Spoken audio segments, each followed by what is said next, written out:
T-minus 90 seconds and counting. All systems are go. We're about 90 seconds from the launch of Space Shuttle Discovery.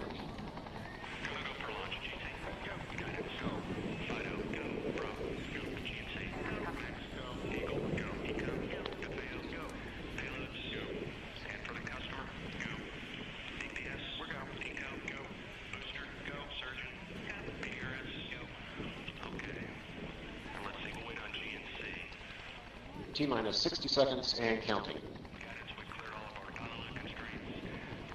We are transferring to orbiter internal power at this time. Discovery is now running off its 3 onboard fuel cells. Coming up on a go for auto sequence start.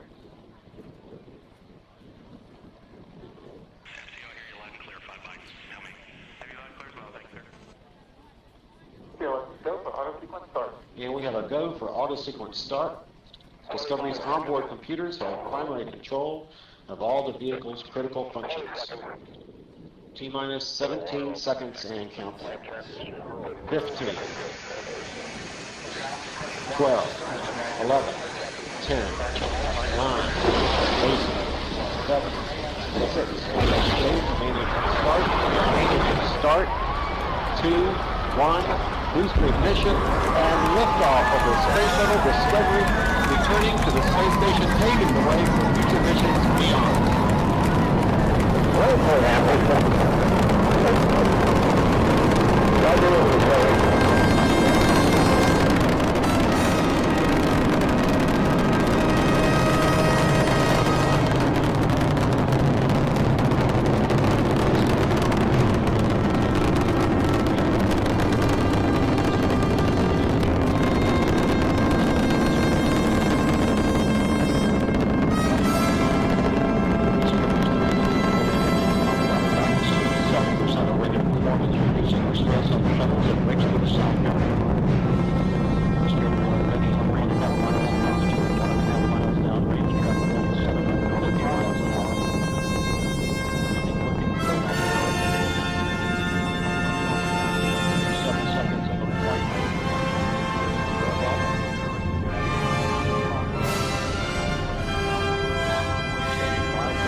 Separation confirmed. Guidance now converging. Discovery's onboard computers commanding the main engine nozzles to swivel, aiming the shuttle for its precise target in space for main engine cutoff. Should have a good forward link now and Dan, you sound good.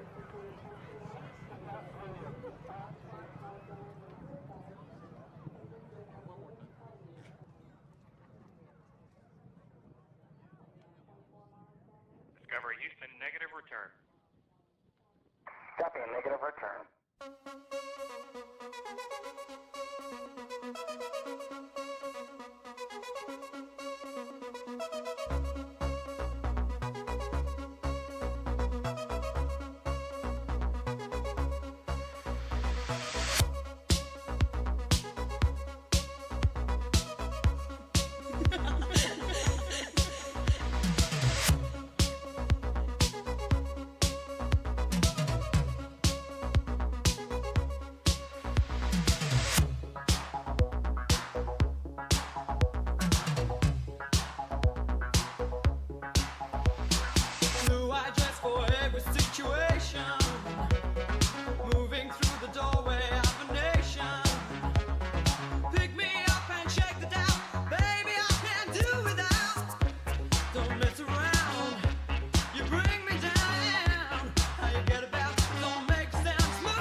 When the night's getting cold, you're needing a shoulder.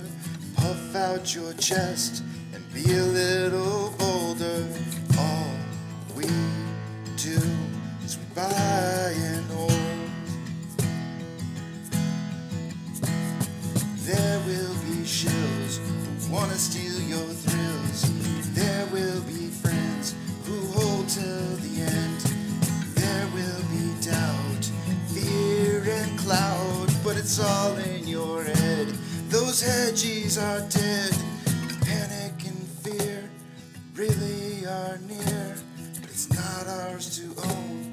We have shown that all we do is buy and hold.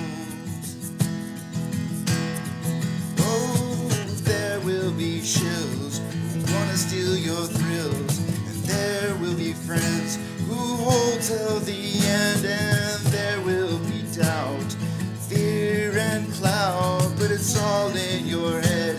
Those hedgies are dead. So when the night's getting colder and you're needing that shoulder, these apes got your back, we got each other. All we do is we buy and hold.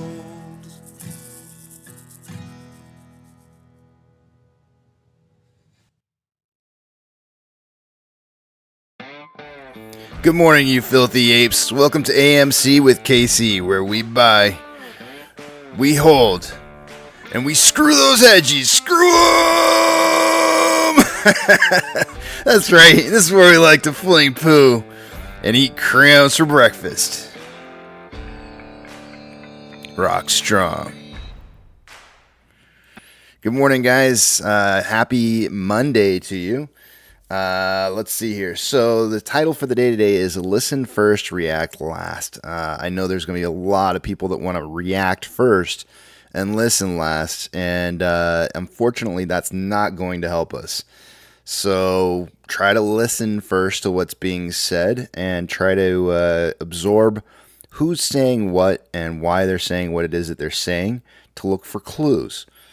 And then cover the material, which I have not done yet. You'd be surprised. I actually spent this time this weekend. I saw the drop on the proxy for the voting, and I started to take a look at it, and I was like, nope, not this weekend, Satan. So I threw it to the side, and because Hunter's in town, and I wanted to spend more time with him and Melissa. We went to the concert on Friday, and I just had a good time this weekend. I pushed everything to the side and just said, nope, not doing it. And so we'll take a look at it going forward. And what I would suggest that we should probably do is to listen first. That's going to be our main objective right now, is to just kind of simply just sit there and observe what other people are saying. What are they saying? Why are they saying it?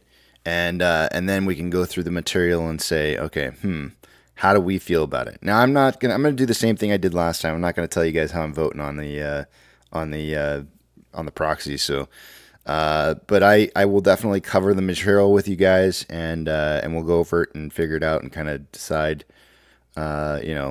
maybe why there might be reasons why they're choosing to do make some of the decisions that they're making, which is, by the way, is already in there. Is in the SEC filing that they put out, they have the reasoning for each one of the proposals, and why they decided to put that up for a vote for us.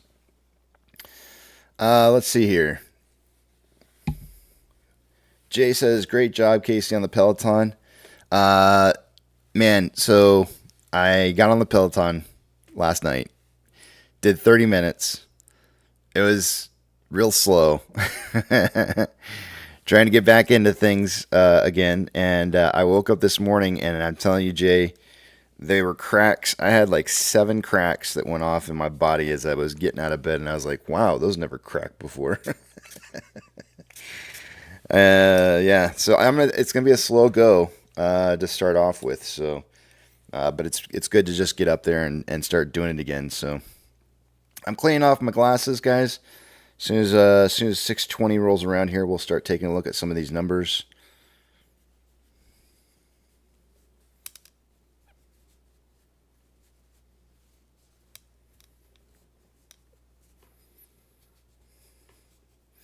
Yeah, more than anything, the vote matters, is what really matters more than anything, right? Getting people to vote who are shareholders is probably the most crucial thing than anything. I don't really care how you vote. I mean, I probably do care, but I would rather that you vote than not vote. But I would also hope that you would be informed as well.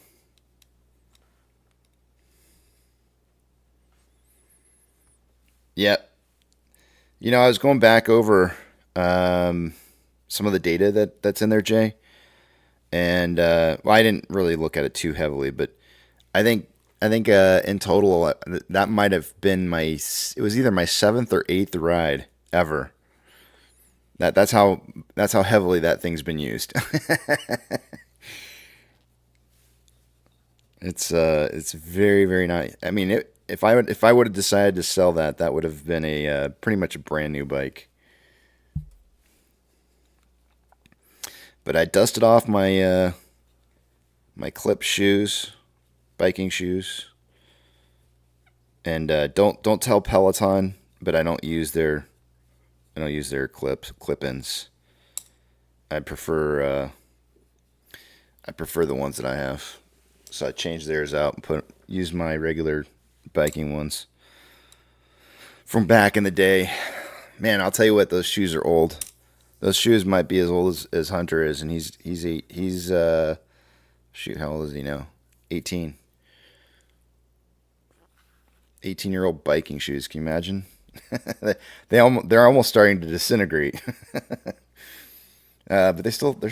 They're still working. All right, let's take a look at what we got going on. Danny says, Casey, don't tell us how you're voting, but talk really, really slow and wink when you agree with something. Talk sarcastically when you disagree. I feel like I do that anyways. Kind of, sort of, right? I'll tell you what, though. I will probably admonish anybody who jumps to conclusions right away. Like, take some time to sit and think about this, guys, before you jump to any conclusions at all. I don't think it's fair to immediately assume that because you're being asked to vote for something that, your first hunch is going to be the right one. So really take some time to sit back and digest and kind of listen, because that really, truly, and honestly is probably the most important thing right now, is to sit back and listen to different ideas and possibilities, because I think this is a pretty big vote for us going ahead in the future.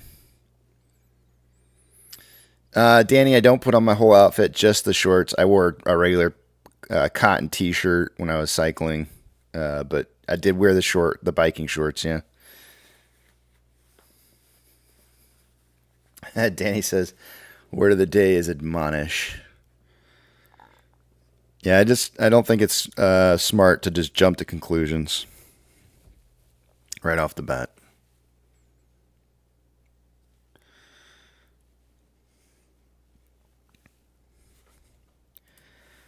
Alrighty, let's see here. Two-factor authentication. I'm going to take you guys over the other page. Two-factor authentication. If you don't have it, you may want to consider getting it, as it could prevent somebody from getting into your account when you do sign up for that. If your broker allows you to put in a secondary device to be able to receive that access code, might not be a bad idea to do that, as you never know when you're going to lose your primary device. Remember, when the big tramp's not up on the screen, I'm not going to be able to see what it is you guys are writing, so hold those personal thoughts, comments, questions, or concerns until you see that big tramp back up on the screen. And then last but not least, hopefully you guys are checking those. I'm going to put the poll up again here. Hopefully you guys are checking to see if you have received your settlement shares or not. Give me 1 second while I put this back up. Oops, that's not where I put it. Some of you guys, surprisingly, had been putting in that you have not even checked your accounts yet, which is okay. I mean, I just would think that, I mean, it's your money, it's your choice. But I would think that most of you would want to, at least have some kind of idea as to whether or not you got what you were supposed to get. There's the poll. Poll's back up. And all right, let's take a look at these numbers first time for the day today. Starting in the top left-hand corner, this is not meant as financial advice. It's just simply for apes who are trying to get the price as close as possible. We ended up, let's see, I had 590 to 890. Eric had 715 to 1015. Apex had 627 to 927. And Prybar, who decided to start filling in, came in, jumped in for the very last day last week. So this will be his first week if he comes in and does the whole week this week. Had 645 to 945. We finished at $8.36. Let's see here.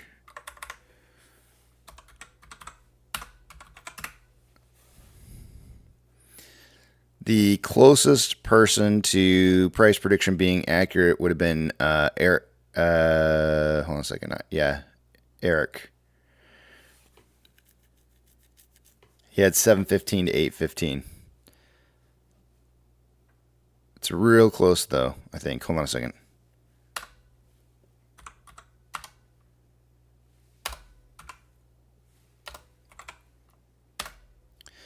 I'm going to have to see. I think Eric's going to get the extra bonus point here. 41. Yeah.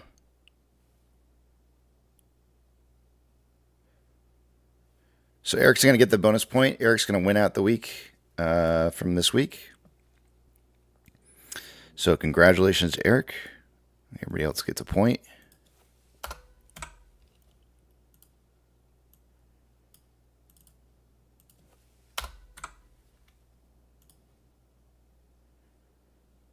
Hold on 1 second.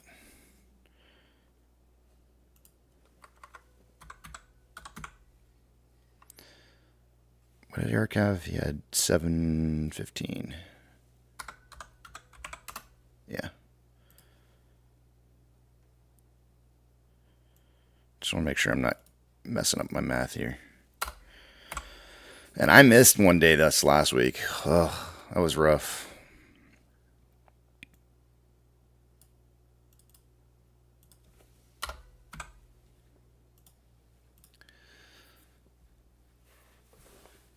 Short exempt volume. Hold on a second, I gotta sneeze. Woo, big sneeze. Short exempt volume from Friday, 288.3 thousand. The number is a little bit under the 300K that I'd like to see as a number that continues, but I'm going to continue to keep it green as long as it stays over 100K. 100K shares going through short exempt volume or greater is pretty significant. Day over day price increase, we were up 2.7% on Friday. That is not enough to call it one of three. We need 5% or greater. And then utilization, it looks like it's like 67.18%, but let me refresh the page here real quick and just verify. Yep, 67.18%, so it's up almost 10%. And I do expect that to continue to drive up further. Max pain for this week. It's going to be a tough one to figure out. I'm going to guess, well, I didn't look ahead at options for next week, but I would assume, considering the fact that most of our option volume was occurring around a $8 to $8.50 strike. I'm gonna lean towards like either a 750 or 8 for max pain this week. I'm gonna go 750. Let's see what it is. Oh, it is $8. Nice. It's good to see going up.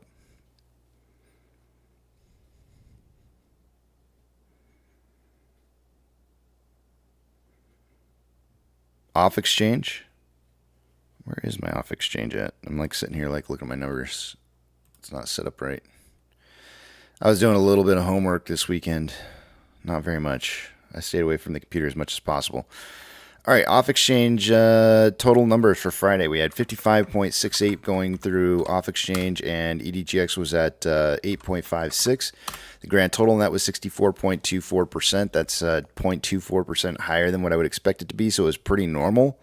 Nothing unusual going on there. And then CHX volume was only 5,000 shares. I'm going to want CHX volume to kind of stay low for a while. I'd like to see it stacking. And we'll talk about some of the shares that are available to borrow now that are showing up on Stonko Tracker. It was like 5.8 million shares that are showing up this morning. And I'll show you the relation to failure to delivers that are going to occur and why that 5.8 million shares is suddenly become available to be borrowed. And they're going to be heavily needed here in the future. CHX volume on GME was... there's no way that's right. That's AMC. Hold on a second. I changed stuff on my page. CHX volume for GME was 5,676 shares. It's actually elevated, I think, a little bit for them compared to normal.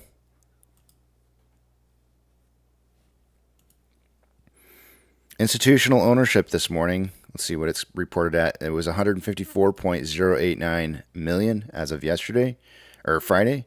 It's 154.079 now. So, small change. Options this week. Let's take a look at what we got going on.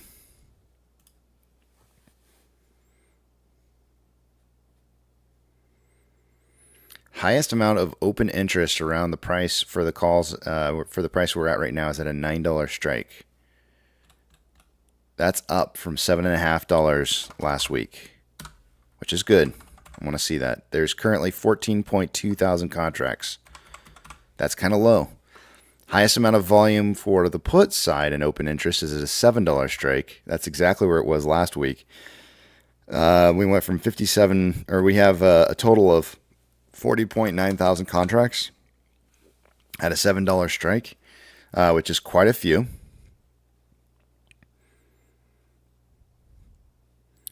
Market kind of suggesting that by the end of the week that we'll have a close somewhere between $7 and $9 as of right now.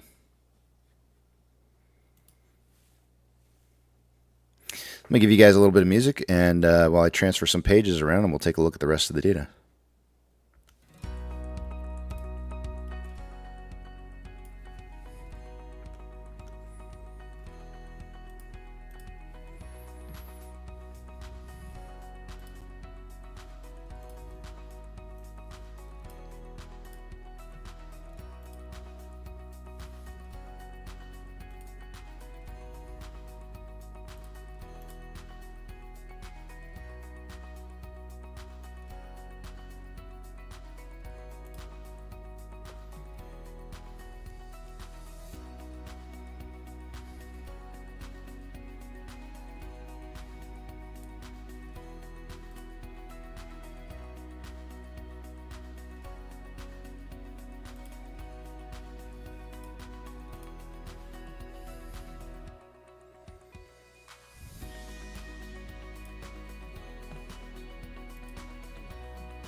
All right, guys. Starting this week here, we have 7% short share interest of the free float. Here's our utilization increasing day over day. We went from 59.58% to 67.18%, nearly 10% up. On loan average increasing from 26.11 to 26.88, which is 0.76 or 760,000 new shares on loan.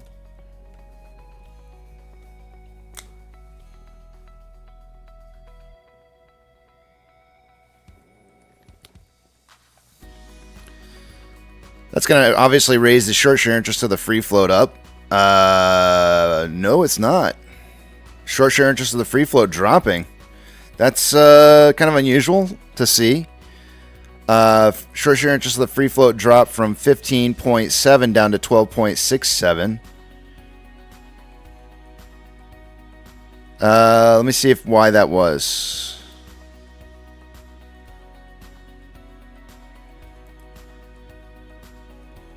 I don't know. That's highly unusual to see them report a drop in short share interest of the free float when the amount of shares on loan increased. It's very, very unusual to see that. Usually it's an incorrect reporting of the data from the past, and you can see here, let me line these up here correctly. You can see here that very obviously they are under predicting on short interest of the free float. This is really strange. Their estimated short interest actually rose, but the percent. Oh, I got it. I know why this is the case now. Okay, so if you take a look at the actual reported amount of short interest, it actually rose day over day. It went from 24.76 to 25.06 million shares, but the percentage is what changed.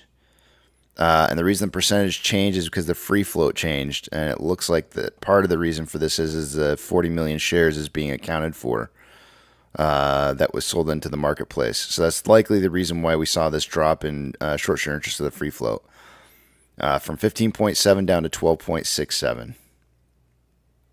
But I'm actually going to record down how many shares they're estimating increased by in short interest. And it went from 24.76 million to 25.06. So we're looking at about 30 or 300,000 shares, which is almost, not quite, but almost half of, is it a third? No, it's not. Of the total amount of shares, new shares on loan.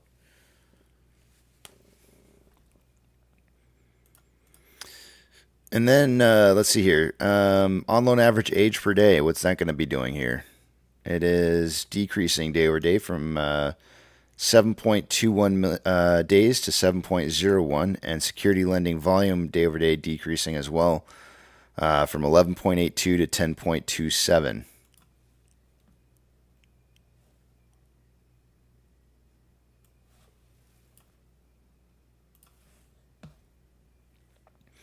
VIX is showing up this morning 1% and has us opening up at around 1593 or almost 16, which is going to be quite a jump from where we ended. If I recall, VIX ended. Let me see if I can pull it up here real quick. We ended the day last week at about 13.79. So to see this jump to 16 number open would be a pretty massive jump.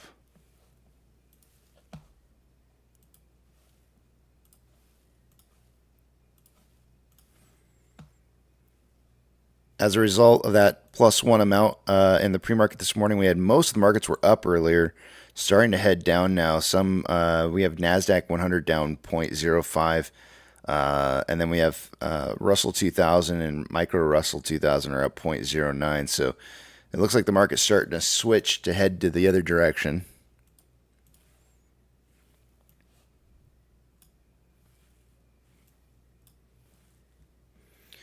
Orders by Fidelity customers for last Friday. AMC was in the top 30 most heavily traded stocks, We had a 66.41% buy to 33.59% sell ratio.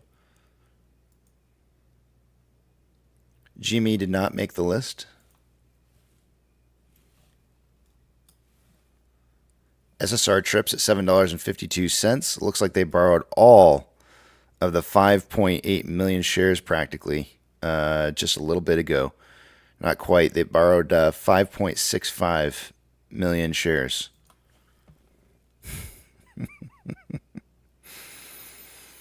That is a massive amount of shares to be borrowing. Somebody's expecting to have to deliver on a lot of shares.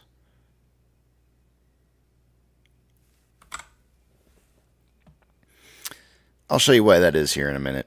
Actually, you know what? Now would be the best time to probably show you that. Going back to this chart here, this has been the talk of the week. Failure to delivers. Final numbers that reached up to was around 6.67 million failure to deliver shares back on August 24th. The delivery date for that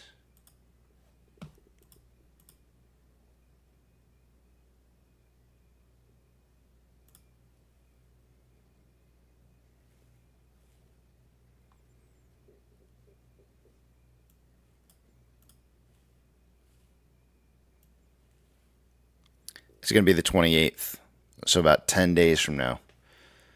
So somebody's taking out a bunch of shares on loan to probably try and start delivering a little bit early on some of these positions. There's going to be, but there should be about 5 million shares that are going to be coming due by the 28th, at least. I got 5 million shares is what it looks like, because you have to remember to reverse split this. 50 million shares. So it's a very likely reason for why they would need to borrow a bunch of shares all of a sudden. Oops, that's not what I wanted to do.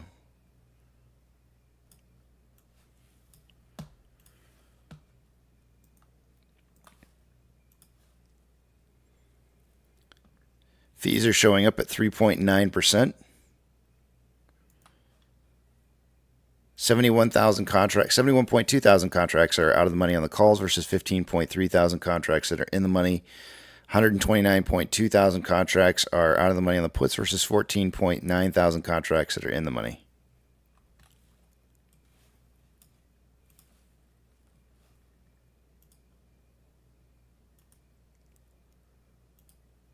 Let's see if we have any big bank movers in the pre-market this morning.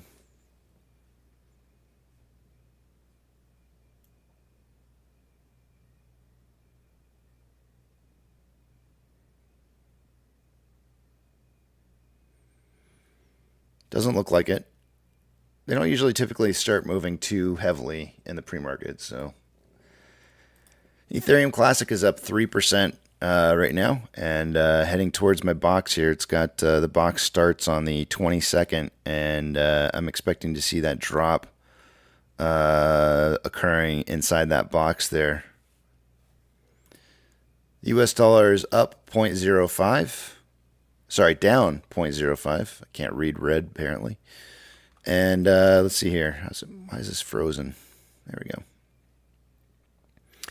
It's currently consolidating based on what I'm seeing. SPY down 0.11, taking a bit of a dip here.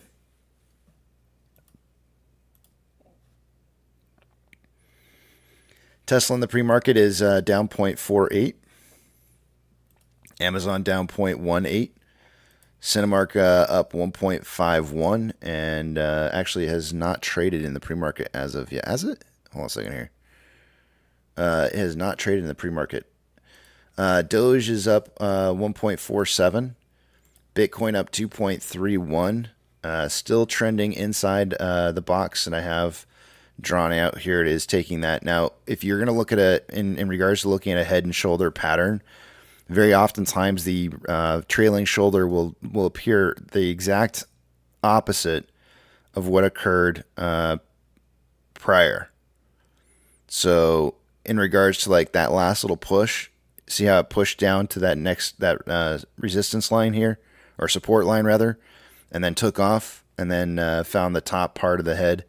Same thing's going to kind of happen right here. We may see this pushed a little bit past my line, I would imagine, because you can see here that on this trend down, it broke any other previous point. So this will probably retest like 28.7 as a possible number before seeing the big breakdown to the bottom side. It should look nearly identical to what this looked like back here, but in the other direction. Sharp rise up followed by a big hard push down.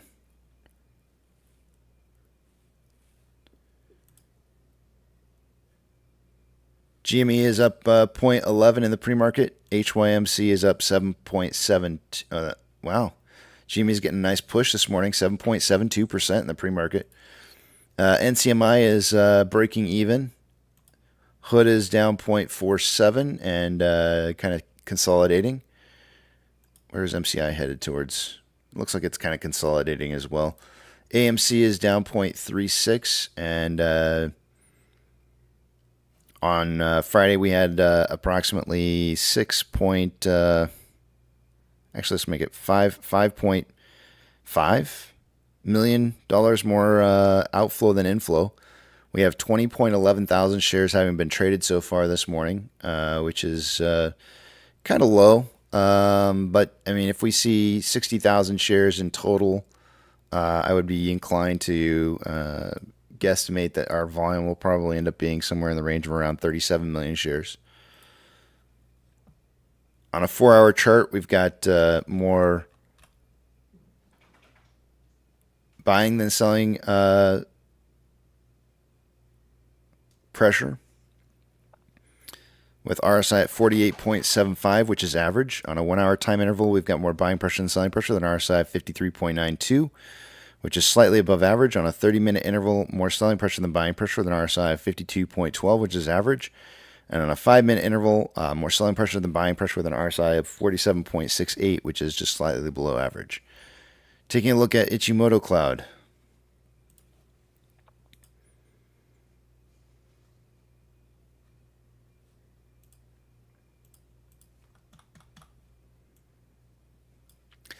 Lagging line is above price line. Conversions above base. We have not really technically broken through this green cloud yet. To get below the green cloud for the day-to-day, we would have to break below $8.26. We could all probably envision that happening right at market open, a hard, sharp push down below 826 to break below the green cloud. But it may be very, very temporary, as we have a red cloud starting to form in the future. So seeing this push down right here, we could see some kind of bounce very quickly to move back up here into this through the cloud again. Moving back up through a green cloud is extremely bullish. By the end of the day today, to do that, we would have to close at about where we're at right now in price, 833. Conversion line is above baseline, which is a good indicator. This is actually looking very, very strong, except for the fact that we're in the cloud, which is a point of uncertainty.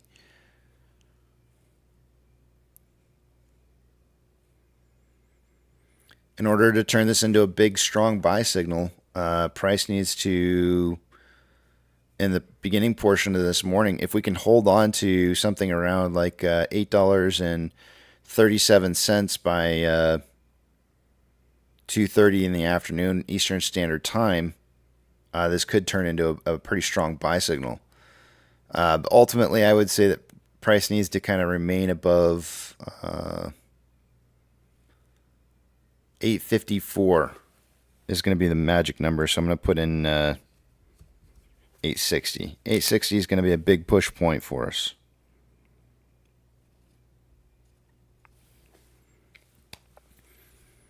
On a 4-hour chart, it's still heading towards this thinning portion of red cloud. Lagging line is above price line, conversions above base. To see us closing somewhere right underneath the cloud and then getting a big push through going into tomorrow would be ideal. So The bottom of the cloud starts at 9:01. The top of the cloud to break through it by the end of today is going to be about 1072. 1072. And that's actually going to be 1072 is going to be our magic number going into the next 4 trading days after today. So for the rest of this week, 1072, we're like basically 1075 is going to be the number that we're going to be trying to break to really get some huge momentum to the top side. Towards the end of the week, we want to be breaking $9.31. Let's see, Monday, Tuesday, going into Thursday's day of trading, we need to be breaking 931.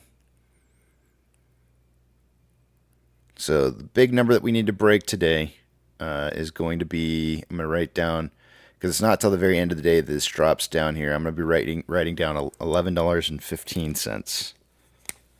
That's where we're going to get our next big boost just for today.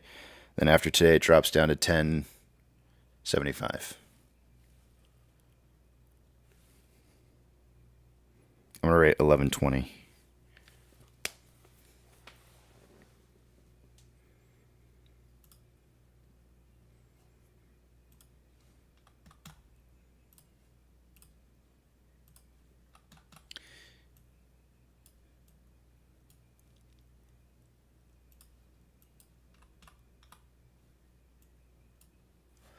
All right, with that, I am going to take you guys back to the main screen. I'll be able to see what it is you guys are writing again, and I'm going to head back to the back of the Big Tramp.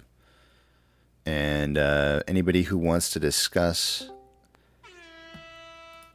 any of the topic matter for this weekend, are more than welcome to. I do want to, give me just 1 second while I pull this up here. I want to see what he's saying right now.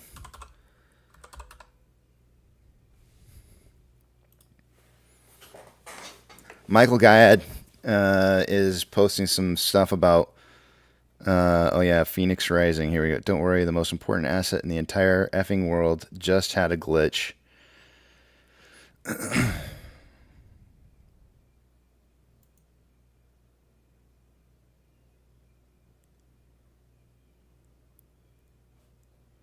He reposted. So overnight, and I actually saw when he posted this. This is 1 minute ago that he said, "Don't worry, the most important asset in the entire effing world just had a glitch." And he reposted to a post here. Actually, I'll just put it up on the page for you guys to see. He reposted that to Christine Cranley, who said, "Nothing to see here. We should probably get back to looking for that missing F-35 bomber that flew away without its pilot." And then. U.S. The bonds. The bond yields had some really weird fluctuations that occurred that really have these guys really kind of going like, what the hell is going on? Apparently, it was considered a glitch. And then Michael said, oil at 95, but don't worry, I was told the 2-year yield spike was a glitch. So there was some kind of weird overseas yield glitch / bump, and the value of the 2-year yield that may be indicating, quote unquote, that something's going on here.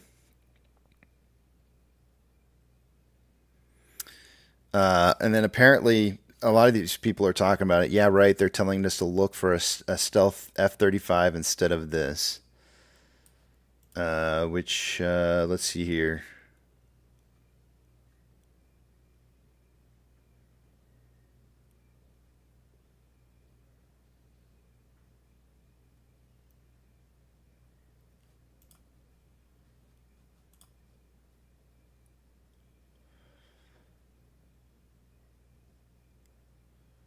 A big push on the 2-year. So the 10-year went up 1.77 and the 2-year bumped 5.55.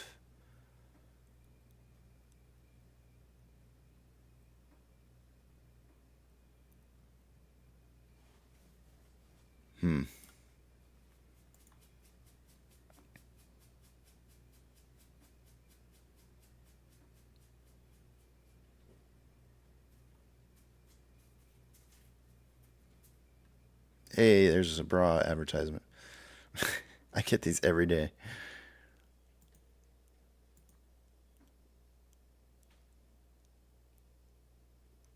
One minute chart. 1 minute chart of the 2-year Treasury futures, pretty stable tonight.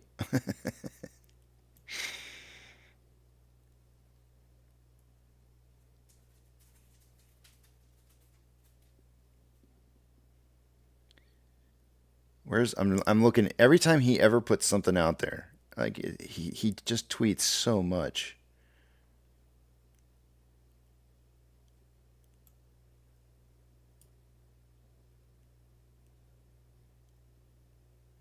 There was the bump right there.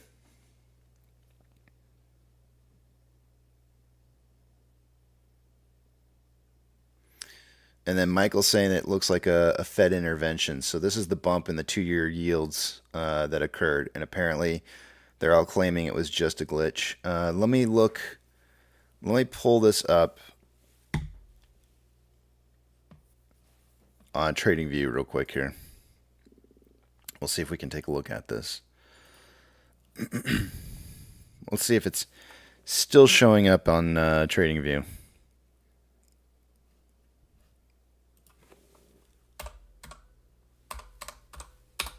Ah, come on.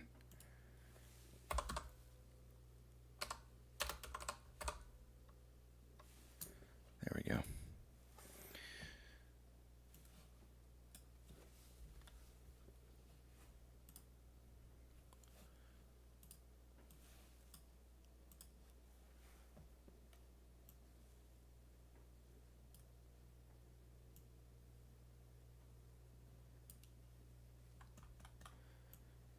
Historically, has it ever seen anything quite like this before? I have this on the daily, obviously, because it's a daily reported number. So look at this. This is what they're complaining about right here. Is this really massive spike to almost 5.5% from 5.05. So it was a pretty big jump. That's the thing that they're all complaining about there quite a bit. And let's see if we've ever seen anything quite like that in the past. I'm trying to decide how far back I want to go here. I'm already back to 2018.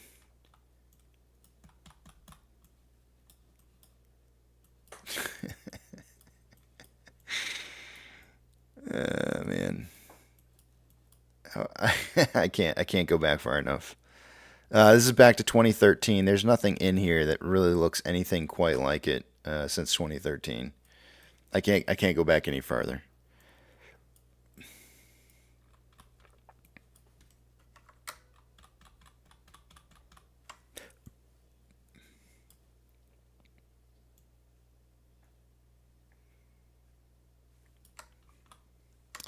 I think a lot of these guys think this is something that's about to happen.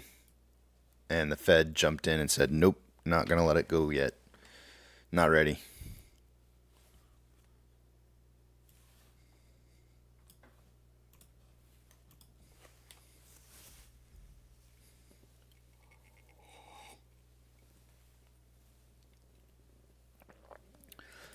Nemes says, how do you think AMC will move this week and next week?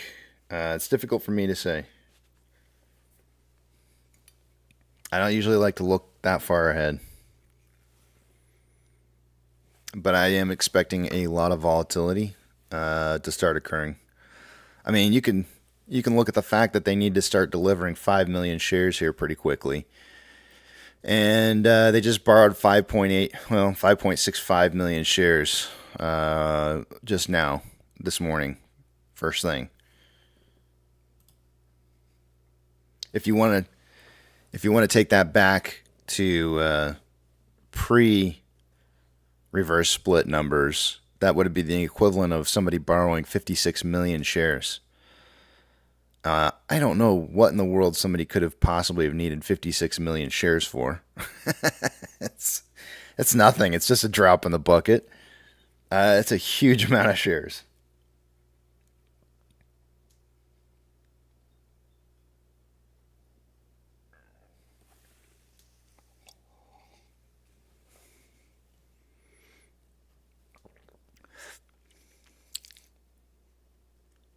I can imagine that there was a large market-wide event that caused value to be lost in, I guess, across the board. Just the whole market just tanking in price. I can imagine that a lot of retail would probably pull some of their value out of the marketplace and perhaps maybe run to something that they think is more safe. And if more safe is currently running upwards, like cryptocurrencies, I think that false sense of what is safe is going to probably will jump up due to people trying to reposition themselves into something that they think is safer. But the problem is that all of these institutions need to support their positions, right? So these large financial institutions have their money tied up in cryptocurrencies as well, and if they don't have the collateral that they need for margin requirements, guess where they take their money out of? So while everybody's trying to leave out of the marketplace to get into something safer like a crypto, you now have all institutions who are the ones who drive majority of price saying thank you very much for coming in and covering us taking our money out, because we need to go put our money into things that need collateral, that we hold collateral for to maintain our positions. So you're going to see this, you're going to see this massive people of running out of the marketplace to some place that they think is safer, something unregulated, to dump their money while the unregulated money comes flowing out massively. And it won't be right away. I mean, obviously it'll pump first and then it dumps. But that money, that institutional money, is just going to come sucking out of there like a vacuum to try and backfill all of the positions that are leaving out of the marketplace and dropping the price. You have to understand, guys, that we don't move the marketplace. And so while everybody's trying to run to higher ground, you're running downhill. You're running downhill as the hill's running up, as the water's rushing up.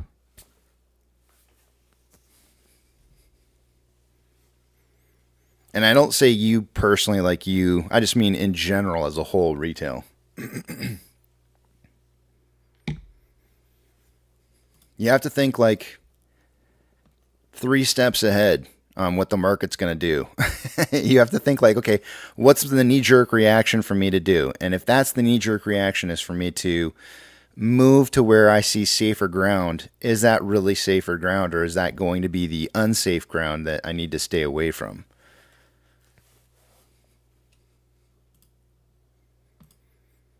Now, you could try to make money off of that, but if you're not, because if you know it's going to swing one direction hard and then the other direction really hard, you could try and swing trade that if you were so inclined to. But it's risky. It's really, really risky, because when institutions decide to sell, you're going to be lucky trying to find a buyer. You're going to have to get out before the institutions do, because once the institutions start pulling their money, you'll be lucky to get out.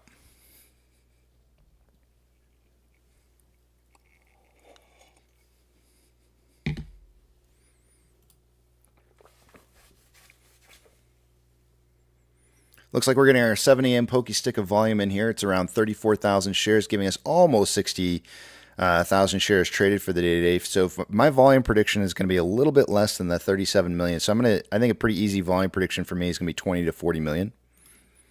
I was off last week, by the way. I said 35 to 55 on, what day was that? Friday. And we ended up doing 24.1 million, so it was way, way too high.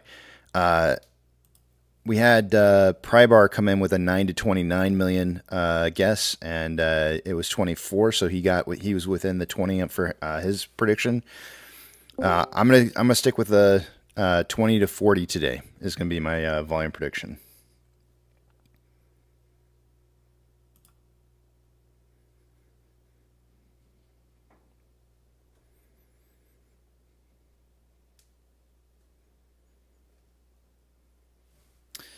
Looks like we've got Tom. Tom, good morning to you.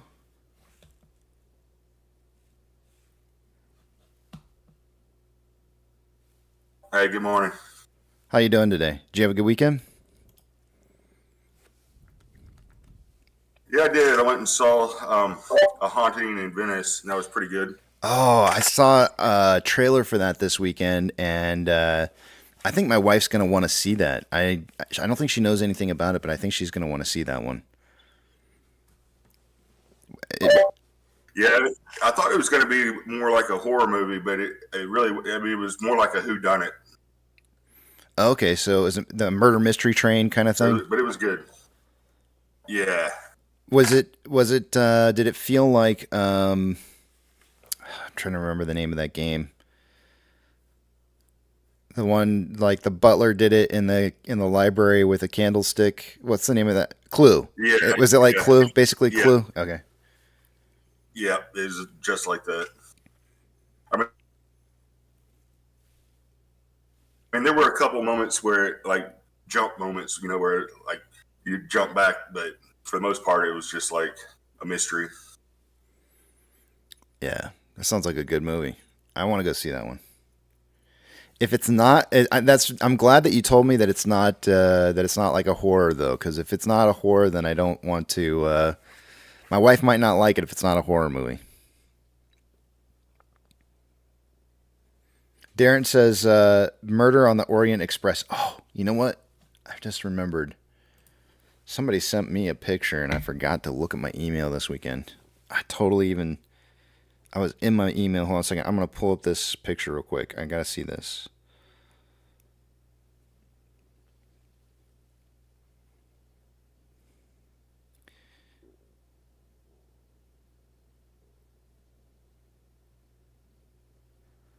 Oh snap! That is cool.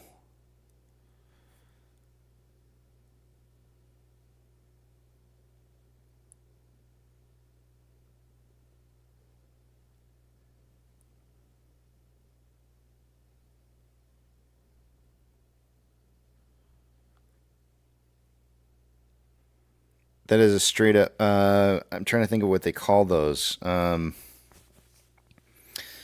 It's the damn shame song that I think he's playing. Are they called the? I want to call them Epiphones or something like that. That's not what it's called though.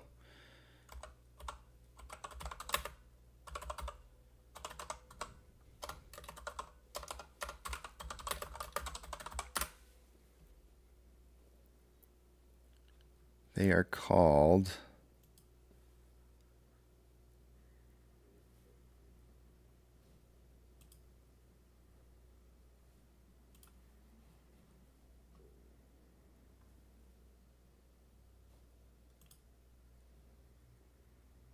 Resonator. So I hope. Can I? Darren? Am I allowed to show this?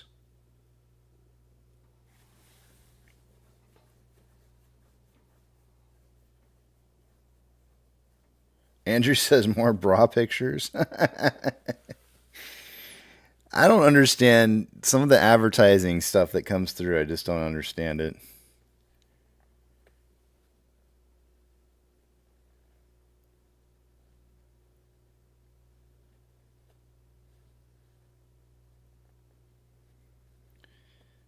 No, Riyadh, there's no real good way to know.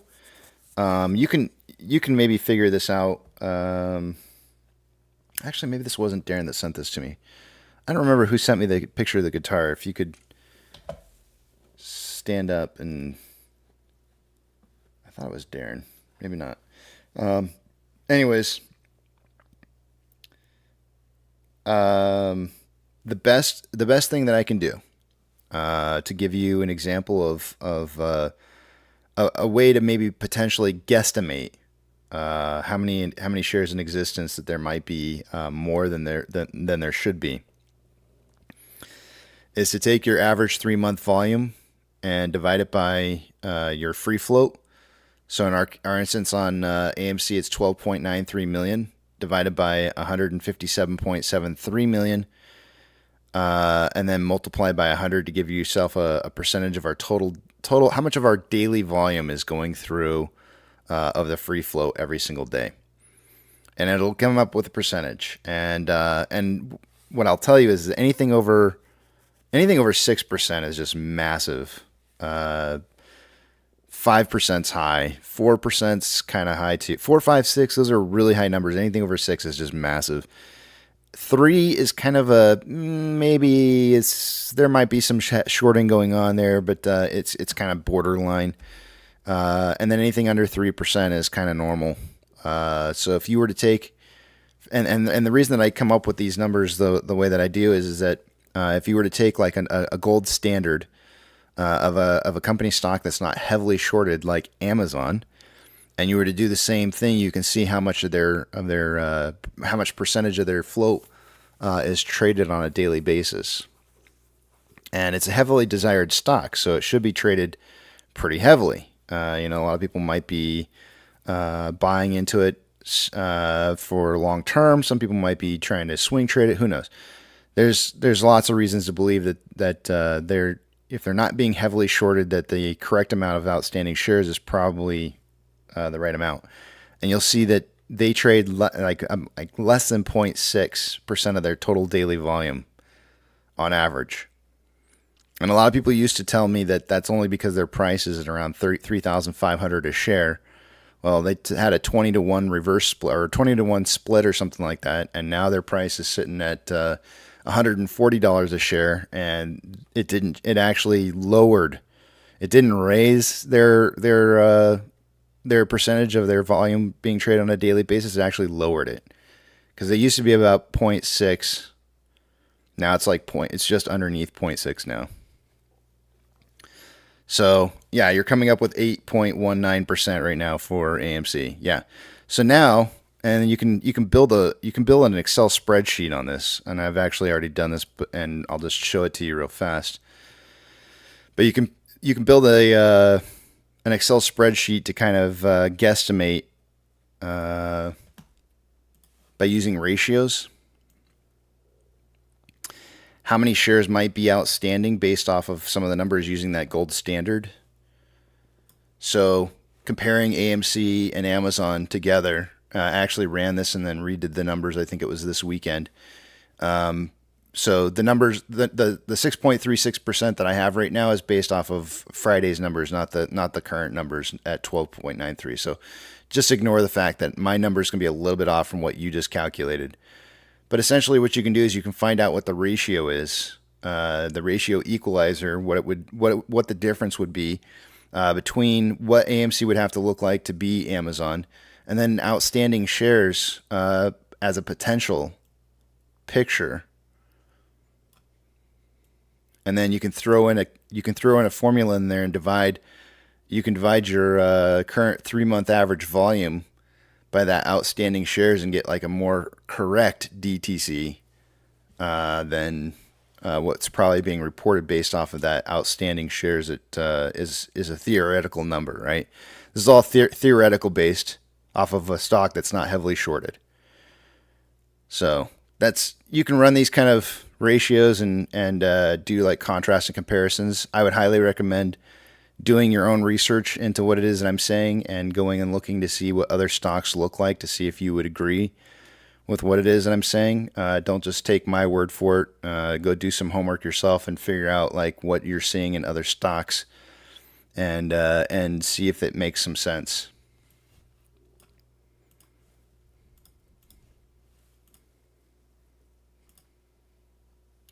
But the reason for it is anytime that there's large quantities of shares being traded on a daily basis compared to the total free float, it shows a sign of a lack of liquidity. And the market has to trade those shares off exchange back and forth, back and forth, back and forth as many times as possible. And so it kind of gives you an idea of how much is in existence in the net difference between what the market's trading versus what it's kind of running in the background.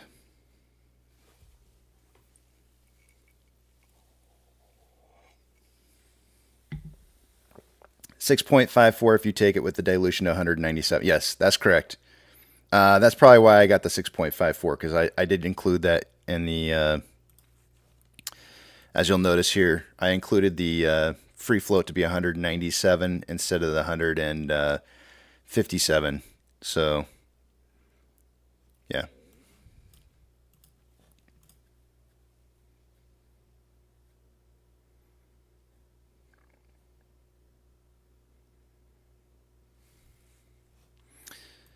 And our free float's not reflecting that on Webull yet. It's still showing 157.73 million, which is obviously wrong. Failure to delivers is a big number, but it doesn't really like. And then you have to remember too that that's the numbers that are being reported are pre-reverse split, so you have to reverse split those numbers so they're really like around 5 million instead of 50. But just because there's large quantities of failure to delivers doesn't necessarily mean that it gives you an idea as to how many shares are nakedly shorted. There's no way that you could potentially figure that out by just looking at failure to delivers. Good morning. Good morning. Jason said, Casey, I still want to know how the butler killed a man with a candlestick. Yeah, I don't know, man. Blunt force. Jason, I sent you an email, by the way, this weekend.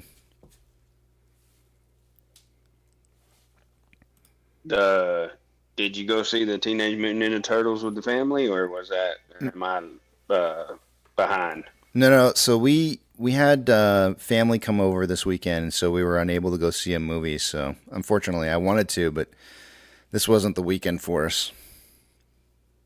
Gotcha. Well, I just wanted to butt in real quick and say hello, and then I was going to get off this thing and catch you on Market Open. Sounds good. Good morning. Take care, Casey. You too.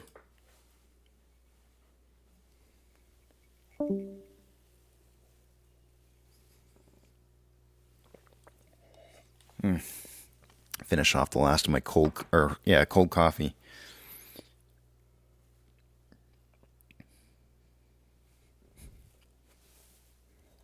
Just want to make sure you saw it, Jason, because I didn't want to.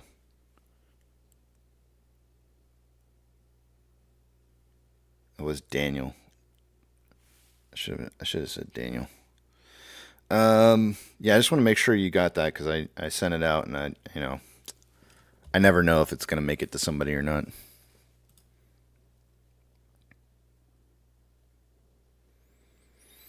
Okay. So you want each individual file for the song. All right. 1, 2, 3. I guess that's only 4 files. I'll tell you what. My son's gonna be with me until tomorrow, and I'll try to get him to help me with that because he actually was. The file that we sent you, we actually had to recreate. In order to send you that file, we had to recreate what we had done from the past because neither of us, for some reason or another, buy and hold got erased.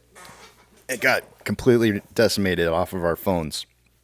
I don't know if GarageBand has some kind of like time span that you can have a project for before it goes south and it just deletes it on you, but neither of us had the final version. And but between us, we actually had the parts that we needed to put it back together again and get the final version going. So what I can do is I can have him send me a copy because he put that together and we put it together so we could send it to you this weekend. And so I'll see if he can send me. We had considered sending you the multiple parts. It should only be 4 parts because it's the cajon, the shaker, 2 guitar parts, and the vocals. So it should be 5 parts in total, I think, that I would have to send to you.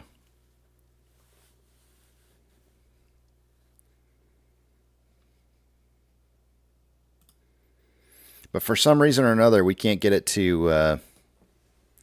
we can't get the stupid files to share. I don't know why. It's really kind of annoying.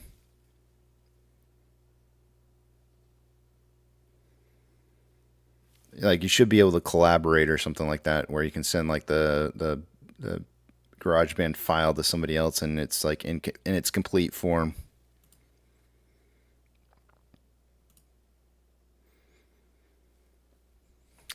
Looks like 82% of you have received your shares that you're supposed to have received, 10% saying no, 4% saying some have not, and 4% saying I haven't checked yet.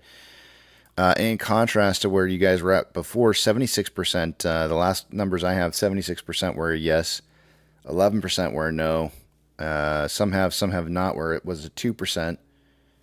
So that's gone up a little bit, and I haven't checked it was 8%. So I haven't checked yet, it's gone down quite a bit. That's good. Good morning, Roseanne.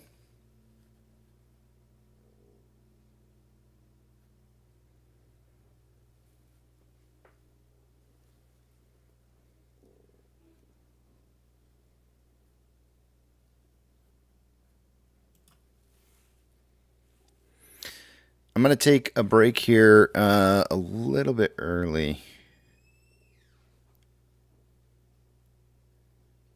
Give me a second. Yeah, I'm going to take a break here a little bit early, guys. I'm going to go start working on some dishes this morning. Got some leftover dishes. My wife's listening. She's like, I don't want to see it. And so let me go get to these dishes here.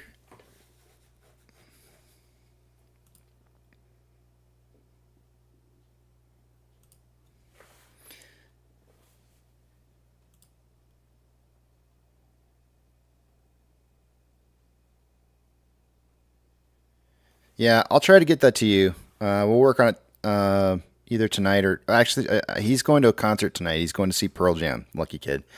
And I'm gonna go work with him on that tomorrow. So tomorrow we'll work on that. All right, let me get the music back up here on the screen or on the soundboard here for you guys. And let's see. And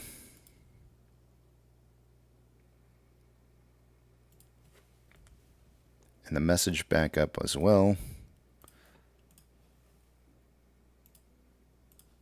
And I'll see you guys in a bit.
Discovery's 4 computers now have primary control of critical vehicle functions.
First flight of the orbital Discovery, and the shuttle has cleared the tower.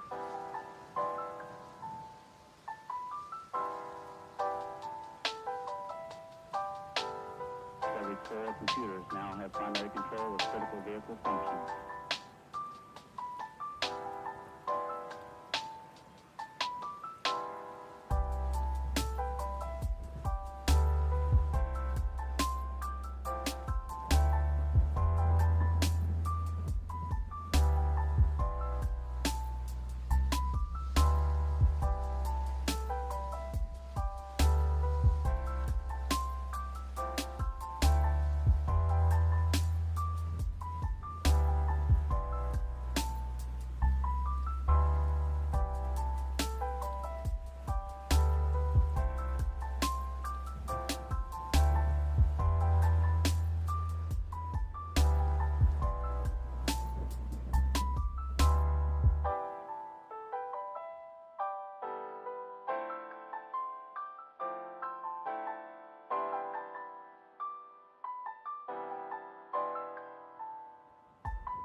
I can't hear you over the music. What?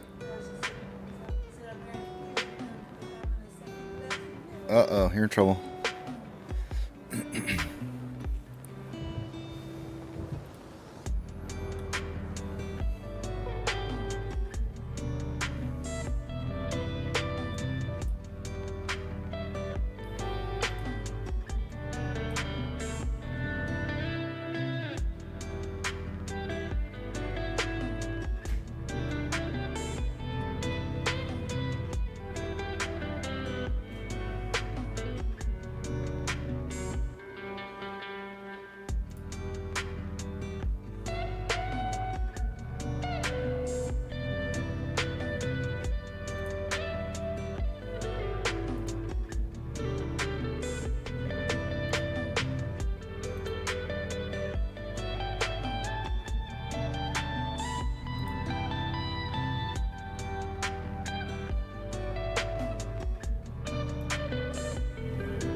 Alrighty, guys. I'm just trying to take a look at a lot of the different things that kind of help me kind of figure out where I think maybe price is moving to towards the end of a day, and I think there might be a little bit of downwards momentum today. Lagging line, if it were to break below, say 814, we would see price dropping to around where the base level is, which is 821. That would probably not yield necessarily some big positive moves for the day to day, so we'll probably see a little bit of downwards momentum. If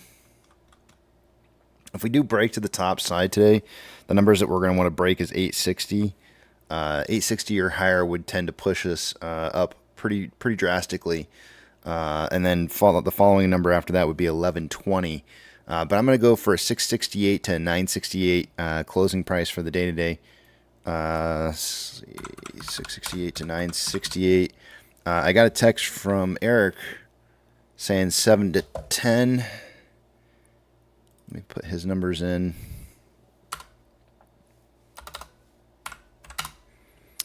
Let's see if we got Apex in here.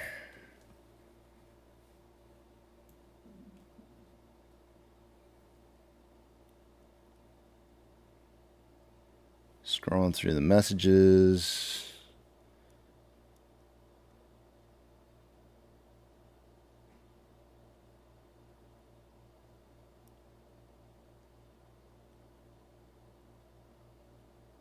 Let's see here.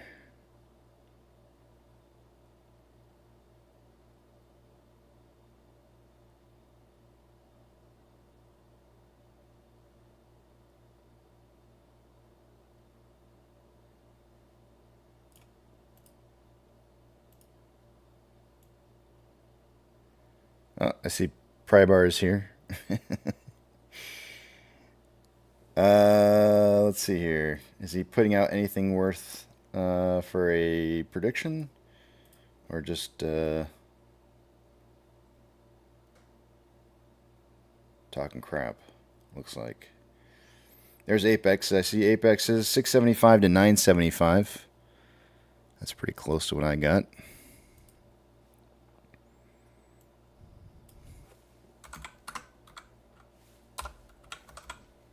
He's got about 7 cents higher than I have, and we'll see. I don't see a prediction from Prybar at all on volume or price.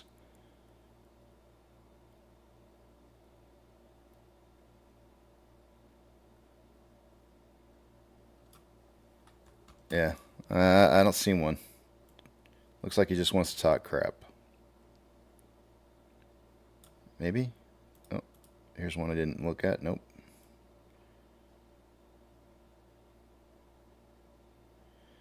All right. Well, hopefully he gets one in before market open. He has about 5 more minutes left here.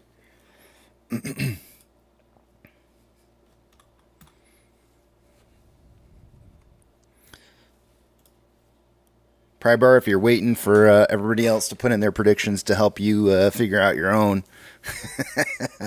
that's okay. We'll keep putting ours out every single day, and no matter what, we always come up with our own predictions, and we'll keep putting out ours before you do. That way you have a little something to help you with. I try not to look at the other guys' price predictions whenever I'm doing mine, just because I don't like to influence where I'm going to be predicting for the day. So sometimes my numbers are way different than theirs. 15 to 55 million. That's too far of a range, sir. You need to, I mean, that seems to be like the numbers we've been hitting lately. You get 20 million, you get a 20 million spread. So if you were to, let's see here. 40, let's see. I guess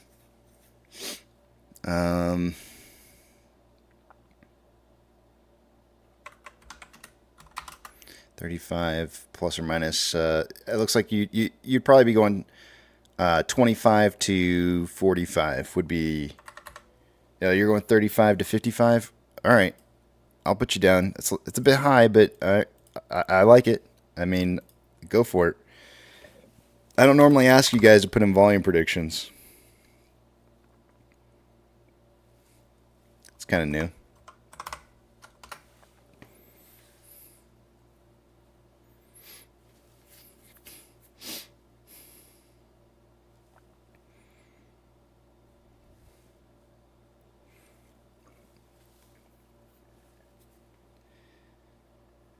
Derek's going 870 to 1170. It's a pretty high prediction there, Derek. I like it.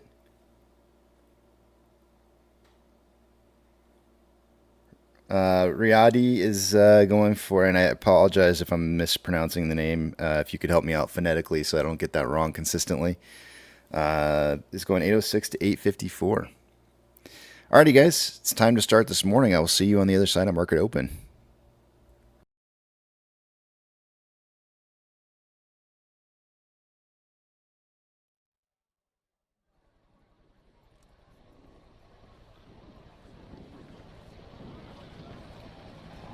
T-minus 90 seconds and counting.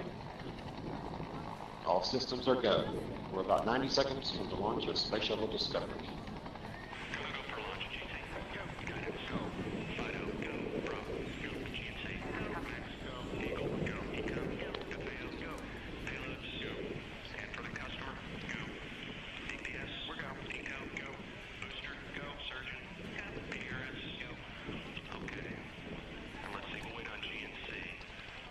T-minus 60 seconds and counting.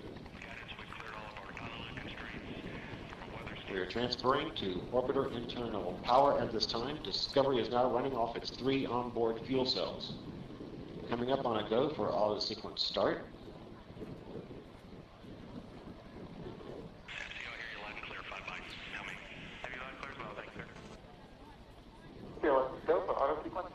And we have a go for auto sequence start. Discovery's onboard computers have primary control of all the vehicle's critical functions. T-minus 17 seconds and counting. 15, 12, 11, 10, 9, 8, 7, 6, start, 2, 1, booster ignition, and liftoff of the Space Shuttle Discovery, returning to the space station, paving the way for future missions beyond.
Solid rocket booster separation confirmed. Guidance now converging. Discovery's onboard computers commanding the main engine nozzles to swivel, aiming the shuttle for its precise target in space for main engine cutoff. Should have a good forward link now at estimate. Okay, you sound good.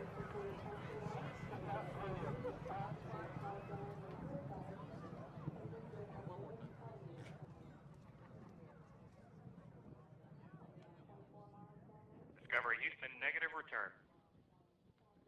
Copy, negative return.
getting cold, you're needing a shoulder.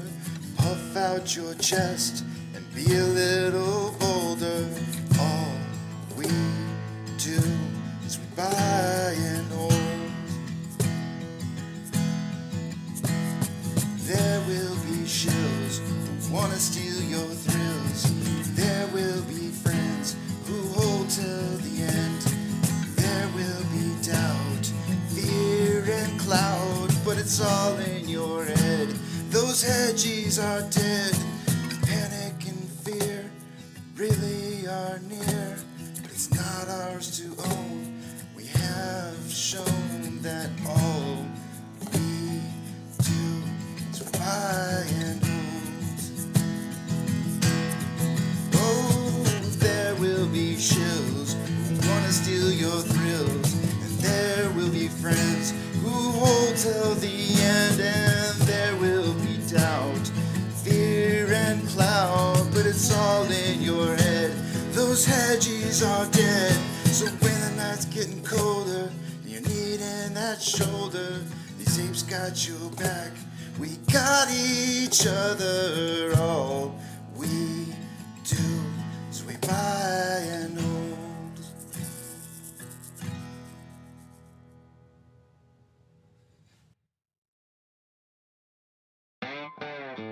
Good morning, you filthy apes. Welcome to AMC with KC, where we like to buy, we hold, and we screw those hedgies. Screw them! That's right. This is where we like to fling some poo and eat some crowns for breakfast. Rock strong. I know there's a lot of stuff that people are going to want to say about the proxy proposals. And I'm not going to cover those yet. Listen first, react last. We have lots of time to consider what we're going to do and how we're going to vote and talk about these issues. But the first thing that I'm going to do is listen. I had this weekend to spend with family, and I did. And I would much rather do that than sit there and go through some of these heavy documents and read through them. So I'm going to listen to what's being said first. I'm going to watch who's saying what, and I'm going to kind of get an idea for who's standing behind what positions, because it's going to give me a really good idea as to potentially it's going to formulate or help me to formulate how I'm going to feel about, or how I may react about some of these different proposals. So again, like I said, I haven't read through it. I did a little brief reading through some of it, just to kind of get an idea of what was going on. And but we will be covering that later down the road, and we'll kind of look at everything, and I'll do a write-up on it this next week, and it'll be a work weekend for me. So I'll definitely probably be putting something together for you guys once I have a chance to kind of go through all the material. There's a lot of heavy reading there, a lot of reading, and so I think it's really important to kind of just listen and then react last. Listen first, react last. We got a little push down here, right at market open, down 4.25% at 801 right now. We have the VIX up right now at up 5.87% at 14.6. And let's see here. We've got SPY currently down 0.04. Oil is up 0.24. Dollar down 0.07, which means the market should be up. And then crypto is definitely taking a bit of a launching here. So I do think that's going to be short-lived. So a lot of the reason why the market usually tends to see this downwards momentum to try and push price down is to trip that SSR in order to be able to create short exempt volume legally when there's low liquidity. I don't know that that's necessarily where we're going to be pushing to. But it does certainly seem that way. It could be, part of it could be a push to drop below $8 to close out as many positions as possible at a $8 strike before seeing a trend back up again. A synthetic price failure. Let me make sure I've got the right data in here. Synthetic price failure occurs at $7.49. I'm pretty sure. Hold on one second. Let me just zoom back out here for just a second. 931 should have been the high. Okay, so 931 is the high. So yeah, $7.49 would be a synthetic price failure. I've got these already marked in here. 749, 744, and 730. Ironically, 752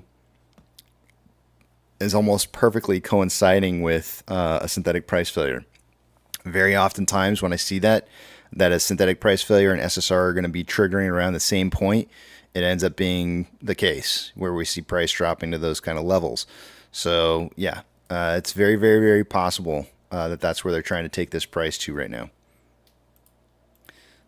The question is will they stick it there or will we see a bounce off of that?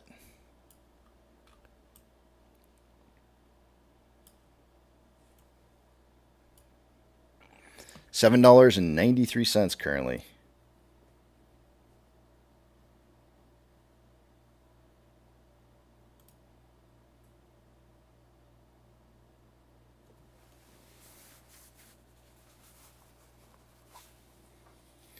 Let me go back to the back of the big tramp here real quick.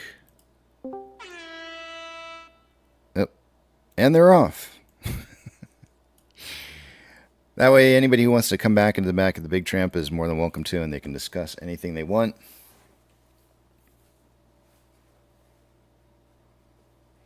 Casey, I know where they can stick it.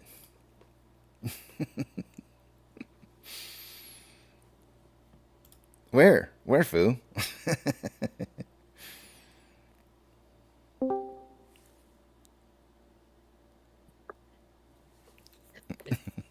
Good morning, Casey. Good morning, sir. How you doing? You came in to tell me where they can stick it. Where can they stick it? They can put it in their gay bar.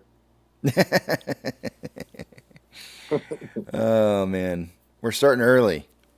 Did he have to? Did you guys silence him to where he has to he had to create a brand new account? So now I got to change his name or something. What happened? Yeah. Uh-oh. He's Right. being a dick. All right, so I gotta change it from Prybar to something else now. Well, I can't. I'm gonna change the name entirely and just put in Flat Earth. Flat Earth. Yeah, can we just put in Flat Earth and then just know that it's Flat Earth? Does that work? Yeah. Yeah, because I think his name is Slack Fart now or something like that. Okay, so we'll just put in Flat Earth. We'll know. He's pretty easy to figure out. Let me see here. I'm scrolling to... Oh, I got to take you guys to the other page to do this. That's why. Let's see here. We'll just put in FE. I don't think I can put in Flat Earth. It's too long. Oh, okay, yeah. Oh, son of a gun. F.E. He'll know. Let's see here. If he comes in and gives a prediction, though, you just have to say, is that the Flat Earth prediction? And that way, he'll have to admit that that's who he is. We'll just put in FE. Fee. Right. Maybe he can just come back as Brokeback this time. Remember that? It was bad back, and we started calling him Brokeback. And, oh, that was just priceless. There we go. Well, Flat Earth and Bad Back are not the same, by the way. I don't know if you know they that. Are. No, they're not the same person. Brokeback. How'd you find out? Brokeback is actually. I mean, you can tell intelligence level. I hate to say it, but I would actually give Bad Back a lot more credit for being more intelligent. Okay. He actually knows a little bit about what he's talking about. That's the difference. And then we had some guy named Dainty. He just started in with how he was going to break me in half. And I was like, ooh. Threatening, huh? This is a little early to be threatening. Just out of the blue, he was gonna break one off in me, and I was like, hey, well, I'll give you my number. He's gonna break his pry bar off on you. Oh wait, I don't even know what I didn't even say anything. He just got all of a sudden he just jumped out of the bushes and was like, I'll break one off in you, and I was like, okay, Dainty. Hey, Hayden, you 80s music got it going. Good morning, Hayden. Good morning, Yes, Hayden. Morning chat. You change your profile picture more often than Biden forgets what he's going to say. I don't have that soundboard to go. Da-dun-da. Wait. Hold on a second here. There we go. Yeah, you keep fooling me because I keep looking over and I go like, who the hell is that? Oh, it's Hayden. I have to look at the name. That's the real Hayden. The real Hayden? That was our trip to St. Louis. Yeah, that's the trip to St. Louis we just took. Oh, okay. How did you? Oops, I didn't put you guys back on the main page. Sorry about that. How did you guys meet? What's that? You and your wife. I know it's such a gym in Atlanta. It's such a random question, but I'm pilots. The lifestyle of a pilot is you're all traveling all over the place all the time. So I always feel like pilots have like this interest, like they probably have the most interesting stories on how they meet people that they're married to. Yeah. She worked at we met at Lee Haney's gym in Atlanta. The former Mr. Olympia. Okay. So yeah, he had a gym and there was a place called the Wild Animal Kingdom where it was strictly free weights, and she was one of the few women that worked out in that area. So you're the guy that nowadays everybody's taking these video footage of the guys checking the girls out in the gym, but since you met her early enough on, she couldn't do a video on you. You would have been that guy that would have been caught in the video, and she would have been like, "Oh, I saw you checking me out." And well, no, it's funny you say it that I'd be the other end of the spectrum because I was recovering from let me think about this, my third knee surgery, and I was rehabbing there, and so I was at the squat rack a bunch trying to get my knee stronger. So you're telling me she was looking at you squatting? Well, that's what you're trying. My sexy glutes. That's what you're saying. Sexy glutes that did it. Yeah. It was all about those sexy glutes. I got it. We need to talk to her sometime and make sure we get a confirmation on this. What was your pickup line? Can I spot you on bench press? Can I spot you? Unfortunately, I was in a cast at that time, and there was no spotting involved. She just felt sorry for me. But then she found out I was a pilot. Nothing can hold you back that after you hear that. Oh yeah, you're golden once you throw that out there. What do you do for a living? I'm a pilot. Or you probably go. Just bam. You probably say, I'm a pilot. With that Pantheon voice. Actually, I say a cross between Pantheon and Rugged's voice, like that. Oh yeah. What is the reason behind? I don't think I've ever asked this. I don't know why I've never asked this before. What's the reason behind why pilots do that whole in between like sentences? Like, are they literally stalling for what it is that they're going to say next, or is it just kind of like, huh? They don't know where they're at. They go from town to town to town to town, and they're like, where the hell are we?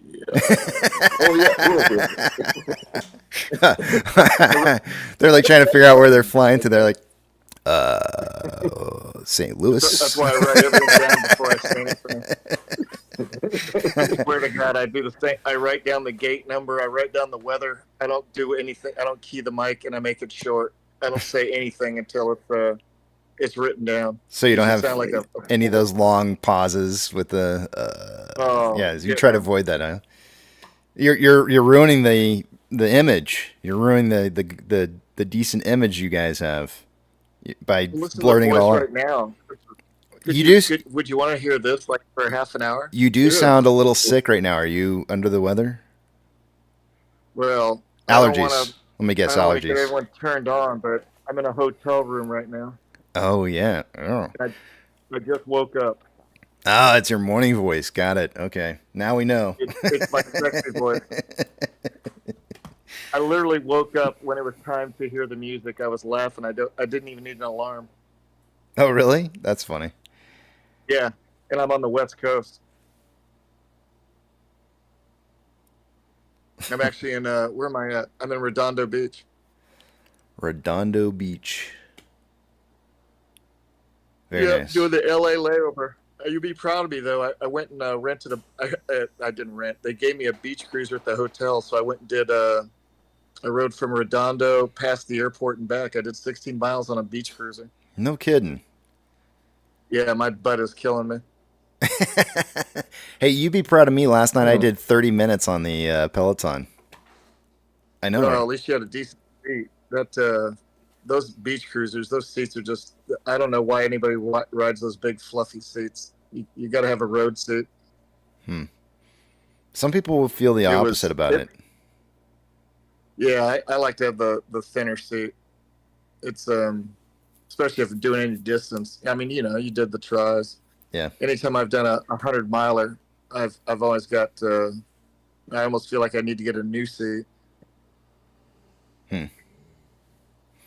I noticed. It was a cool ride. I was going to go today and go ride again, but I got a pickleball lesson. A pickleball lesson? I mean, have you never Can you played believe it? racquetball or tennis before? Oh, I played a lot of ping pong. I mean, you should. It's like, do you really need a lesson for that game? I don't know. I mean, I feel like that might be a little. I'm telling you, man. There's so many nuances to that game. I'm Really? telling you. It's not. Anybody that says you have to be an old person to play that game. My instructor that I'm going to see, he just graduated college. He's a tennis player, and he's strictly pickleball now. Yeah. It's a lot of young guys playing it. I used to coach tennis a long time ago to kids, and one of my most favorite games that I would ever play with the kids is where you take a tennis ball. You have a team of two, and you take a tennis ball, and the serve is you dropping the ball, and so that it hits the top of the net and falls randomly to one side or the other, and then you play essentially pickleball, where with tennis rackets and a tennis ball, where you're trying to, and the service courts are the only boxes that you can hit into, the service squares. So it's a real short game. You're just basically trying to teach kids how to play the short game, and it starts off kind of slow, and then it builds as everybody's trying to make these big points, and it reminds me a lot of what pickleball is. So the only difference is there's pickleball. a lot of that kitchen play in pickleball. Yeah. That's when people start getting nervous, when you start getting it just a little too high over the net, and next thing you know, bam. Yep. Oh yeah, that's when you're gonna start eating it. Yeah. In fact, I ate one last time I had a lesson. He actually hit me in the damn face. I was so pissed. Hit me right above the eyebrow. And those pickleballs, they get a little rough. It drew blood. Are you saying you got hit in the face by balls? I'm telling you, right there. That's right. There's a lot of sexual content on the channel this morning. Sounds like a wild sport, man. I'm telling you. He looked at me and he goes, "Are you all right?" He looked at me. He goes, "Are you all right?" I said, "No." He goes, "Well, keep your paddle up then."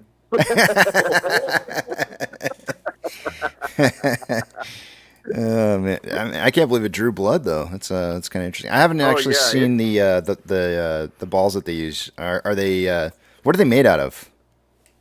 Just a wiffle ball. I think it's a wiffle ball to a certain size for the game. It's probably the same as when you're playing wiffle ball with a baseball bat or whatever. But because you're hitting it so much, they get rough, and you put some spin on it. Yeah, I was laughing. I went to the bathroom and looked in the mirror. I said, "Geez, Melise, this game's getting rough." I have to wear some face protection. Oh man, pretty soon you'll be looking like some of those basketball players out there with that plastic guard on your face. Wearing one of those masks. What's the one that the guys who were the hackers? They wore those that mask. Oh yeah. Yeah.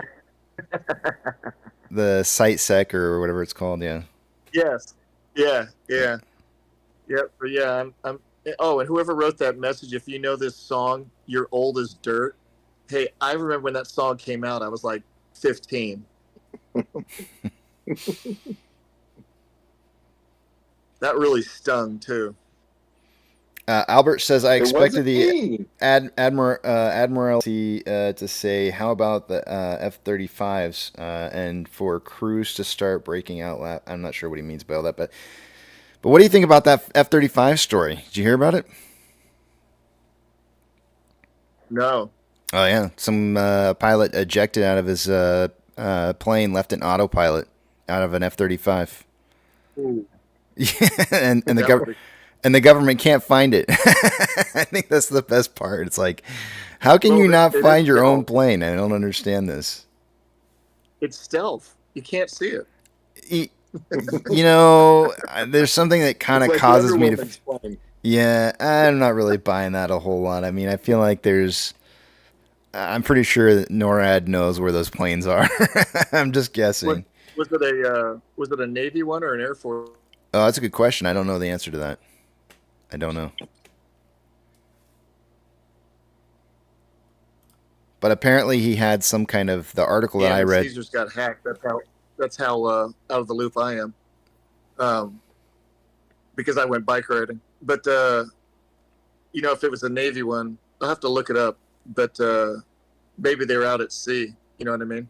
No, it's over land. So I want to say it was. My memory's not all that great. Carolina. Yeah, I was just going to say South Carolina, but I couldn't remember, so I was going to go pull it up here real quick. But I think it is South Carolina, yeah. It's probably out of Beaufort then. The Marines out of Beaufort. Oh, it's a Marine? No wonder. I'm just kidding. it was because they've got the Beaufort and what's the other base? Cherry Point. Let's see here. Joint Base Charleston and Air Base in North Charleston said it was working with the Marine Corps Air Station Beaufort to locate an F-35 that was involved in a mishap.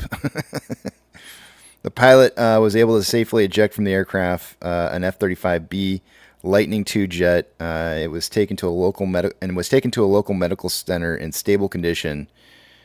The jet was left in autopilot mode when the pilot ejected from the aircraft, so there's a possibility it could be airborne. Jeremy Huggins, a spokesman at the Joint Base Charleston, told NBC News over the phone.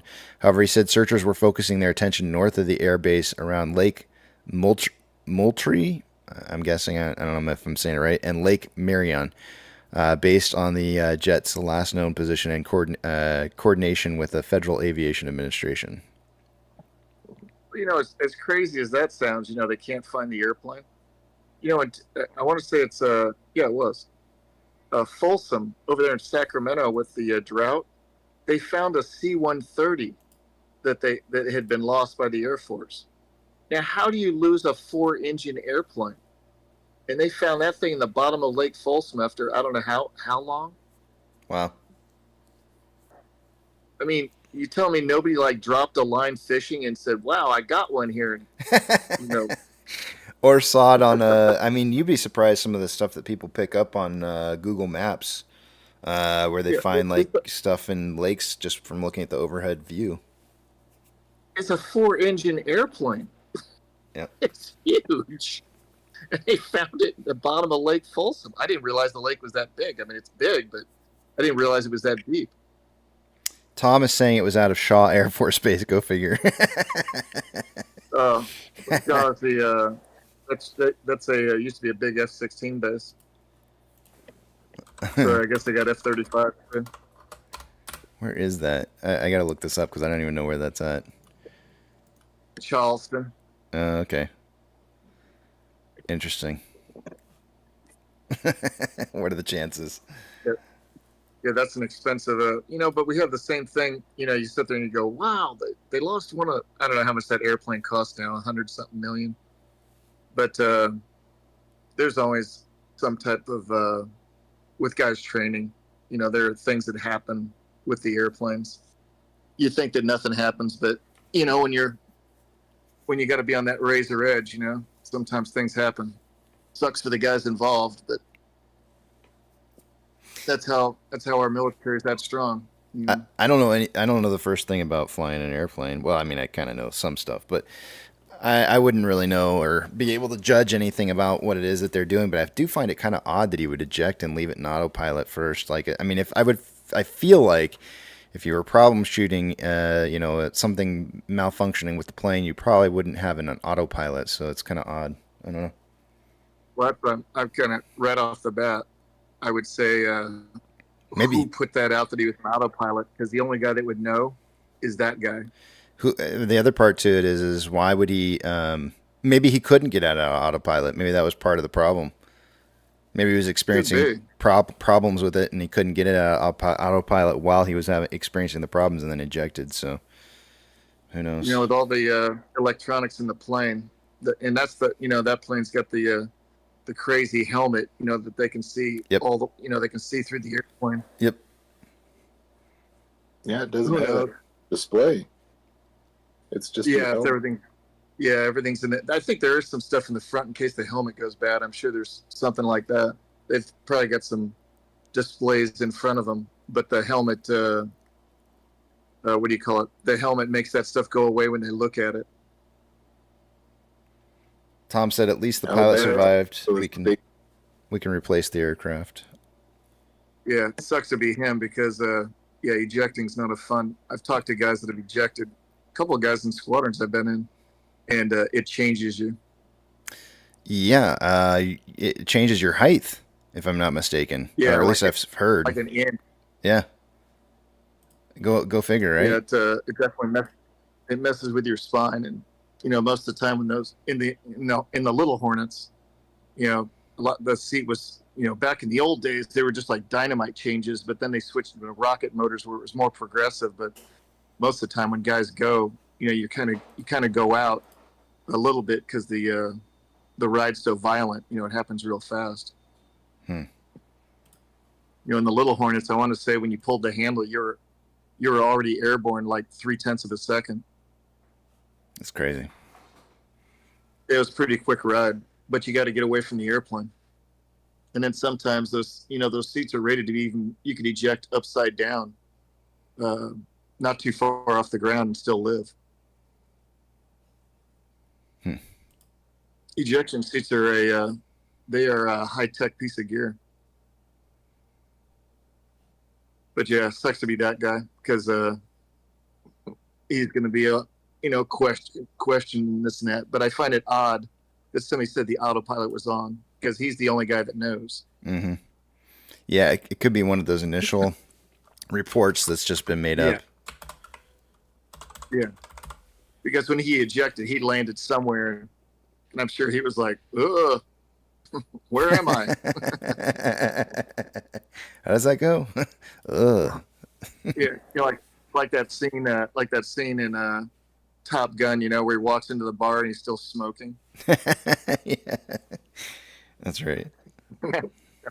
Gonna walk in. Could I have a Pepsi? Sure. So yeah, never fun to have the magnifying glass above you. Well, it's numbers time. Go away. Yeah, it's just a topic. Key news point for the day. It's captures everybody's attention. I was just glad that there's an airplane crash and how I met my wife were integrated into it. No, it was a completely different topic. Somebody else. I mean, oh man. Now you got me feeling bad. No. I was just laughing at it. The two subjects were so far off. Well, it worked from me meeting my wife to a $100 million plane going down. Speaking of crush and burning, when do we get to talk to your wife next?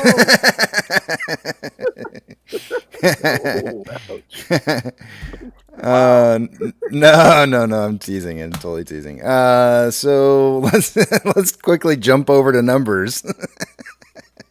Let me dig out my shovel here. And start with the numbers for the day today. So, there was no link or connection between the whole how did you meet your wife thing. I was just curious because I always a lot of different pilots that I've talked to in the past. Usually they're the way that they've met their wives have always been very interesting. So I always had fun Damn. asking. I brought the whole conversation down. It was because mine was so simple. Well, I mean, but no, I mean, it's still interesting. I mean, not very many people, I don't think, can say that they were working out in a gym when they met somebody and actually had it work out. So it's cool that you guys. How long have you guys been married, by the way? Oh, see, I met her in 2002. Oh, you got some time. And then we got married in 2007. Yeah, you got some time under your belts there. Yeah, because yeah. Oh, good deal. She just had to get married, so we thought we were going to be bohemian, but we had to get married. Bohemian? What's that? You know, when you don't get married, you're like, what's roommates? The actor and the actor. Yeah, you know, just keeping it loose. Yeah, interesting. What's the with the two movie stars where they haven't been married but they've been together for like 50 years? Oh, I can't think of them. She's got blonde hair. Kurt Russell. Yeah. Yes. Yeah. I thought we were going to be like Kurt and is it Goldie Hawn? Goldie Hawn. Is that who he's been living with forever? Yeah, I thought we were going to be bohemian, but didn't work out. Tax advantages and all. Oh yeah.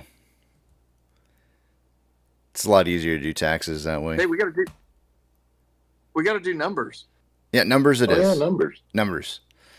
Price prediction, tally points. All right, here we go.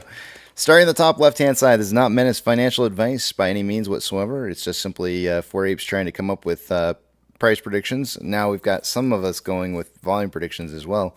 I have 668 to 968. Eric has 7 to 10. Apex has 675 to 975. And I guess we're just going to go with Flat Earth with 645 to 945. Hold on a second here. I got to change something. And volume predictions, I've got for the day 20 to 40 million. Apex at 35 to 55. And Flat Earth is going with 15 to 35 million shares predicted for the day today. And let's see here. Taking a look at short exempt volume, it was a little bit down to 288.3 thousand shares. I know the target's 300K or more. Anything over 100,000 shares is quite honestly is a very large quantity. Utilization was up 67.18%, and day-over-day price increase on Friday was up 2.7%. Max pain for the week this week is $8 off exchange this morning. Let's take a look at that. I have not run the numbers for this morning. By this time of the day, I would expect to see about 44%. Going through off exchange, EDGX to be somewhere between 10 and 11%. Off exchange is 51.4%, EDGX 11.7%. The combined total 63.1% when we should only be seeing about 54%. So we're about 9.1% higher than we should be by this time of the day. Definitely price being suppressed quite heavily using these exchanges. CHX volume so far for the day today is 806 shares, not a whole lot. Taking a look at GME's CHX volume, it's 860 shares for the day today. It's not very elevated either. Institutional ownership, earlier this morning we ran the numbers, it was down by about 10,000 shares. It was 154.079. We haven't seen that change in a hot minute, and it's still reporting the same value. Taking a look at the options for the day today, highest amount of call volume so far for the day is at a strike price of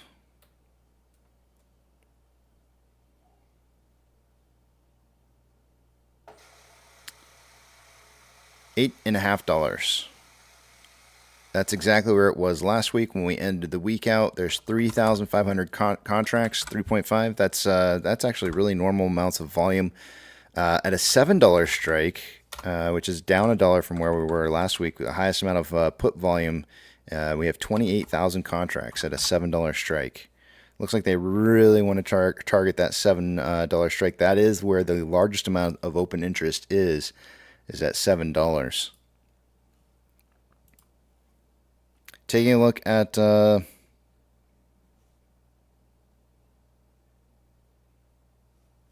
actually, you know what? 1 second, I forgot to move some screens around. Move that one.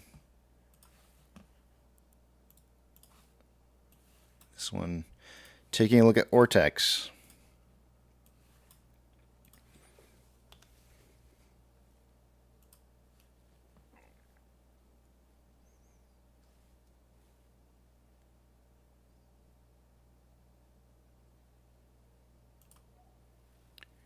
So far for the day today, we have a reporting of about 924,000 shares having been borrowed.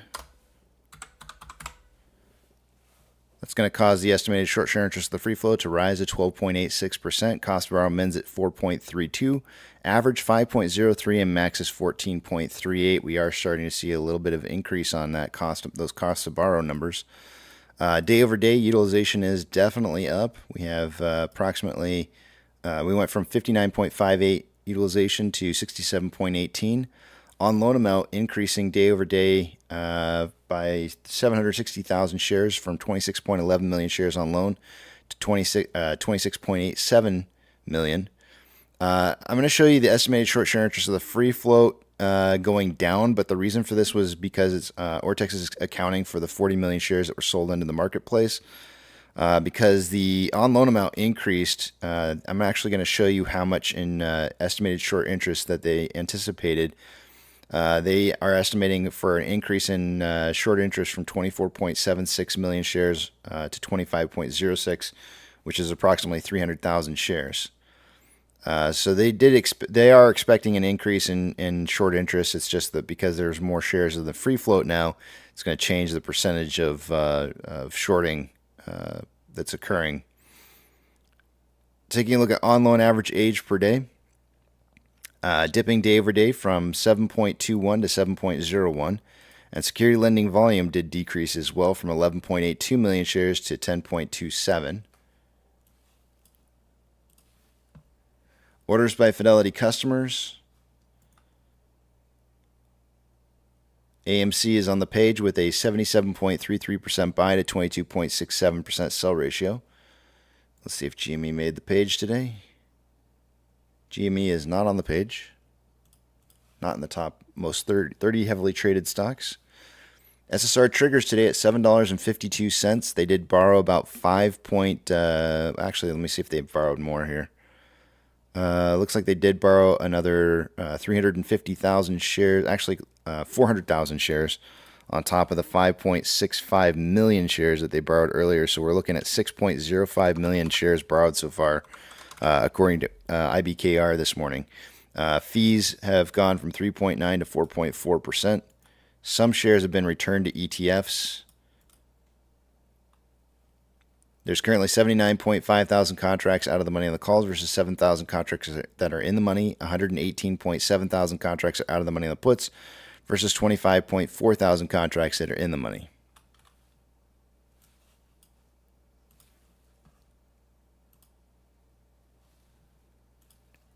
NASDAQ is up 0.13, Dow Jones is down 0.08, and SP 500 is up 0.03. We have 3,557 decliners to 2,465 advancers. The market is more declining than it is advancing currently. Let's take a look at our banks and see how they're doing. Biggest movers for the day today. I'm just going to count anything that's plus or minus 2.75% or greater. We got Silvergate down 47.62%. Pac West is down 2.99%.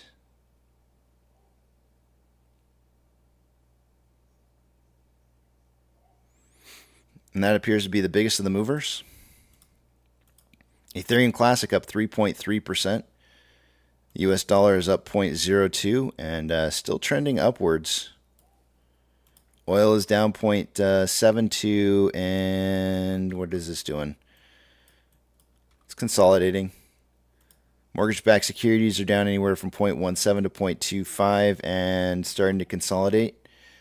SPY is up 0.05, starting to trend up after initially being up and down this morning.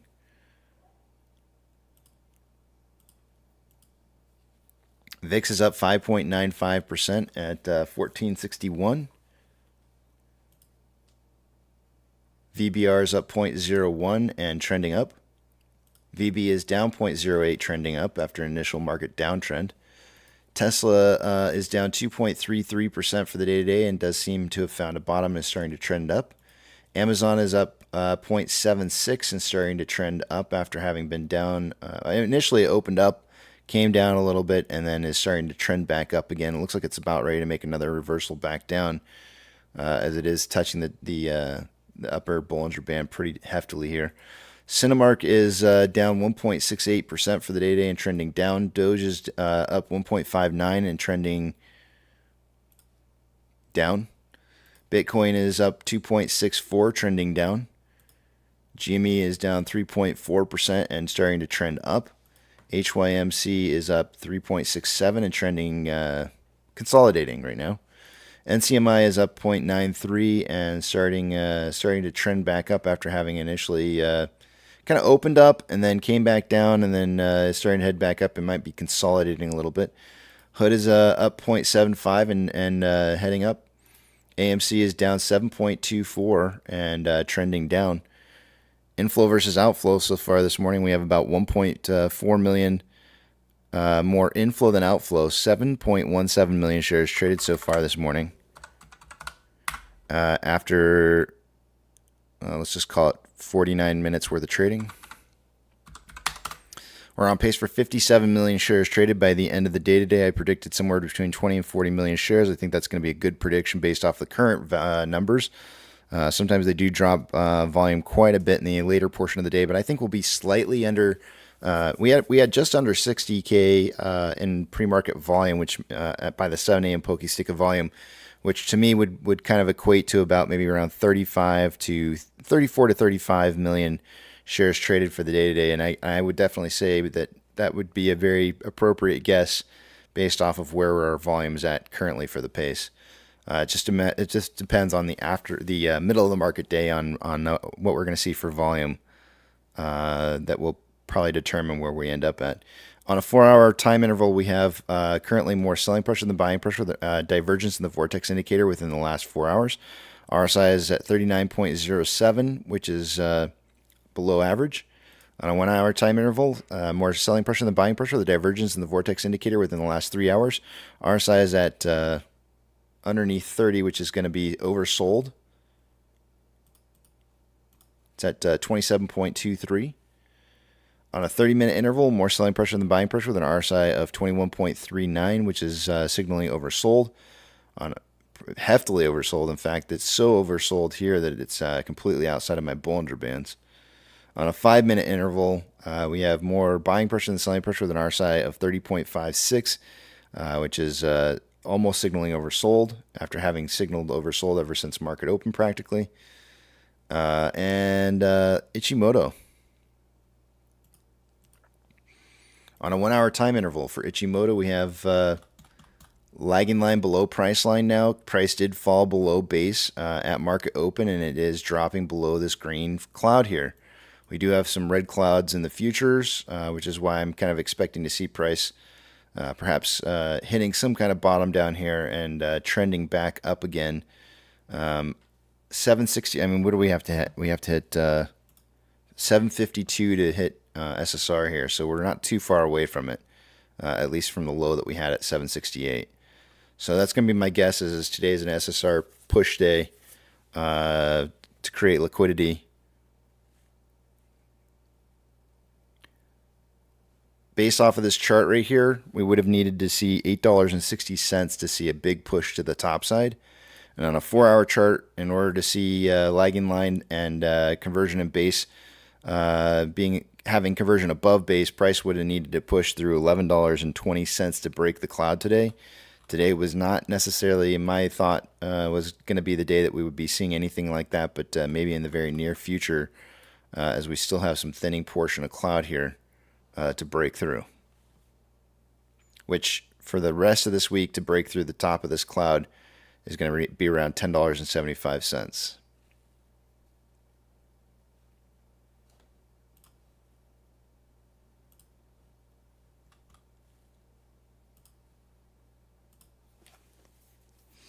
And with that,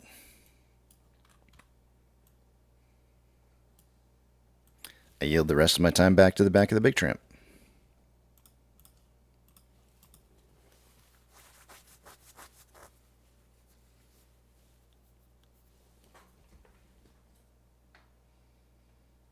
While you were doing the numbers, I actually looked up the mishap. Oh, okay. That was an F-35B, which I didn't even know what an F-35B was, but now I do. Is that, I guess the B stands for bomber? No. What's the B? For this one, like in the Hornets, you had F-18 A, B, C, and D, and now E and S. The AMCs were single seat, and the B and D were 2-seat, which were for the original Bs had a stick in the back, so it was for training. You take a guy up in a single seat airplane with a guy in the back. But now I guess the simulators are so good with that F-35 that probably your first ride is in the airplanes by yourself. So, but the B in this one actually means it's the Marine Corps version, which is the V-stall, the vertical landing one, which is like the old Harriers were.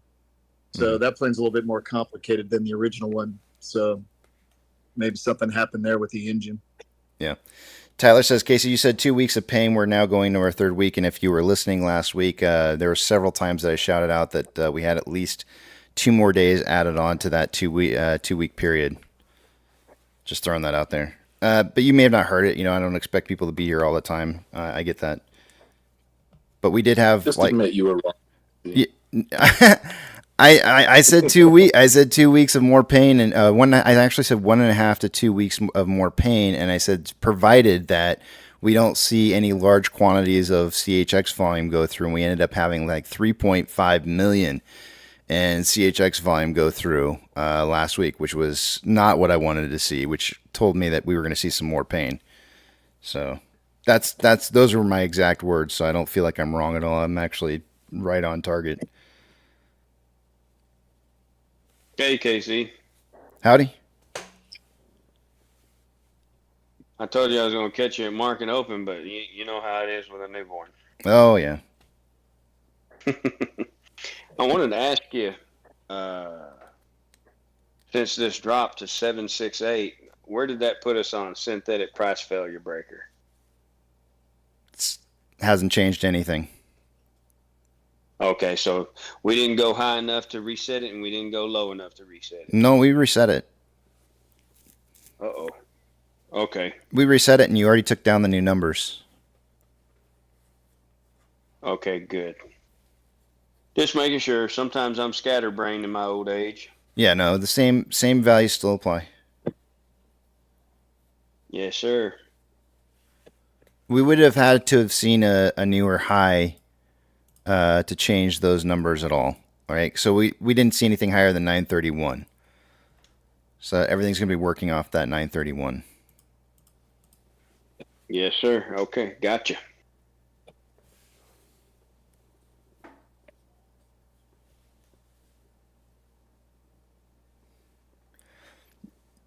Danny, you sent Danny, you sent me a picture of a guitar, correct? If you did, Danny, I just wanted to get your permission if it's okay if I share it. And I was looking at it this morning. I completely forgot about looking at it, and then I remembered, and I went and checked my email this morning, and I saw it. I just wanted to make sure I could get your permission. That is a really cool resonator. I think it was Danny that sent that to me.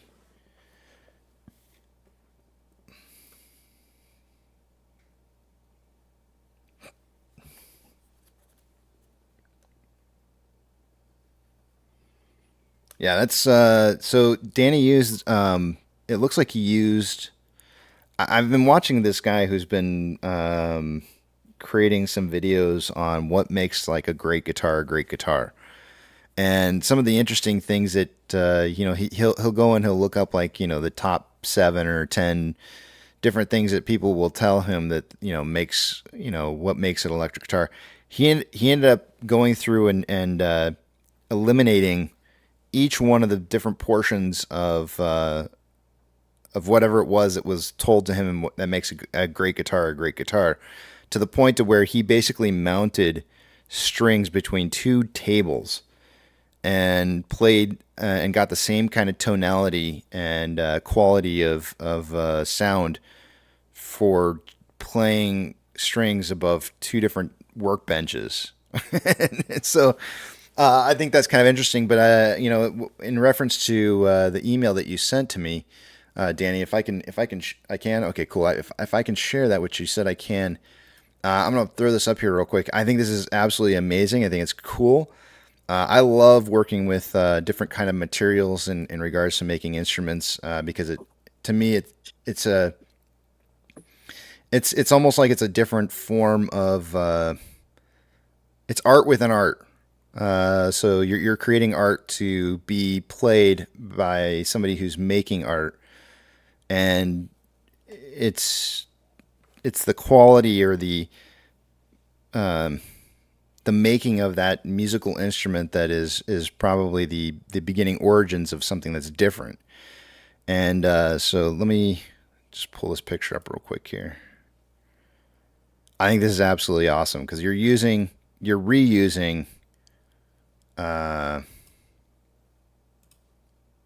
materials that have maybe a past, and that's entirely okay. It might make some of the coolest stuff, but this is the resonator that he sent to me, and it's reused wood. This looks like a hubcap, and I bet this thing just sounds amazing. I would love to hear it played sometime. I think that's so cool. That's so cool.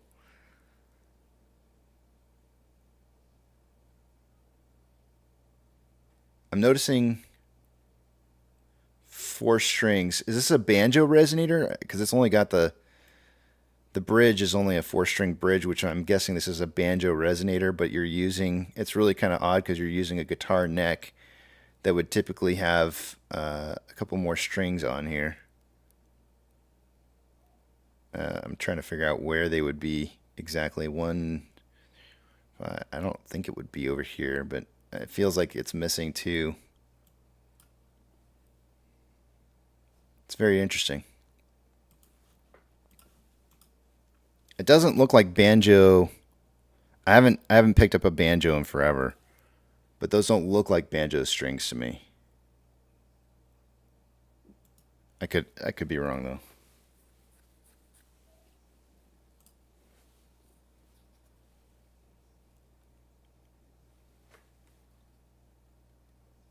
It's two hubcaps, one from my old 72 Datsun pickup. The strings are set up wide and it's played with a slide. Oh, that's awesome.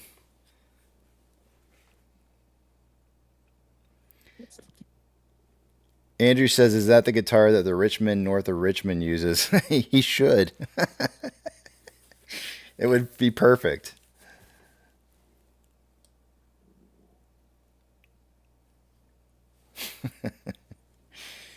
I think that's really cool.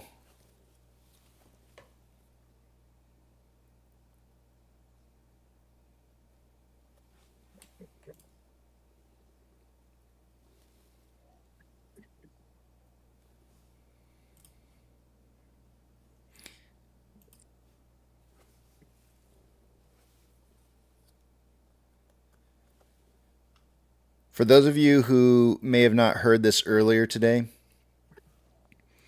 there was a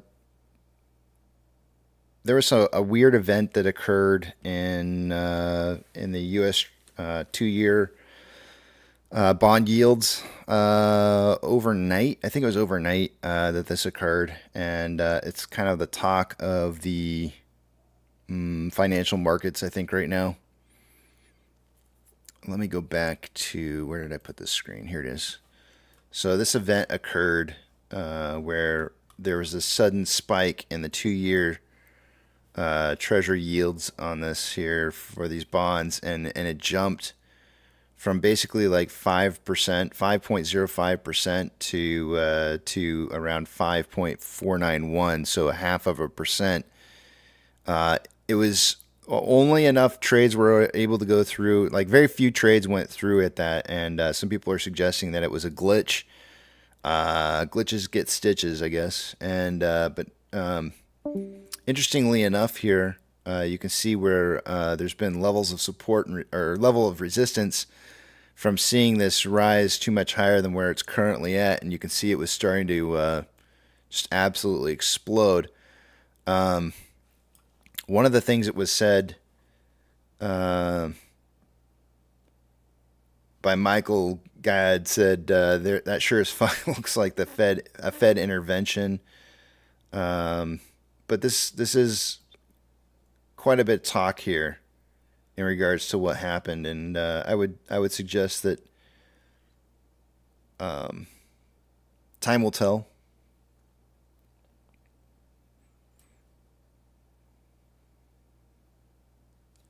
Time will tell. We'll see what ends up happening here.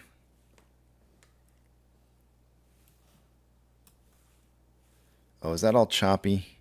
That's probably all chopped up because of my screen set up the way I had it at. Sorry about that. What did it look like? Yeah, it wasn't too bad.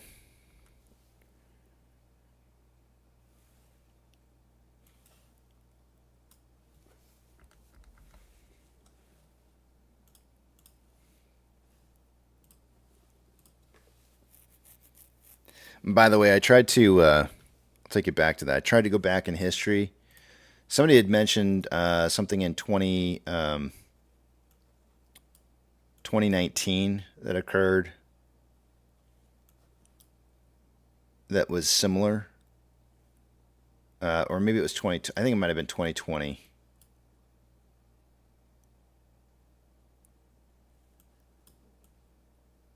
I don't see it. I'm looking for it, but I was actually kind of going through here and looking to see if there was anything quite like that from the past, where we might have seen, like, when prices, or not prices, but percentages were actually like fluctuating quite drastically. I guess there might have been a case to be made maybe for like right here, where we saw like a huge wick and then but nothing really revealed.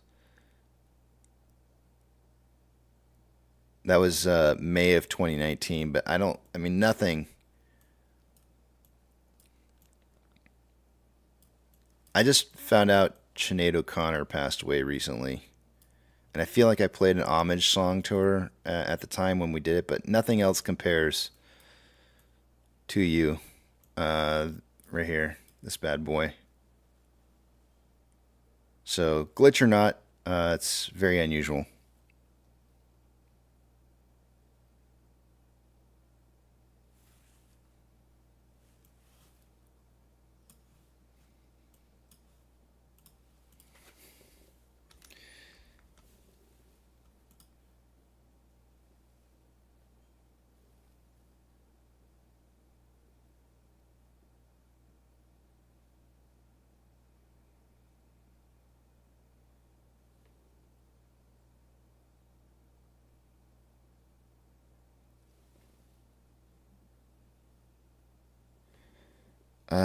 Let's see here.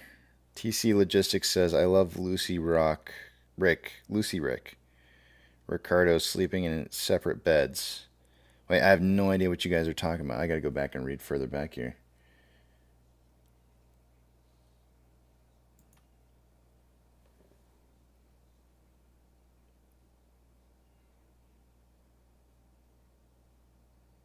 I don't know if I don't know how far back I gotta read. that's way too far back. I don't know if I can read that far back.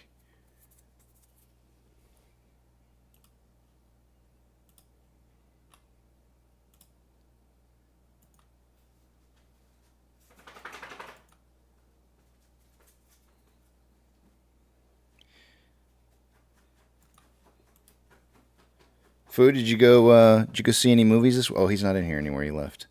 Hayden, did you happen to go see any movies this weekend? It's okay to say no. Oh, sorry about that. I was actually working on a report. Nope, I've been unlike these other guys at the Discord. I've been working all weekend. Flying? Working? Yes. Oh, okay. Keeping this country moving. Okay. Is this country moving from your perspective? Actually, I was kind of surprised. I went up to Portland yesterday from, let's see, what did I do? I went Dallas, LA, Portland, and then Portland back to LA. And I was actually surprised. We weren't that full going up to Portland. Not that many people. Every once in a while, I get a rare occasion where I get to fly on a flight that's got like 10 people on it. I don't know why that is. But it has happened on a few occasions where there's like, 10 people tops on the flight, and it's like, holy crap, they're losing a lot of money on this plane ride just to get it back to wherever it had to go to. And that's kind of the weird thing about the airlines. Any other business, you just go, okay, we're not going to go, but we've got a schedule. We have to fly the schedule, and we're judged by the flights finished. The government doesn't care that that flight had 4 people on it, 100-seat airplane. Did you finish the flight? Yes. That's actually an enormous number for the company to fulfill the schedule. And, it's a good and others. If you do it, then you're great. And if you don't do it, the company gets hit by it. So yeah, it's actually a big deal for us to do all our flights, above a certain percentage. But does it help the bottom line? No. Probably one of the few industries where you have to do something and you're going to lose money.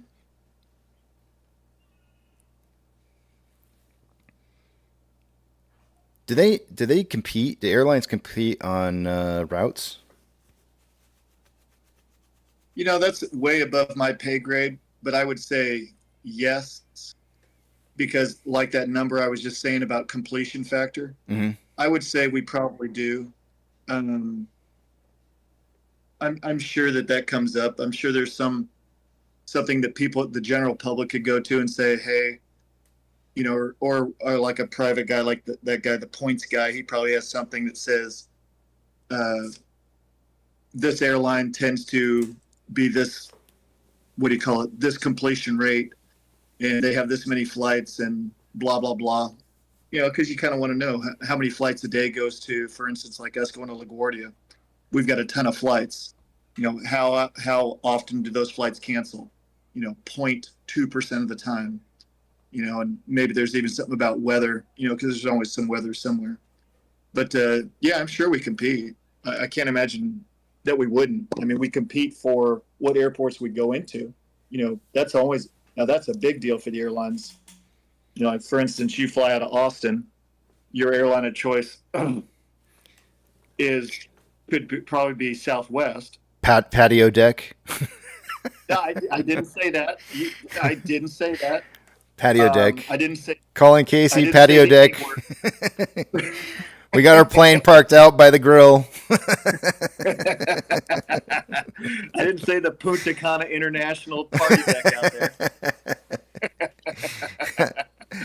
But, if you're flying out of Austin, you're probably going to fly Southwest because that's a huge hub for them. Also,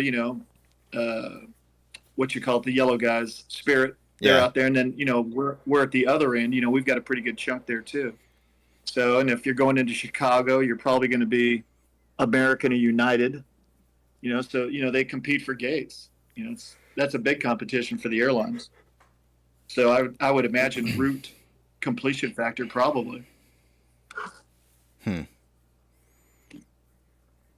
Yeah, I like it when you pay for a flight and they hand you I'm trying to think of like something really ridiculous. they hand you a parachute, boarding your plane just in case. Yeah, just in case. Maybe they give you a box of screws, and they're like, you never know. If you see one missing, put it in for us. Well, there's so many of them. Can you really even keep count? Those are my favorite. Yeah, I'm sure the airlines compete at every level for different things. I mean, it's a business, right? So, I mean, we as pilots, we compete to see, we want to make every landing nice, right? You want to make every ride smooth. Our company gives us all sorts of stuff to do that. On our, in fact, I'm looking at the iPad right now. We have our own weather service, and we've got our own broadcasting of possible turbulence. So we schedule flights to go where it's optimum for fuel, but I've got the discretion of not using that altitude because I see a smoother one above or below it, to make a better ride. And that's what the company puts out is, it's all about past. Yes, we want to make money, but we can't make money if nobody's comfortable. So obviously a smooth ride is comfortable, keeping the airplanes cool during the summer, which is always a factor in Texas, obviously. I don't know what happened. When we did take that trip to Florida, it was on Spirit, and those pieces of plastic chairs that you sit in, they have like zero padding. The ones in the back. No, the whole thing. And the one, yeah, everything that's not considered quote unquote first class. I don't even think they had a first class section. But I think we were sitting on like the worst possible grade of foam that you can put underneath carpet. But anyways, the rate of descent that when we were flying back into Austin seemed pretty decent. I'm pretty familiar with what a good rate of descent looks like, and whether or not they're able to kind of get that nice hover just before they touch down, kind of so you get a smooth touch. And we didn't. It really didn't look like we had a bad landing ahead of us as I was looking out the window. And I'll tell you what, it makes a big, huge difference sitting on a piece of plastic versus sitting on a seat that has just a little bit of cushion on it. Because I felt it through my entire body. Like the impact was so hard. It hurt. My neck hurt afterwards. I felt like I had gotten a little mini crash. So. Like a minor fender bender. The one thing you don't get to see from the back is what's going on in the front. Mm-hmm. And if an airplane lands before you, it's just like a boat. There's a wake from the the wings. Yep. So, and you were flying Spirit, so it was a 320 or a 319 or a 321, same plane I'm on. And they leave the vortices on the runway. So when you land, sometimes the wind keeps them in the same area. Mm-hmm. So you get the ground effect, which is what you're talking about, the cushion of air that we flare into to smooth the landing out. And sometimes you hit one of those vortices and it drops a wheel, and there you have it. You want to be smooth every time, but like going into LA the other day, yesterday, they on the north side there's two runways on the north and south complex, and we were landing on the north complex. But 2-4 right was closed, only 2-4 left. So you've got everyone taking and landing on the same runway. And, you see at LAX, there's some big birds. So you get a A380, the big Airbus landing, and you got to wait a certain amount of time for the vortices to go away. And, there's still something there in the air, and you're the next guy landing, and you ever next thing you know, you ever fly into Phoenix? That's a great approach. What's that? You ever fly into Phoenix? Oh, a lot. Yeah. Oh, that's got to be the worst for you guys.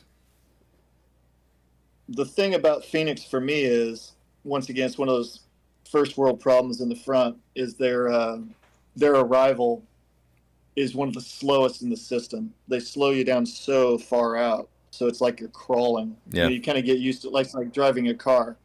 You're used to driving 65, 70, and all of a sudden there's a 45 speed limit sign. You're just like, Same thing going into Phoenix. It's just so slow. You're used to a certain rhythm, a certain speed. Like going into Atlanta, there's a certain rhythm to coming into Atlanta, and you just know it, and you can tell when it's slowed down. And in Phoenix, it's just always slow. It's just the way it is. But landing there, no, it's It's a long runway. Yeah. At least the north side on runway 8. That's a long one. The one on the south side's a little bit shorter because it's displaced, but not that big a deal. I'm looking to see if we've got any. Yeah, there's competition in everything. What's that? There's competition in everything.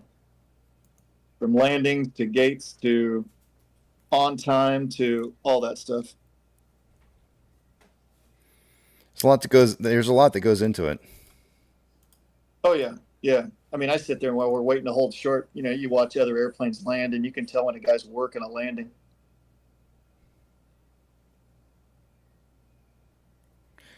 I'm looking to see if there's any new news about.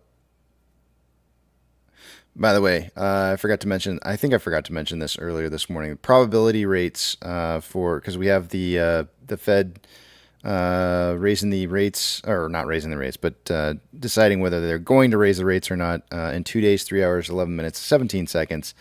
As of right now, actually, let me refresh it one more time. Earlier this morning, when I refreshed this, it was a 1% chance at seeing a raise in rates. It was really kind of interesting. Apparently, Citibank is suggesting the idea that they're going to raise rates, and I'm not, based on the probability calculator that I'm looking at here, I see a 1% chance still at seeing any kind of rates being raised. So do note that that's going to happen on Wednesday. The decision, or at least the news.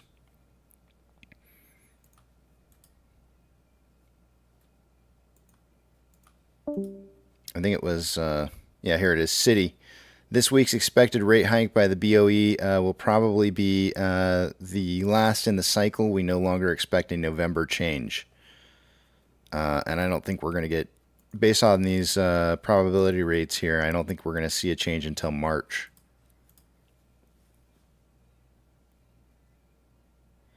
SSR for the day-to-day BK broiler is on the page there. It's $7.52. It's kind of like middle low side of the page. SSR trigger price.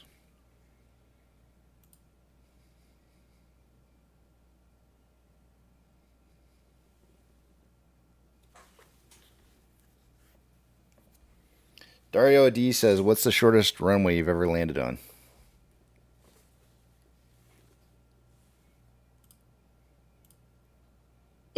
Military or civilian? Civilian. Let's go civilian.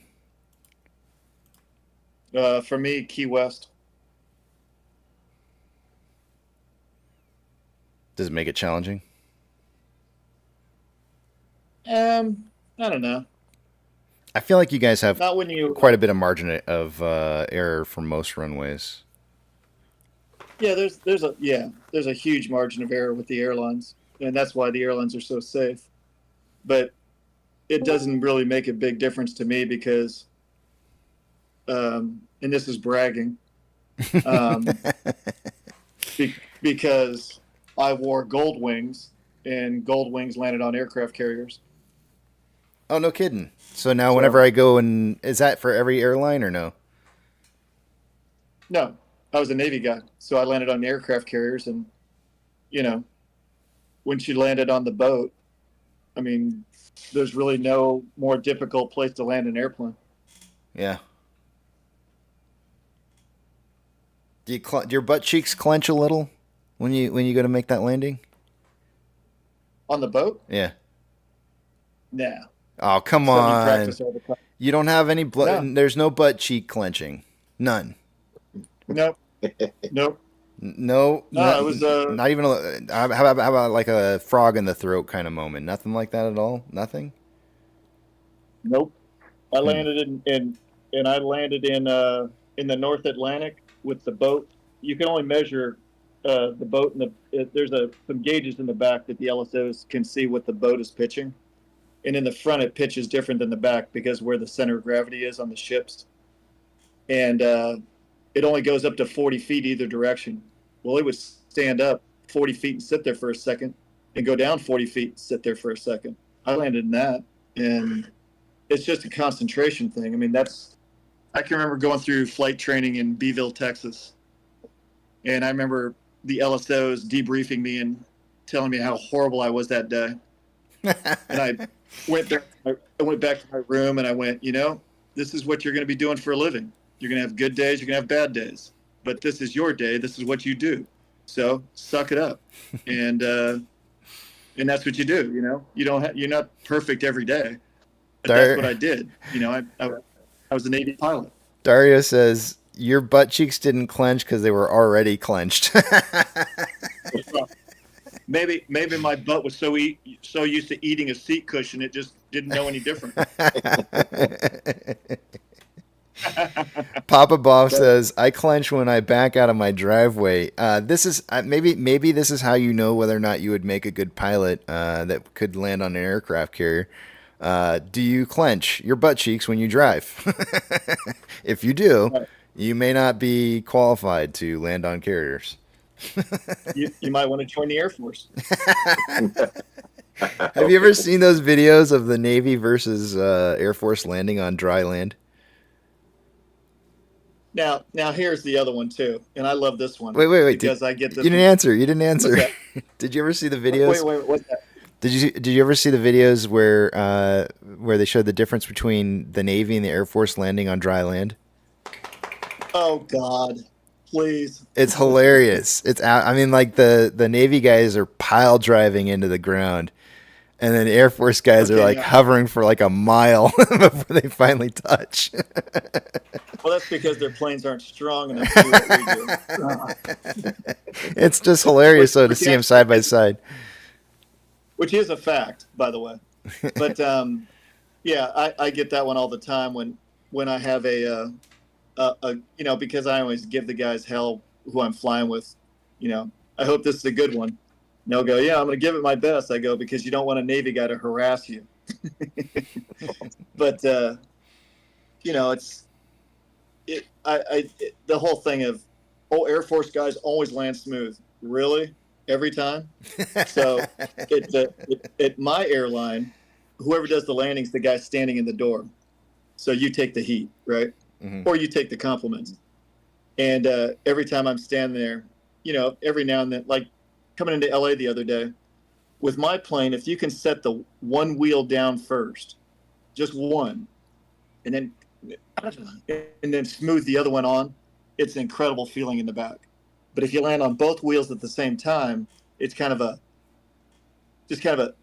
just nothing to it. You know what I mean? It's not smooth. It's just kind of, So I greased one. I'm not going to lie. It was incredible, if I do say so myself. And the lady comes, I saw this lady. She was about 15 rows back, and she was eyeballing me. And she had a big smile, and she goes, "That was a pretty good landing. You must have gotten 2 scoops of that when you went to flight school." I said, "That's right, ma'am. #1 flight school in the country. Some people had to join the Air Force, though." Oh man, you better be careful. I can hear Pirate's teeth clenching. I know. I can hear him. I can hear him like grinding back and forth. It sounds like he's got marbles crunching underneath his jaw. Now, the best part was she came right back and said, my husband was a carrier pilot in World War II. I agree too. Do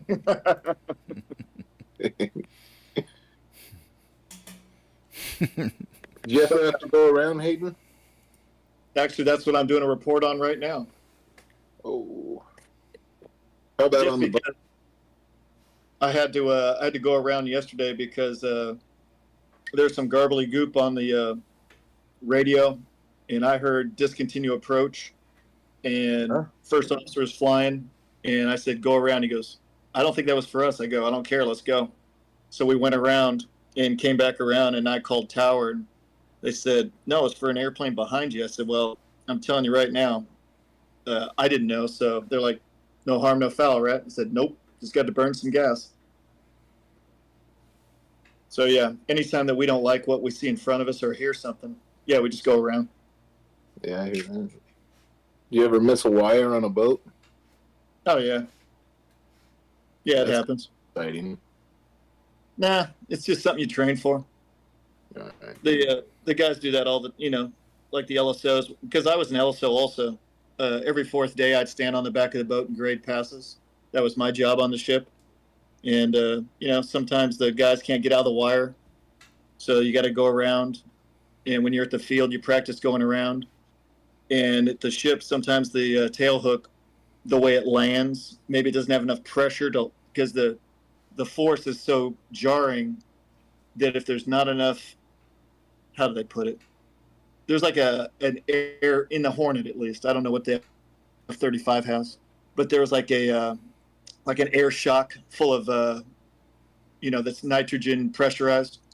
And if there wasn't enough nitrogen, the hook could bounce. So it might bounce across the wires, and you go to full power no matter what, whether you grab a wire or not. So when you see the airplane's landing, it looks like the back end is coming up. So it bounces up. They're at full power, and the wire stops them. And then you'll see a guy with a yellow shirt. He runs off to your right side, tells you to throttle back. And then when you throttle back, the wire gets retracted, which pulls the airplane back, which drops it off the hook. Then they give you the hookup signal, and you taxi out of the way, and another guy lands 30, 40 seconds later. Damn it. I can't even imagine. But it doesn't matter if you grab the wire or you bolt her, you still go to full power. Yep. So it's the same procedure no matter what. Bruno's asking to go outside. I'll be right back. Sorry. But like I said, I went from laying carpet and hardwood floors to being a pilot, so it's just a lot of training. Yeah. And the 18 doesn't take over the takeoff when you bolt her? No. Oh. No, your hand's flying now. No. Now, I couldn't tell you about the newer airplane. And like the E and the F, the Echo and the Foxtrot, the Bighorns, I think, like I said, if there's any new guys in the chat that happen to be pilots, it's called the Magic Carpet. And once again, another thing with the Navy flying, when the aircraft's catching airplanes, it has to have a certain amount of room, which takes a certain amount of time. So the faster they can catch airplanes, the less they're going in that same direction, right? So how do you do that? You make sure that nobody can ever bolt her. So the Navy worked on the autopilot stuff, and I want to say it's quadrupled redundancy. So there's 4 different things going on, and they call it the Magic Carpet. And it's so good that the airplanes are landing in the same spot so much that the tail hooks are denting the aircraft carrier in the exact same spot. It's that accurate. So, it's 100% boarding rate. So the aircraft carrier doesn't have to go in the same line all the time, which makes them more tactical, which makes the airplanes better because they're getting aboard quicker and everybody's happy. But they would still have to go around on their own. They'd still have to go to full power. It's not good enough to do that because you still have to distinguish it that you've caught the wire, and there's no computer that can tell you that you caught the wire. So they may be coming down with the autopilot to the deck, but they're still hand flying the go around. Wow. But I'm talking out of my ass because I never did it. I only did maybe, of the 330 landings I have, probably 7 of them with the early ACLS, what's that, aircraft carrier landing system? I think that's what it is, or automatic carrier landing system. And yeah. But it in the old days, it was, if the boat was moving, it wasn't really great. But nowadays, from the guys I've talked to, that it's spot on. Apparently it's so good, an Air Force guy could do it.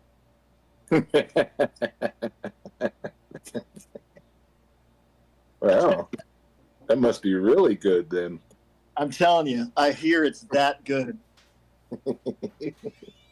They've made landing on a carrier so easy that even a guy with a blue suit could do it. And the Marines, they just get close to the boat and eject? Is that what happened? With that guy with that F-35B, that thing's got, with the different engine with that V-stall. Yeah.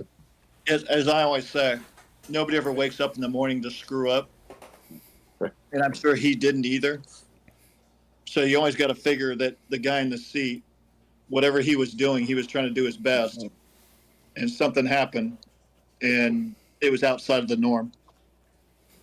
I'm sure you've seen that video of that guy that he's flying a BF-35 and he comes down and then it kind of noses down a little bit and then it starts spinning around and then he ejects out. Yeah, you know, especially with that V-Stall one, the old days with the Harrier ones, they had a really, in fact, a guy I went through flight school with, he actually had one about to flip over and he ejected. And unfortunately, when he ejected, where he was coming down, the airplane blew up underneath him and the heat actually melted his parachute. Oh my God. Yeah, so he did everything right. The plane screwed up. He did what he was supposed to and he still didn't make it. Damn. Yeah, sucks. But, you know, like this guy, this is in the news today, but, you know, this afternoon, Biden will fall up a staircase and nobody will remember the F-35. He'll defy physics. He'll fall 3 times. Yeah, he'll fall up a staircase and defy gravity. And this guy will go, thank God the heat's not on me. As we used to say, the 4th law of thermodynamics, if the heat's on someone else, it's not on you. If it's not on you, it's good. That's right. That's right. You just keep backing away. Oh. You like that, Casey? What's that? You like the 4th law of thermodynamics? I didn't play the drum roll, but yeah. I think that's actually not called a drum roll. It's called something else. I can't remember what it's called, but I don't want to draw anything here just right yet because I think I'm pretty much identifying exactly as this is happening that it's about ready to break a trend. Maybe perhaps to the top side here, but we'll see if it actually moves beyond this. Yeah, I'm a little disappointed Pirate wasn't here. He'd love those jabs at the Air Force. Oh yeah, I'm sure. Those are his favorite. Damn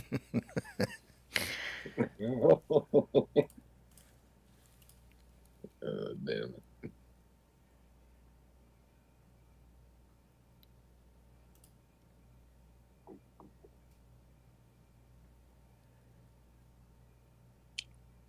Let's see here. Rim shot. Is that what it's called? Is it called a rim shot? Wait a minute. No. Wow. Try bars, rim shots. Man, has this channel gone downhill. Hold on a second here. Hold on. That's not a rim shot. I'm pretty sure a rim shot's supposed to be when you hit the edge of the snare drum. That doesn't sound like a rim shot to me. I mean, maybe that's what it is. But oh, now that actually did sound a little bit more like a. Do that again, censored content? I don't know.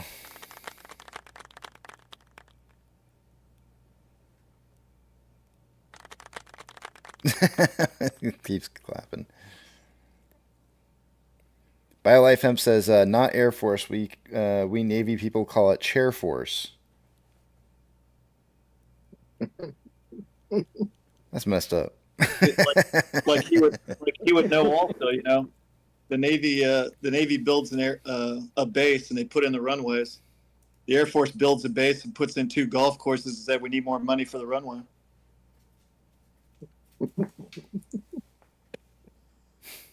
Just saying.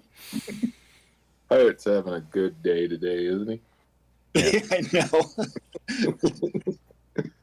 His ears have to be ringing right now. I'm surprised he hasn't taken the chance or the opportunity to come in and defend his honor. Not even one shot yet. Yeah, I know. He? I don't know. He did. He said a few things. He says he's waiting. He's gonna get you.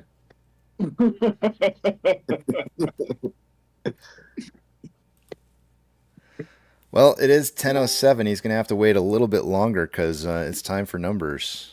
Let's see here. Yeah, he's still not in here. Preacher just came in, though. Good morning, Preacher. Let's do these numbers. I'm going to take you guys over the other screen. I'm not going to be able to see what it is you guys are saying, so hold those personal thoughts, comments, questions, or concerns until you see the big tramp back up on the screen again. And let's take a look at what we got going on here.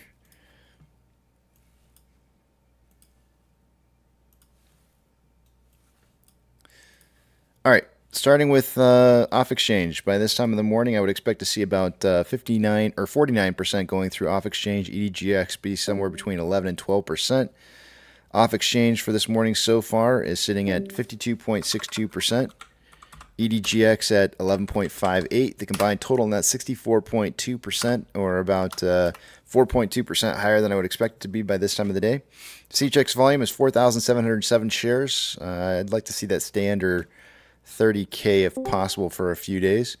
GME CHX volume is sitting at 860 shares. Not a whole lot going through that as well. Taking a look at Ortex, as of an hour ago, there was 924,000 shares having been borrowed so far for the day today.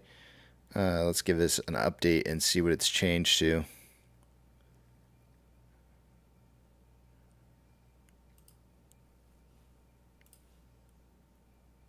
$1.2 million shares haven't been borrowed so far. It's going to cause the, it's going to have, it's going to increase the estimated short-term interest of the free float to 12.95%. Cost of borrow mins at 3.53, average 4.99, and max is 14.38. Shares on loan for the day today is at 26.87 million shares. That's approximately 760,000 shares more on loan today than there was Friday. Ortex is estimating that about 300,000 new shares are have been taken on as short interest.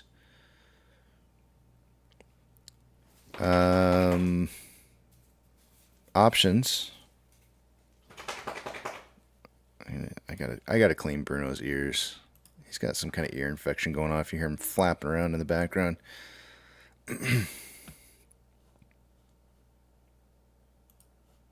He gets allergies, and then he gets ear problems. Dog issues. All right. Highest amount of call volume so far for the day today is at $8.50. An hour ago, there's 3,500 contracts. There's now 5.6 thousand contracts. On puts, highest amount of puts there at a $7 strike. There was 28,000 contracts an hour ago. Now 29.1 thousand contracts. Market suggesting a closing price somewhere between $7 and $8.50 by the end of the day today. Taking a look at orders by Fidelity customers. AMC is in the top 30 list here of most heavily traded stocks with a 78.35% buy. That's 21.65% sell ratio. Looking really strong. And GME has not made the list. Trigger price for SSR for the day today is at $7.52. Shares available to borrow. It looks like they did borrow another 150,000 shares. And fees are back down to 3.8% now. So in total for the day today, we've seen Stonko Tracker report about 6.2 million shares traded or borrowed so far for the day today, which is quite a hefty amount. And I think part of the reason for so much borrowing of shares is what's about to become due.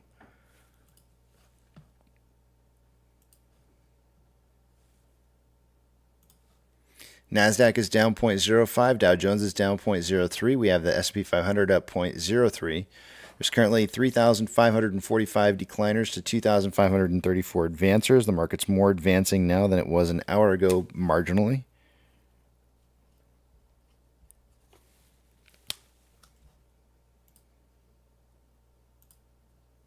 Big bank movers for the day today. We've got... I'm just going to read off just the ones that are plus or minus 2.75% or greater of a change. Give it just a second while it updates.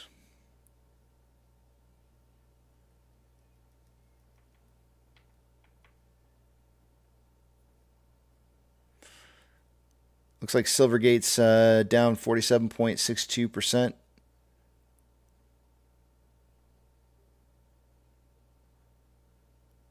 All the rest of the banks are within that margin.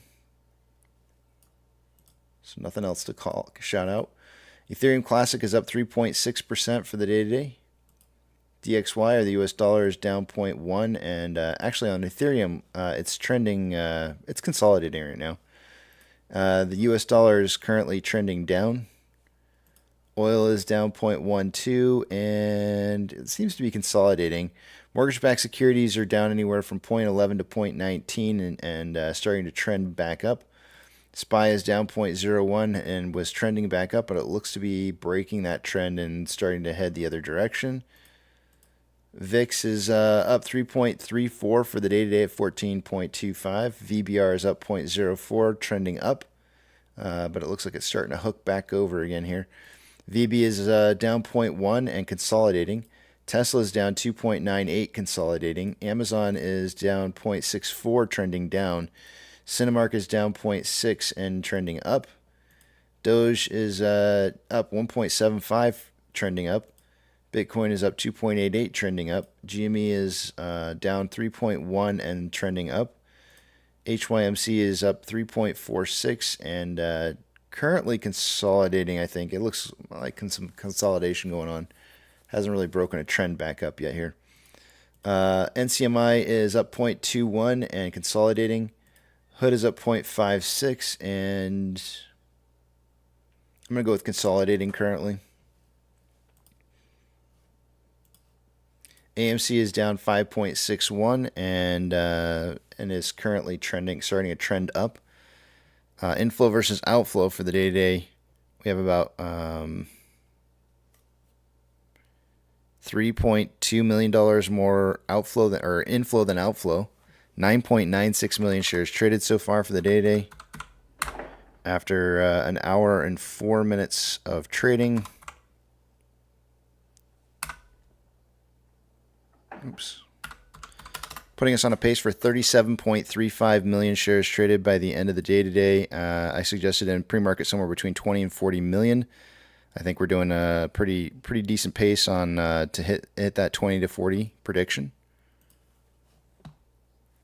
On a 4-hour chart, we've got currently more selling pressure than buying pressure, with divergence in the Vortex indicator happening within the last 4 hours. RSI at 41.02, which is below average. On a 1-hour time interval, we have more selling pressure than buying pressure than RSI of 34.29, which is below average.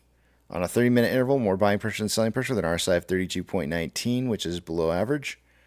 On a 5-minute interval, more buying pressure than selling pressure than RSI of 46.07, which is slightly below average. And with that, I yield the rest of my time back to the back of the big tramp.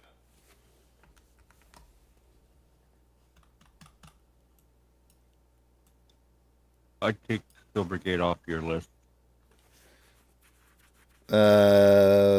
Well, I mean, if that's the case, then I should take off FRC as well. I mean, and Pac 910 shares so far. And Pac West. Yeah. Let's see here. Like if you bought 20 shares of Silvergate right now, you could make the price go up 20%. Suppose, you know, if somebody could buy it, which I don't think is possible. I think it's a sell only kind of situation. Yeah, I don't know. I'm gonna leave them. Just look at the 5-day. How many times it's jumped up and down 40% in a day? It's multiple times in one day. It's up and down 50%. I'm still gonna watch it.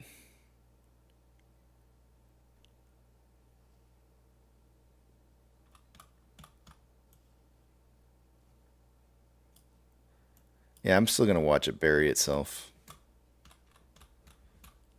0.11. Maybe in the next week or so, I might take it off.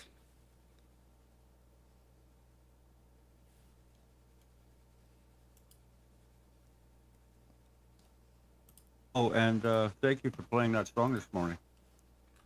You're welcome. I went back and listened to the opening. I'm like, geez, we finally got another one I picked. I'm stuck in the 80s. What can I say? Hey, there's nothing wrong with that. I feel like there's good music from almost every era except for 2000s. Yeah, and that particular band is like groundbreaking as far as I think that album changed music in a significant way. Yep. Meanwhile, I never get a song ever. Have you listed any? Yeah, many.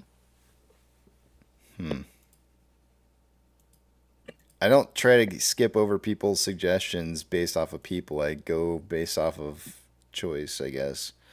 Whether they suck or not. Yeah. Pretty much, or if I'm just not feeling it, then I probably skip over it. And if I skip over it, it's gone. You know, it's like I have to see it again. Throw some more, throw them back in there. I've said Freebird at least 20 times. I've never heard it.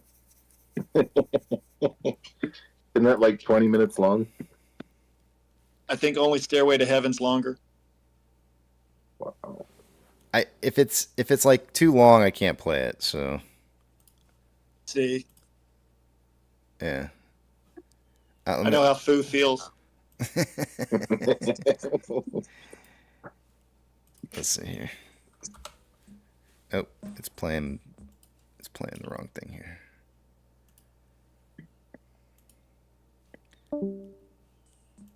Keep doing it. Let's see, Freebird. No, it's like 9 minutes and 11 seconds. That's not happening. You play Simple Man? Simple Man. Let's see here. That free bird sang down, down, down, down. Yeah, that's 6 minutes. That's even pushing it a little bit too far. Every once in a while, if it fits really good and it's a 6 minute song, I'll deviate away from that rule. But uh-oh. I noticed that Pirate's coming in he's coming in hot and heavy. Oh, he's had a couple of good ones. You got to go up and look at his first one. Holy colt. I gave him a sheesh.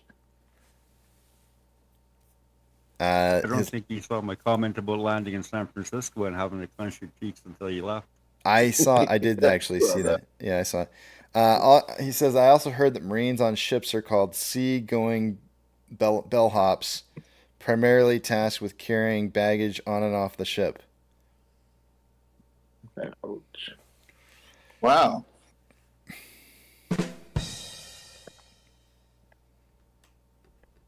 I can't say anything because what happens on the ship stays on the ship.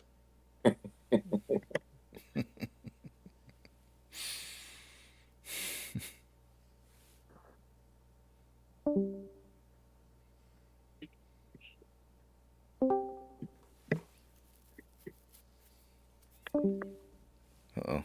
Somebody having problems? Who was it, Pirate? Is he come in here about to say something? He's like, no, and then he thinks better of it. Yeah, probably. Mrs. Pirate is probably telling him, like, don't you dare do it.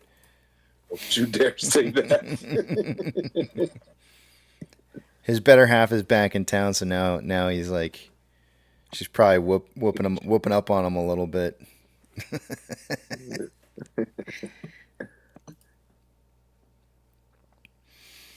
CPE says, do you still think we're in a good place? Well, I wouldn't say this is a good place. I don't like seeing the price this low. But I would say that there are plenty of indicators out there that tell me that there's some pressure being applied here. So yeah, I do think that I don't see anything that tells me that we should be like fearful of anything.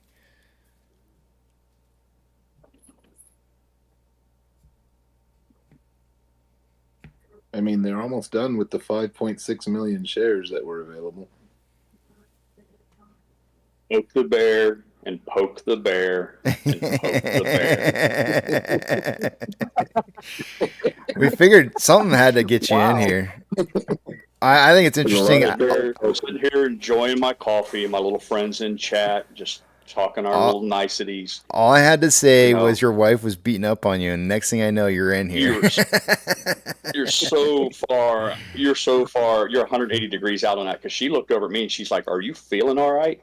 Because she just couldn't believe I let it go on as long as I did. I said, know. Well, you got to leave out enough rope. I don't want them to just hang themselves. I want their head to come off when they get to the end of the rope.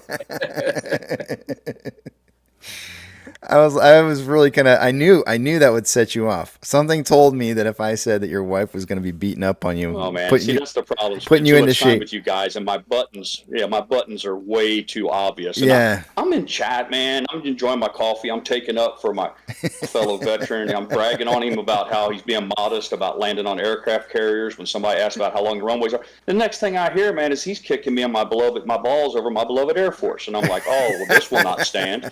This will not stand at all. And I said, now I got to cut you. Now I got to get my knife out and cut you. Uh-oh. Pirate's got his knife. I didn't say anything about 2 golf courses. I just said 1. Oh, man, okay. no. Hey, listen, at least I know what kind of day it's going to be. The battle lines are clearly drawn. That's fine. I'm good to go. I just need to know what the rules are at the card table before I play my cards. I told those guys, I said, I typed it in there. It went unread, but that's okay. One of the best things about being at a special operations base that's real small next to a giant naval air station is that target-rich environment at the O Club, the officers club, where all those thirsty wives are in there every weekend and their guys are out on that 6-month cruise on that boat. Man, you talk about fish in a barrel. No. Don't even get me started, man. Oh, no. Uh-oh. Uh-oh, he's going personal now. I mean, you can't blame a girl. I mean, that's a long time to be out to sea and be gone. That's a big old cold bed. All those seamen. That's what the guys on the boats are saying. And that's okay. I didn't mind that stuff. But just know my schedule, because there's nothing worse than coming home and the bed's still warm. Oh, no. Oh, no. Just know.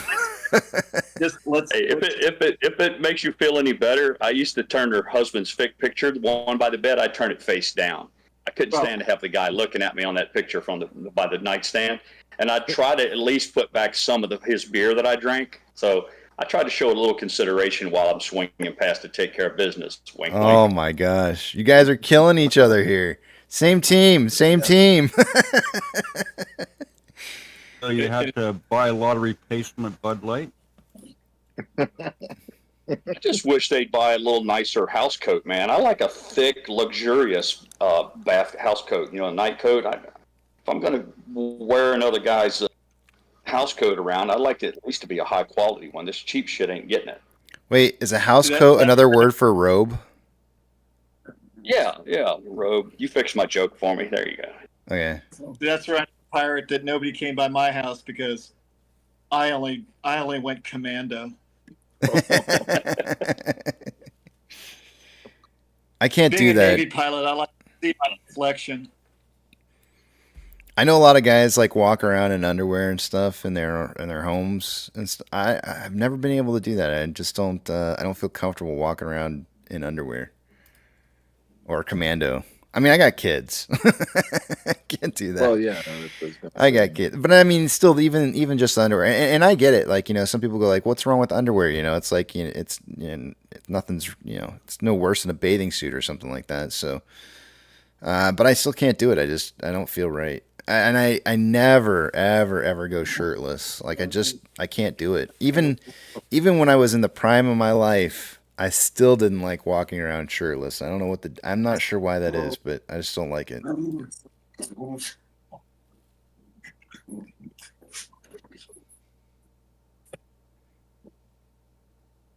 And I don't like fans. Everybody's got ceiling fans all the time. I can't stand ceiling fans. I started carrying it to the hotels with me. It's like a mini tiny fan that just makes white noise. Yeah, those are great. I love little fans for white noise, but I don't like ceiling fans. But it's so weird. It's like called OnlyFans? it's called a DOM, DOHM, and it's like this high speed, probably like a fan you put in a computer. It's got all sorts of holes to change the noise. Listen to this. Can you hear that? No. No.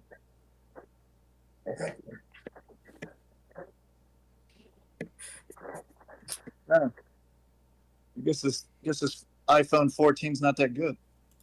It probably is killing any kind of background noise, and it probably sees that as background noise.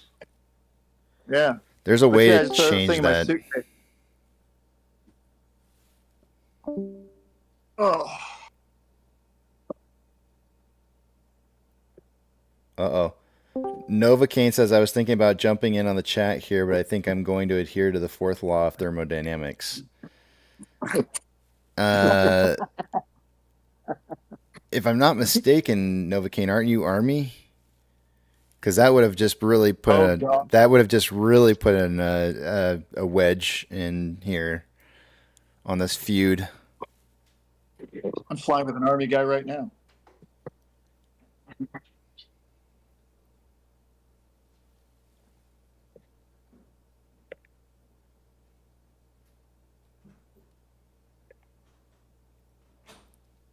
Counterparty Risk says you want to keep your 8-pack as secret. No, it's just that I don't know.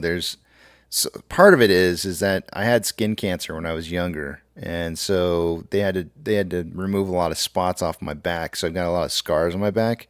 I think I'm just self-conscious about the scars, and I just don't like having my shirt off as a result. The other part to that too is that I have also I'm shy to the sun as a result. So like whenever I go to swim in a pool, I always have a rash guard on. Like I never ever go swimming without a rash guard. Like it's so much easier than putting on sunscreen. You see, I've always been jealous of the Army guys, Novocaine Army. I've seen some of the technical data they publish for those guys to use as maintenance for their aircraft and helicopters, and they include like little pictures and everything, which shows them which way to turn the wrench with a little arrow and everything. Oh, wow. Them guys ain't real big. They're not real big on reading skills, So a lot of their tech data looks like a comic book. But hey, man, whatever works. Look, he didn't even start anything and was choosing to stay out of it. And now you're just drawing him in. There's no ceasefire here. I know exactly what you're saying, Pirate, because I hung out with the Marines for 3 years, and I had to talk like Cole, drawing on like hieroglyphics, the stick men. I totally know what you're saying. Yikes! No wonder Novocaine doesn't want to come in. Yeah, he's gonna get. You tell those guys to put it in their right hand. You tell them to put it in their right hand, and then when they hold it up, you say, "No, your other right." Yeah, they eventually figure it out eventually. Yeah. I speak Neanderthal. Look, Nana's just trying to keep the peace. She's all, I love all people who have served for the country. Thank you. Thank you, Nana. Thank you for trying to keep the peace. I appreciate that. I really do. All Ape. I made you a He-Man birthday cake. I wonder what my mom's thinking right now. She's Air Force.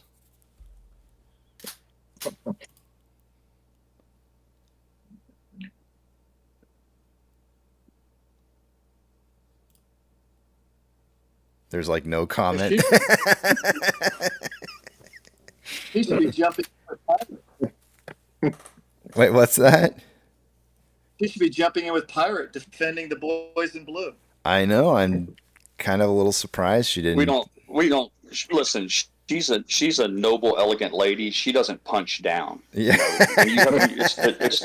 There's this thing called the noblesse oblige, the nobility of the obligations of the noble. When you sit at a higher perch, you don't punch down.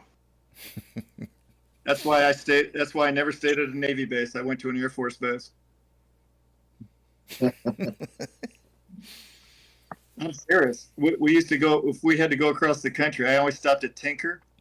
And you'll know this one, Pirate, because the heavy guys, they would get box lunches to take with them. A box lunch. I couldn't even get a paper bag at a Navy base, and they had the Tinker,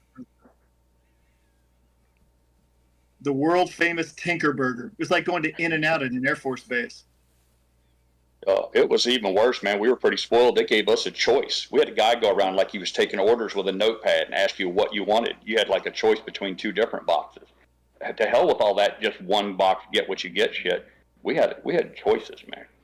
You know, I told Bradley, because he's like me when I was younger, a real super skinny, thin piece of nothing. I told him, I said, you know, when you get in to basic training, if you don't meet some specific weight criteria, they're going to make you double eat the food. You're going to get put on a meal plan, and you're going to have just as much time to eat double the amount of food as everybody else has to eat in the same amount of time. I'm like, you better make sure you get some meat on you before you go in, and don't you dare skimp on food at all when you're in there, because and sure enough, he got put on a meal plan just like I told him, and he's like, it was the worst.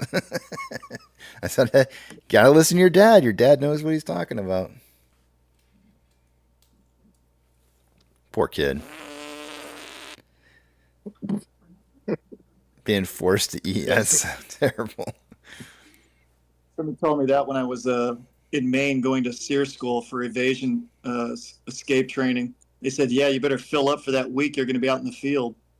I just laughed because all the guys went out to a Sizzler and ate as much as they could. The next day they showed up. All they were sick for the next 2 days.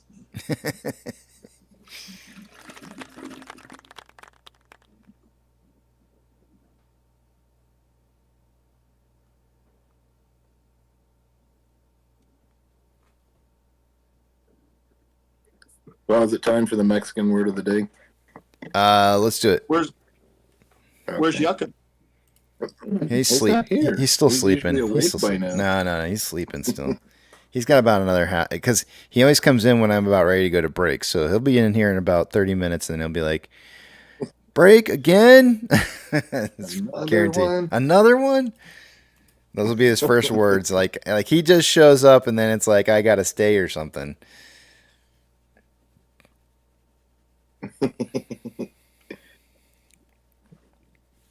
Let's hear it. What's the word for the day? Mexican word of the day, wheelchair.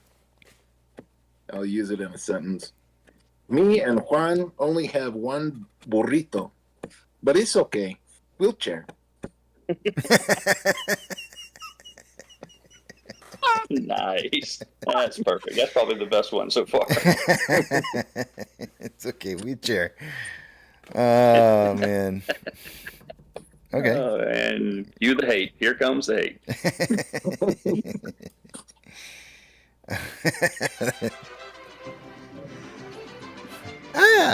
There we go.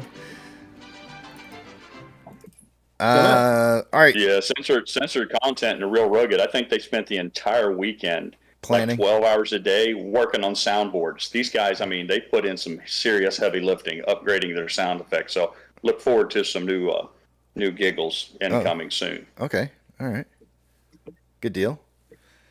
What do we got? I haven't seen Petro yet this morning. I was hoping maybe we would see, if he has time, he'll stop by and maybe give us our safety point for the day.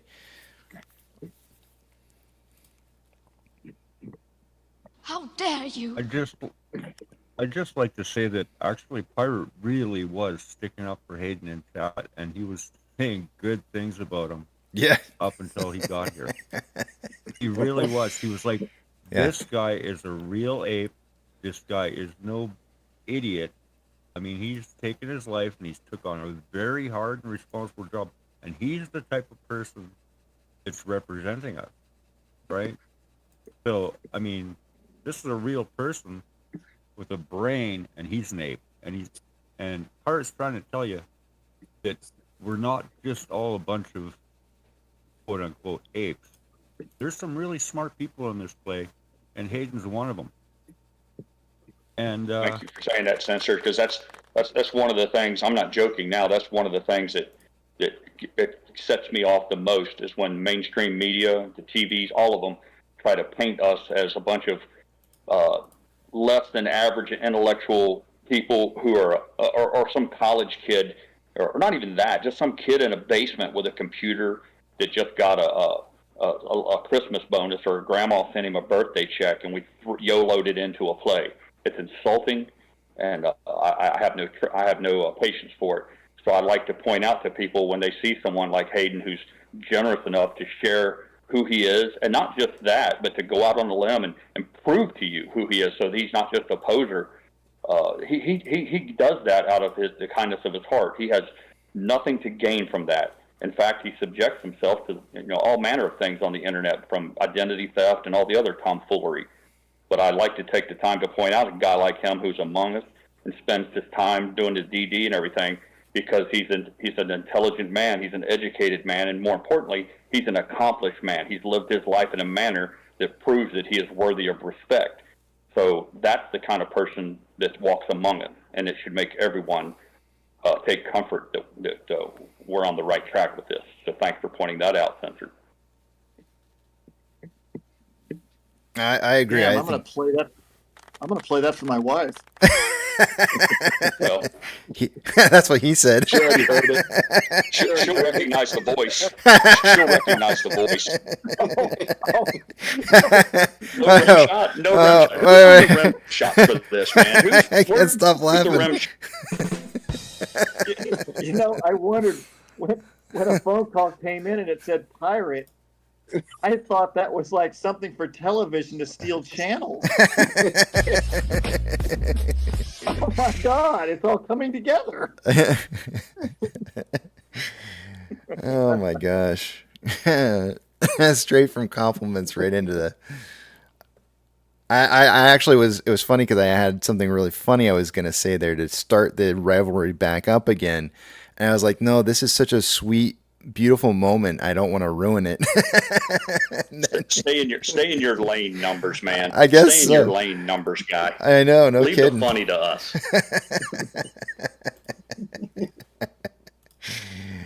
Oh man, that's killing me. Well, I'm glad you guys can appreciate each other's company when you're not in the same house at the same time.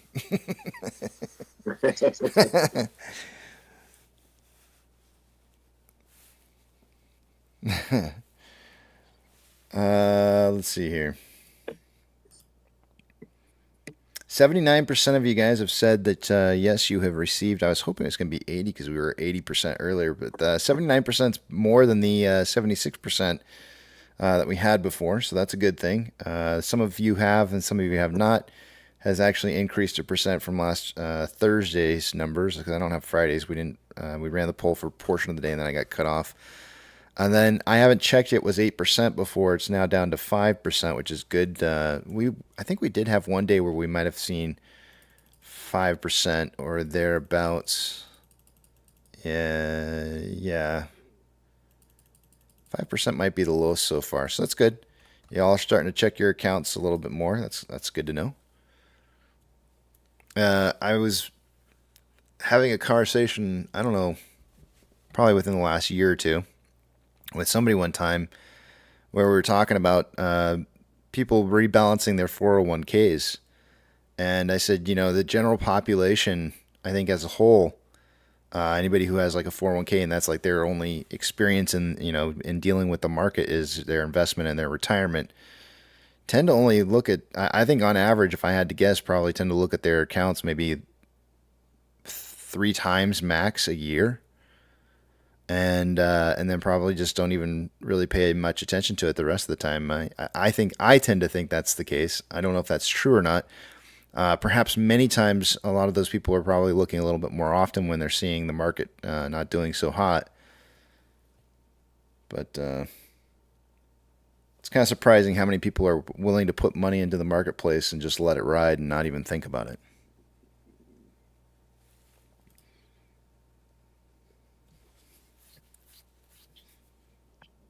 I'm not saying that you should actively manage a 401k either. That's not what I'm trying to suggest, but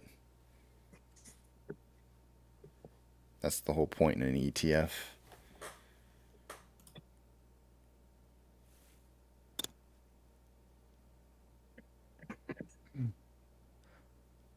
Currently, we're down 5.26% for the day today at $7.92.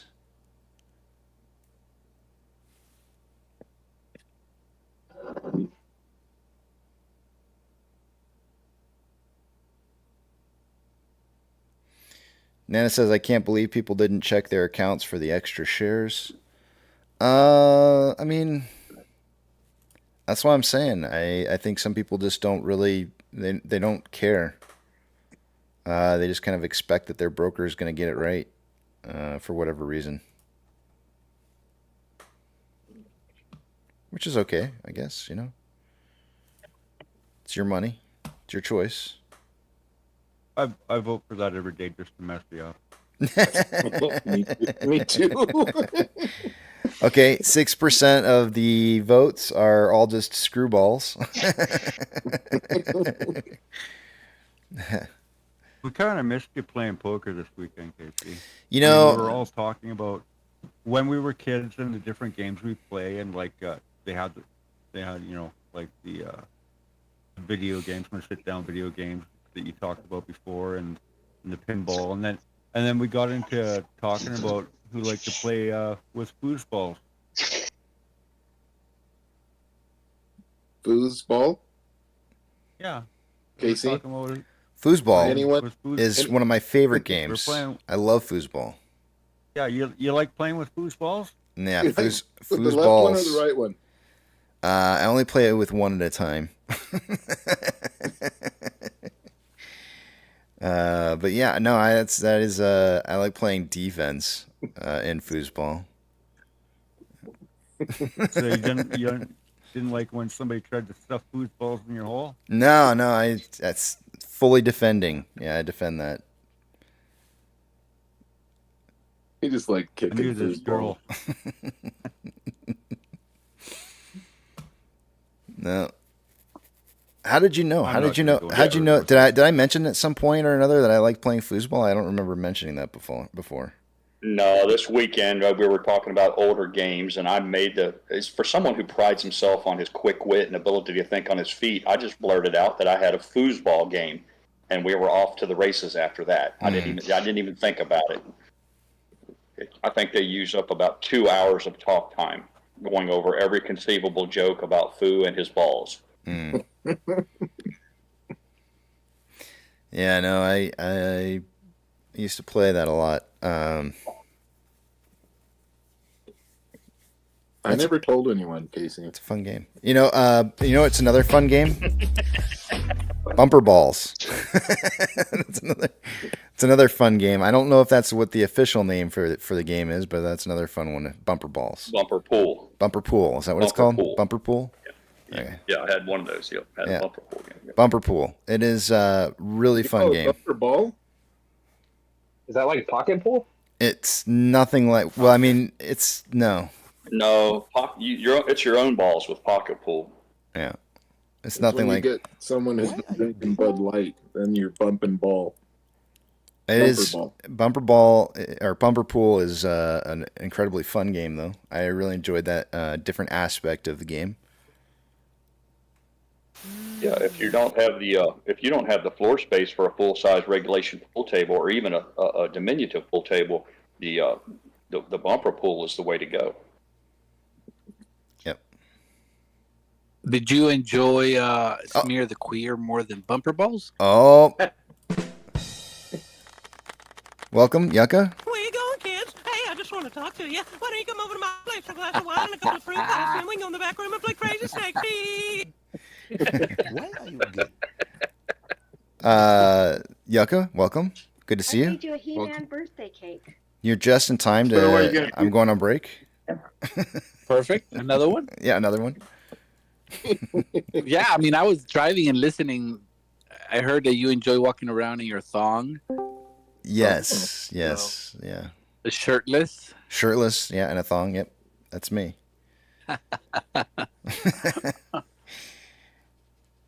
I always wonder, like, if anybody wanted to get, like, blackmail material, all they would have to do is just post a camera outside my windows, and they would be able to see, shirtless in a thong all over the place.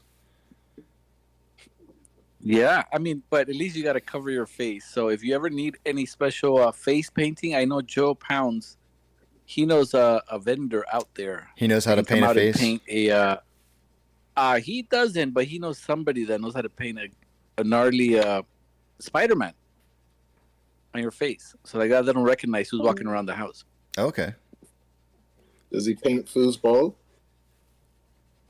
I'm not sure about that. You might need to ask him. You guys are talking about face. What is that? Whoa. How dare you? Real Rugged, you have got a messed up mic today. Was that Real Rugged? Hello, Hazel. Yeah, he's got some static issues. He's been wrestling with it all weekend. We trying to help him work through it as he addresses his technical difficulties. I think he was under the impression he had it all worked out, but he's still fucked up as a football bat.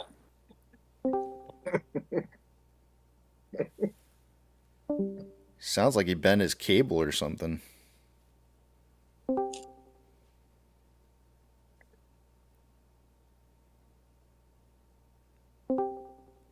There we go. Living 3D says, by the way, the musical phrase played on a percussion instrument used to punctuate jokes is known as in percussion jargon as a sting. This is often called a rim shot. Interesting. Oh, I thought a rim shot was something completely different.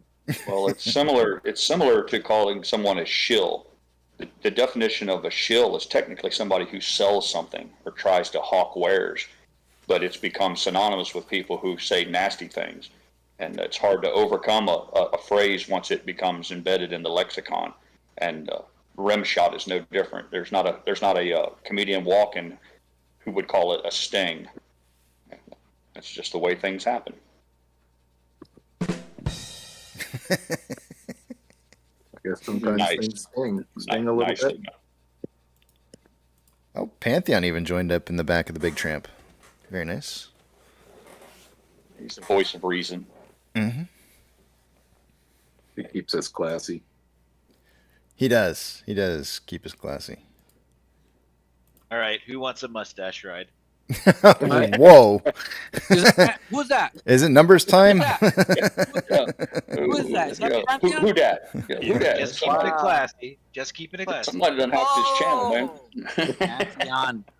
How you doing, sir? You are a smelly pirate hooker. Yeah. I would love one. Whoa. Don't sound so eager. I think it'll match my beautiful goatee. Wow.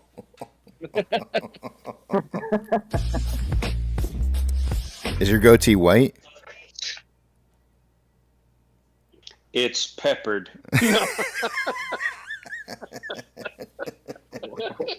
It was at this moment that Nathan knew he fucked up. Mm-hmm. Yep. Numbers? Nope. We got still 10 more minutes here. You're already trying to get away from us. Stacey's trying to get away. Your numbers can't save you now. Yeah. Your numbers and charts can't save you now, little man.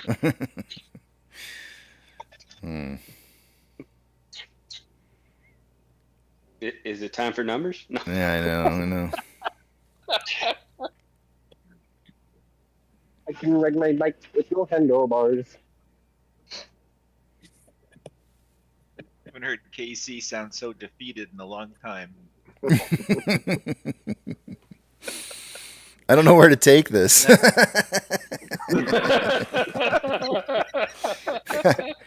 It's like one of those. It's like where. No, that's what Doug said. And he's like, I want a mustache ride.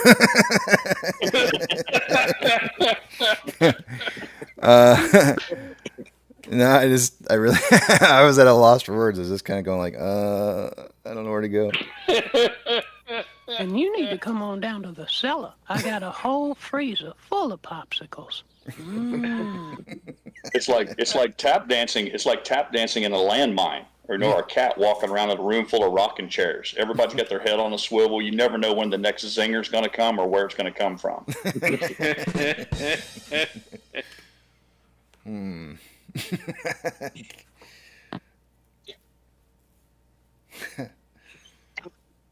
You've got those times where sometimes you just want to. Is that Go ahead, Doug. all I know is it's all day Monday. All day it's Monday. Happy Monday, by the way. How dare you? Yeah, only 4 more to go. Hey, yes, sir. I don't like Monday. Monday, yeah. Yeah. I think it's probably rat. It's I love Monday. Really? You're like the only person in the world that likes Monday. The only reason why is because the weekend is over and my wife is back at work. Hallelujah. Oh, somebody's gonna be in trouble. Hold on a second. What do we got? Oh, you're gonna be in trouble, man, if she finds out about that. Yeesh. Those are like the quiet thoughts that aren't supposed to ever come out. Because like especially if your phone starts ringing right now and she's like, I started listening to Casey Shaw and you know what I just heard? I heard you come on there and say, oh man. Oh dear. You know, that wasn't me, darling. That was somebody that sounded like me. You know, you have a daughter now who obviously is not capable of retaining and regurgitating what it is that you've said. But very soon, in the near futures, you will be seeing that be the case. I pray to God that you learn at some point that it's better to keep those thoughts on the inside and not the outside. Inside. Inside thoughts. Reminds me of the nationally syndicated radio show, the Bomb and Top Show. It's immensely popular. I don't even know if they're still on, but at the end of every show, they were on, I don't know, 3 hours in the morning. They had a little segment called What We Learned Today. And their engineer would cue up like 3 sound clips from the day. And if you weren't there for the show, it was the most vague crap you've ever heard in your life. You know, and it's one of those examples of where kind of you had to be there thing. But they would always close every show with What We Learned Today. And I thought to myself, that little snippet right there from D Mello would be a nice one to put in the old What We Learned Today.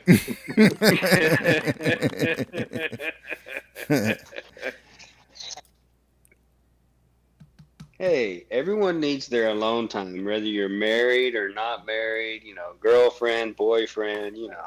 Yeah, but you don't admit to it. I think he meant the mustache ride. Let's go. Touche. Yeah, Hazel says, do you keep those thoughts to yourself? Yes, I do, Hazel. And you don't understand how often I save myself from not letting them out.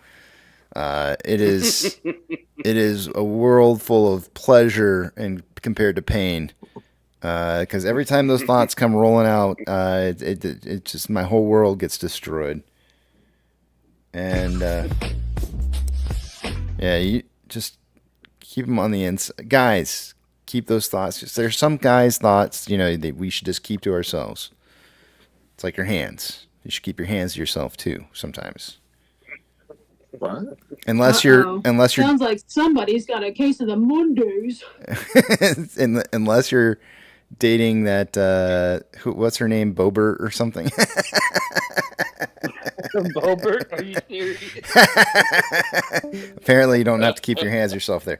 That was just supposed to be a joke. It's supposed to be funny. It's not. I'm not trying to get political. It's just funny.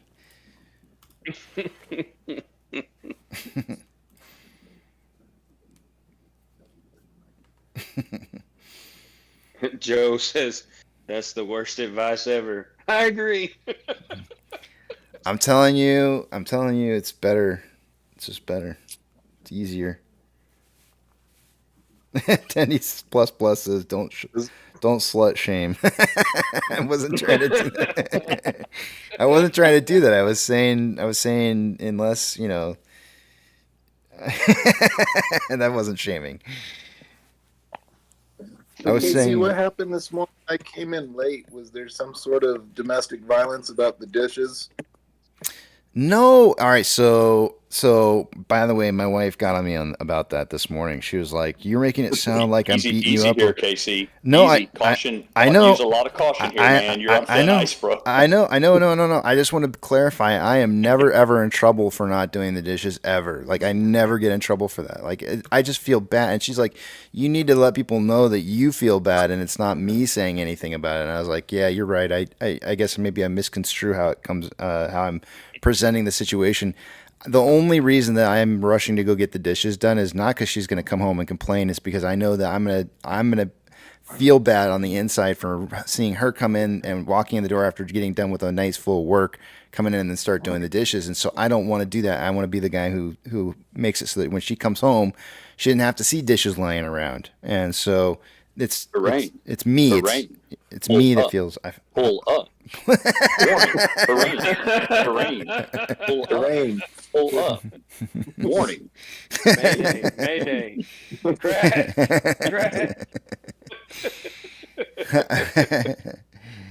Sounds like a hostage. It's not that. No hostage. That's kind of like leaving the trash for my wife. Sometimes I'll do the dishes, but it's a give or take. If I do the dishes, then she's got to take out the trash. Sometimes she doesn't like that, so free case. So sometimes we switch. I'll take out the trash and she'll do the dishes. It's a free for all over here. Yeah. I mean, that's kind of like a general unwritten rule. Like sometimes she'll make dinner, so I clean it up, or vice versa. I'll make dinner, she helps clean it up.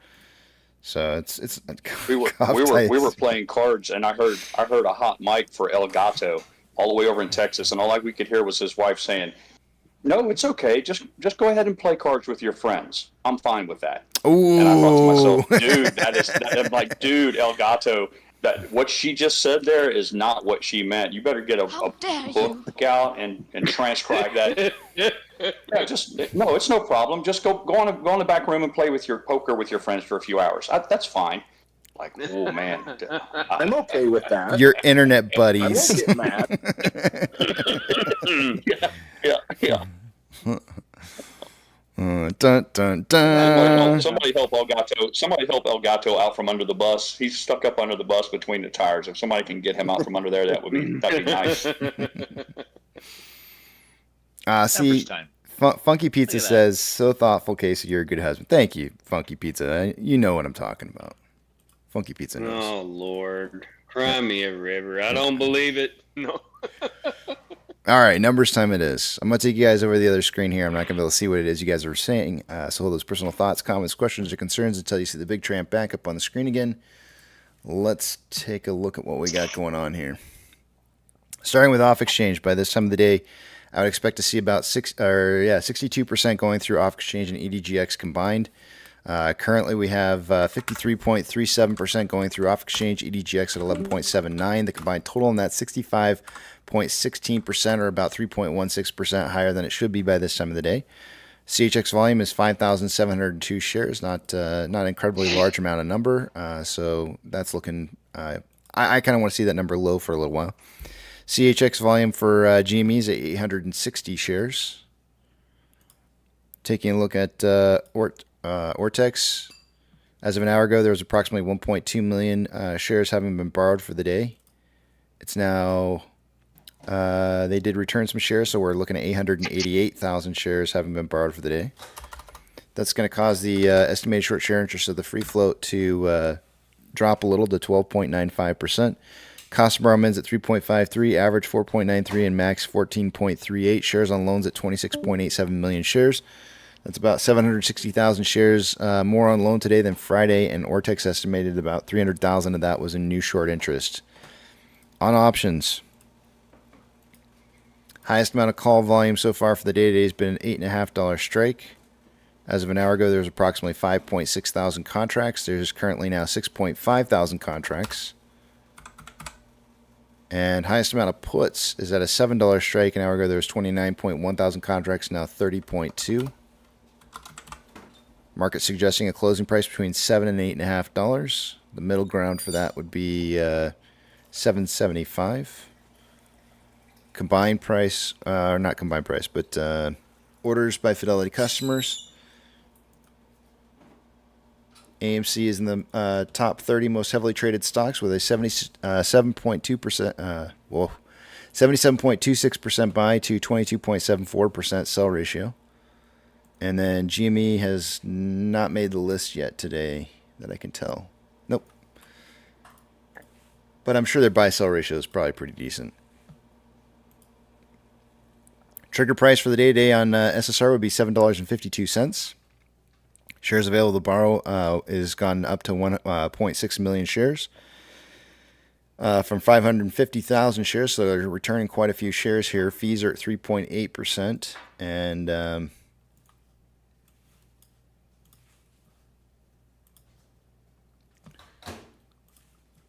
NASDAQ is up 0.22, Dow Jones is up 0.26, S&P 500 is up 0.29. We have 3,465 decliners to 2,636 advancers. The market is yet again advancing from hour to hour, marginally.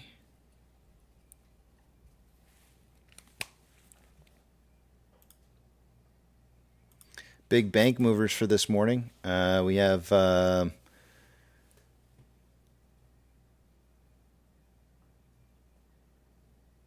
I'll start with Silvergate. I'm only going to read off anything plus or minus 2.75% or greater. And Silvergate's down 47.62. PacWest is down 2.88, and that might be the end of the biggest of the movers. It is. Ethereum Classic is up 3.66 and consolidating. Maybe a slight downtrend, but it looks like it's breaking the trend right now. So I think it's really kind of consolidating. The US dollar is down 0.28 and trending down. Oil is down 0.48 and kind of consolidating right now. Mortgage-backed securities are BlackRock mortgage-backed securities are up 0.04% and trending up. Vanguards are down 0.06 but trending up as well. SPY is up 0.29 and trending up. VIX is up 1.67 and trending down. VBR is up 0.13 and consolidating. VB is up 0.02 and a slight uptrend. Tesla is down 2.7 and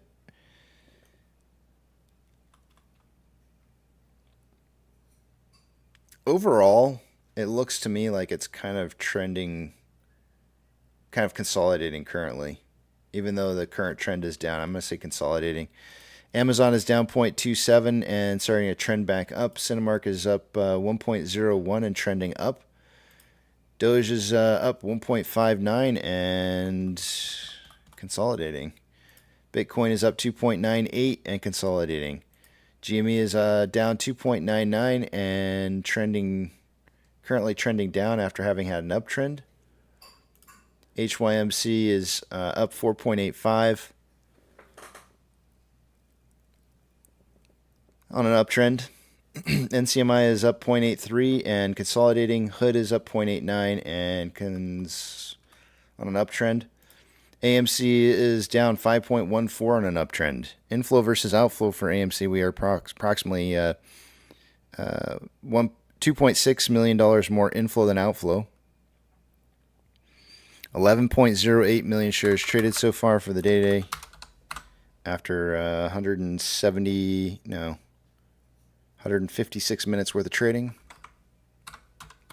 Putting us on a pace for 27.7 million shares traded by the end of the day today. I suggested somewhere between 20 and 40 million. It's starting to make me a little bit worried on my bottom side here on the for volume prediction on my 20 to 40 million, but it should be within that 20 to 40. I think we'll be all right.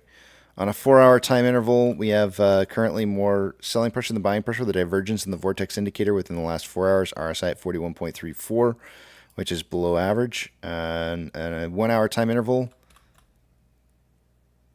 It looks like equal amounts of buying and selling pressure with an RSI of 36.66, which is below average. On a 30-minute interval, equal amounts of buying and selling pressure with an RSI of 36.07, which is below average. On a 5-minute interval, more buying pressure than selling pressure with an RSI of 50.11, which is average. And with that, I yield the rest of my time back to the back of the big tramp.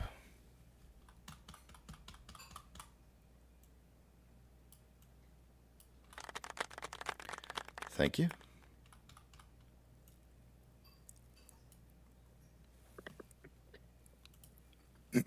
Yeah, I wanted to play cards this weekend, but I just had other stuff going on, so I needed to take care. While it's relatively quiet here, I'd just like to take a moment for a public service announcement. Everyone needs to be aware that tomorrow is National Talk Like a Pirate Day. Say again, tomorrow is National Talk Like a Pirate Day. So study up tonight. Be prepared for tomorrow. Are you going to give us your best pirate imitation? He already did. Remember? Yeah, that's why I'm wondering if he's going to do it again. Got him! Hi, KC. Hi. Hi, Captain. What do you think about FOMC Wednesday at 2 p.m., aye? That is a big fat negative. I don't think anything's going to happen. Aye. You need to walk the plank for that, aye? Joe says, Casey, get a parrot. Do you guys remember when we used to have a bird in the house? When I used to? Like, there used to be the constant chirping in the back. Long time ago. Yeah. I don't ever want that to happen again. Ever. That was a nuisance. It was so painful. Like... I thought I was going insane because I had to keep hearing that bird constantly chirp all day long. And it just... Oh. I don't know how anybody lives like that, honestly.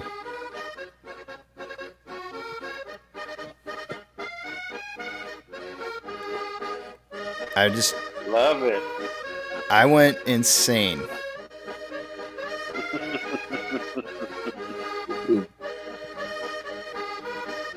Does this shanty have an end? I know. I was like, does this shanty get a? When does this shanty end? Oh, it's just supposed to be background music. You can talk right through that. It's loud for me in my head. Yeah. Funky says, what happened to your bird? It wasn't my bird. It was my daughter's bird. And when we took a trip to California, her grandmother watched the bird and then accidentally let the bird out. Quote unquote, accidentally let the bird outside. Darn it. Yeah. So. Hey, Mellow Doug. Has anyone ever told you that there's some similarities between you and Bill Dauterive off of King of the Hill, the guy named Bill? Yeah. I was wondering, just when I hear you talk and laugh and your general attitude towards things, I just Bill keeps popping into my head off of Hank Hill. I was just wondering if I'm alone in that, or if that's a common occurrence with you. Who's Bill? I don't Does that remember make Bill. Yucca?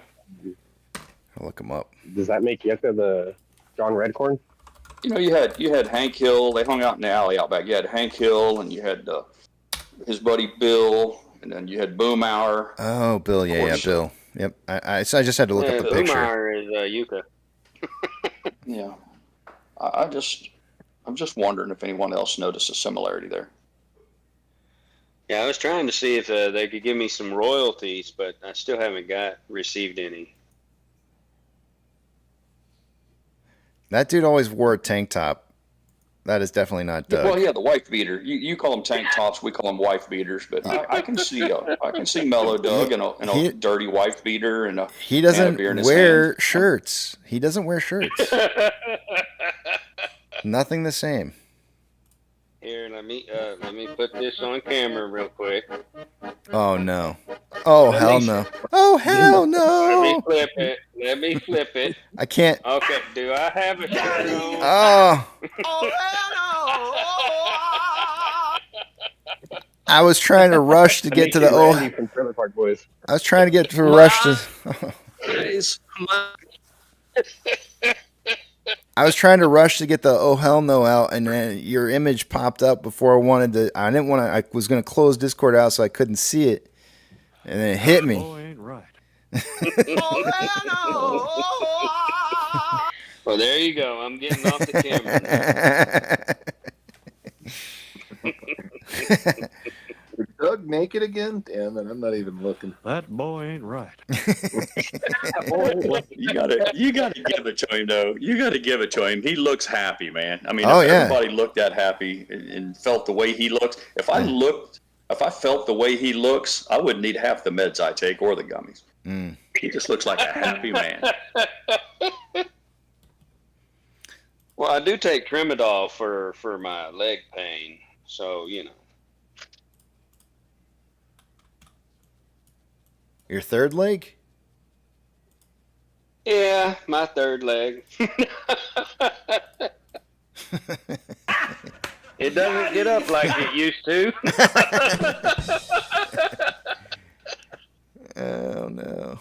Oh god. All right. I'm gonna and the wooden leg. I'm gonna post up a little bit of what appears to be a bearish triangle. Now it doesn't always break to the bottom side, but I do see a level of support or level of resistance here and a level of support that's been kind of defined a little bit. So, but it is time for me to head to break here. So I'm gonna leave in about 4 minutes. No, 6 minutes. I got 6 minutes more. We should see a breakout here pretty soon. It's getting pretty close. So what's on the agenda for the break? Well, I got to eat. Hunter's here. Spend a little time with Hunter, and that's pretty much it. You know.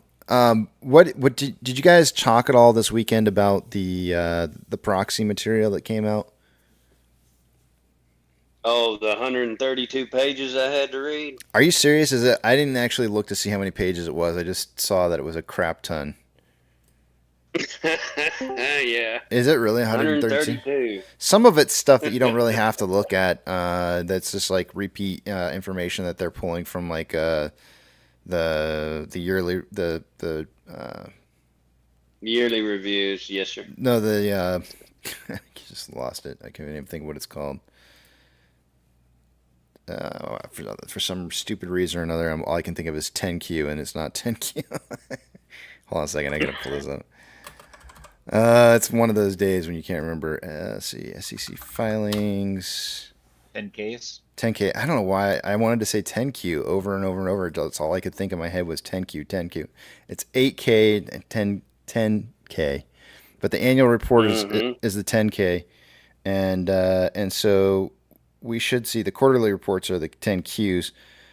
My thought process is that a lot of that information is probably just rehashed information from 10Ks, but I'll have to go through and read it for myself to see if that's the case. There is, but they also enhanced parts of it to provide more There you information go. to help justify the things they're asking us to vote on. Well, are you going to be putting out a video or? I spent the weekend reading it. Oh, did you? I'm not going to put a video out on this. I feel smart now. I'm not the only one that read the whole thing this weekend.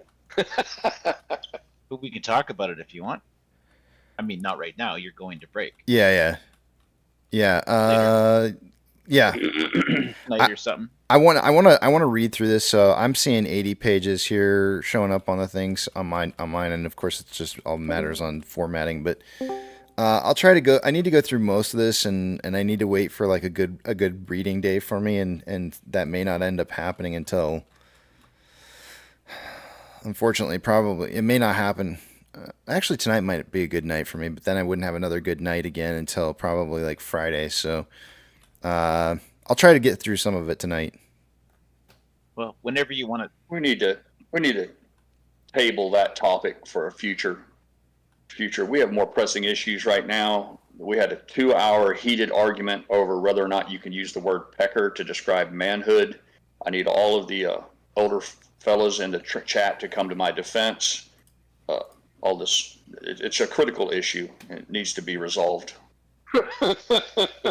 Casey, whenever you want to talk about it, just let me know. But what I've been trying to hear what people are, I think everyone has missed the main point of these items, and they're not linked together in that you vote for one, the other one fails, but they are linked together. And I don't think I've heard one person actually catch. So we should talk about it offline. Okay. All right. Sounds good to me. Hey, when's it gonna be offline, Pantheon? What am I over here, chop liver? It'd probably be in the back of the big tramp. Okay, better.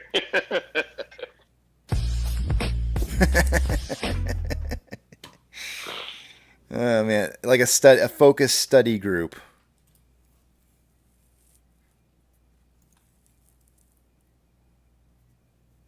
Do they ever put up proposal? I'm like this is. I'm gonna be straight up honest with you guys. In all the years I've been trading, I never. Every time I've ever received proxy materials, I just throw them in the trash. And the reason for it is because I don't usually trade in or out of a stock often enough to even care. I'm not going to be sending you proxy materials this time. Oh, there's no proxy materials being sent? No, they're interesting. advising you to look it up online if you want to print it out yourself. Oh no, okay, yeah. I see what you're saying. Yeah, that's okay. That's fine. I'm okay with that. But I'm just saying, normally in the past, whenever I have received proxy materials, I always just trash them because I never vote because I don't care, because I'm not usually invested in anything long enough to give. I care more about price trends than I do necessarily what I'm going to be voting for on the company. So this is NVIDIA sent me a 450-page book. Jeez. This is a little bit. AMC is a much different situation, though. So I obviously care about this way more than anything else in regards to voting. So I'm going to definitely be looking into this and reading through it very intensely. Yeah, I think discussing it offline, as Pantheon said, is a good idea because there's way too many proposals on this vote, and they are linked together, and one does affect another one, and a lot of people don't see that. He's correct. I read a little bit of it. Well, it makes your head swim after you read all of it. Let's just say that, because it all connected like a puzzle, but if you say yes or no to one, it'll affect another. When they have a proposal and at the end of it, it says, make sure you read this carefully and understand it, and perhaps you should look at the other part of the document too to see how this affects it. Maybe you should take a look at the other piece and see how it affects it. Yeah. There's an overriding theme to all of these proposals that do tie together. Does it have anything to do with the takeover? Let's talk in the back of the big tramp. Okay. Yeah. I mean, because I briefly just skimmed through these, and that was kind of like a general perception that I was kind of getting from some of this. So yeah, we'll talk. Sounds good. Listen first, and then react later. Sounds good. Sounds like a good plan, Casey. Why don't you stick to it? Yeah, Casey. Listen first, react last. All right, I'm going to go to break then on that cue, and I will see you guys back from break here. Guitars. What's guitars. that? Let's talk about guitars, guys. Guitars, yeah. All right, I will see you guys back here at 12:10. Yes, sir. Oh, wait, you're adding minutes to your break? No, that's typical. Sorry. All right, see you guys. Let me get the music back up here for you guys. Let's see here.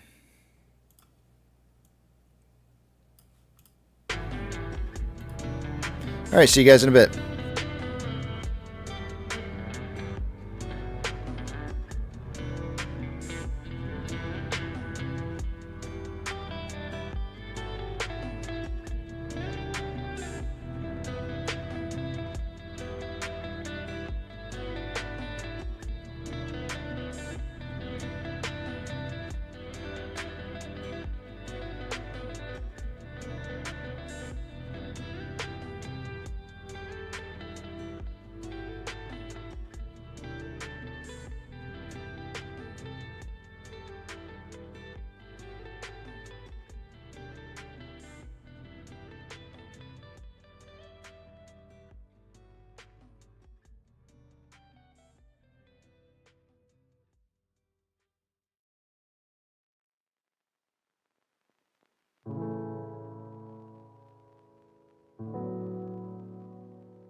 Discovery Houston, press to ATO.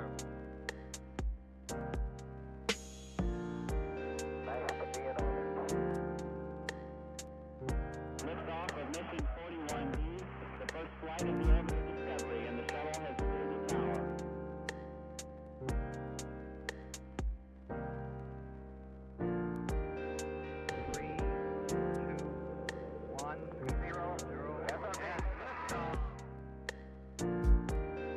Discovery, go and throttle up. Discovery's 4 computers now have primary control of critical vehicle functions.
flight of the orbital Discovery, and the shuttle has cleared the tower.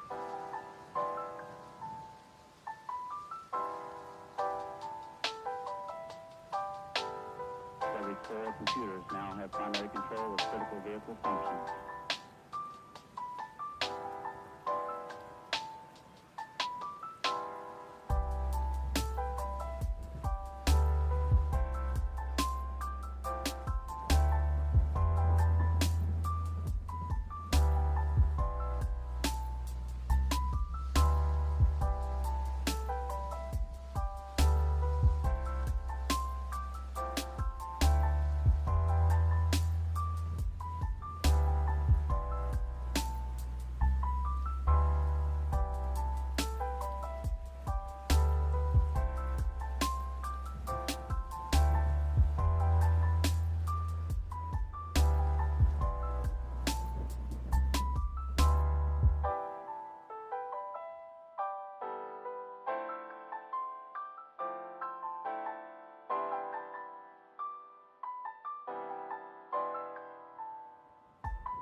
All right, guys, I'm back. And it looks like we didn't really get a break out of that wedge. It was more of a triangle than anything that I had drawn out from earlier. I mean, there's definitely just still some continuation of price movement. It still looks like a bearish triangle to me. I just would probably change this to something more along the lines of this right here. So it looks like it's getting, and you can see here too as well, this ascending level of support, and then this descending level of resistance, along with this level of support that's been found right here at around, what is that price point, 788. Those are all going to kind of converge around the same point here, so we're going to see this going to consolidate, and so I would probably just draw the box out here. We should be seeing the break on this here pretty soon, leaving out obviously just the tip here. And let's take a look at what we got going on in regards to data. I'm going to take you guys over to the other screen. I'm not going to be able to see what it is you guys are writing, so hold those personal thoughts, comments, questions, or concerns until you see the big tramp on the screen.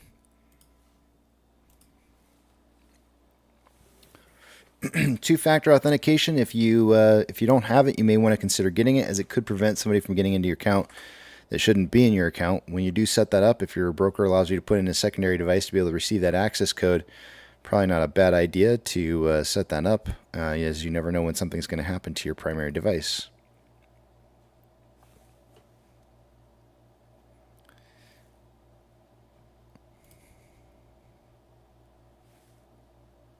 Give me 1 second while I log into my own account.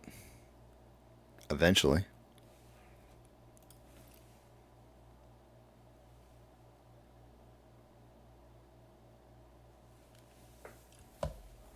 All right.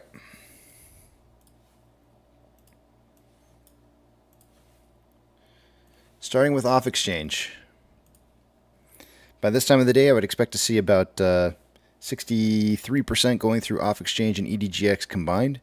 As of right now, we've got about 53.84% going through off exchange, EDGX at 11.51, the combined total 65.35.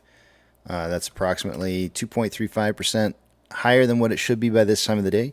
CHX volume is 5,777 shares, not a whole lot going through there just as of yet. GME CHX volume for the day today, 860 shares. Pretty low numbers on both of those. Taking a look at Ortex, as of an hour ago, there was 888,000 shares having been borrowed so far for the day today. That number has since changed to 249,000 shares. That's going to cause the estimated short-term interest, the free float, to drop to 12.72%. Cost to borrow mins at 3.53, average 4.91, and max is 14.38. Shares on loan day over day increased to 26.87 million shares after 760,000 new shares were borrowed. Ortex estimated that about 300,000 of that was in new short interest.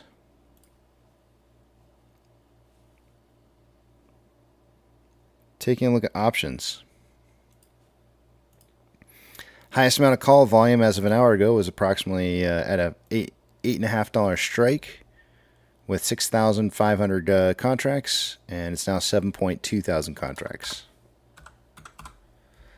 On puts, highest amount of puts is at a $7 strike an hour ago with 30.2 thousand contracts, and it's now 30.7. Means the market's suggesting a closing price between $7 and $8.50 by the end of the day today. $7.75 would be kind of in the middle. What did I target? Was I targeting? I think I was targeting 8 and 18, if I remember correctly. Hold on a second. I'm just curious what I was targeting. Let's see here.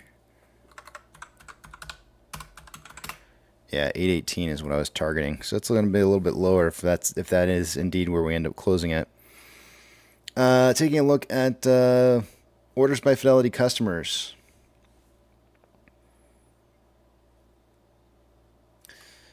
AMC has a 76.61% buy to 23.39% sell ratio. Due to low volume, GME did not make the list. SSR trips at $7.52. Shares available to borrows at 1.6 million shares. That has not changed in the last hour. Nope, there's our dropout right there.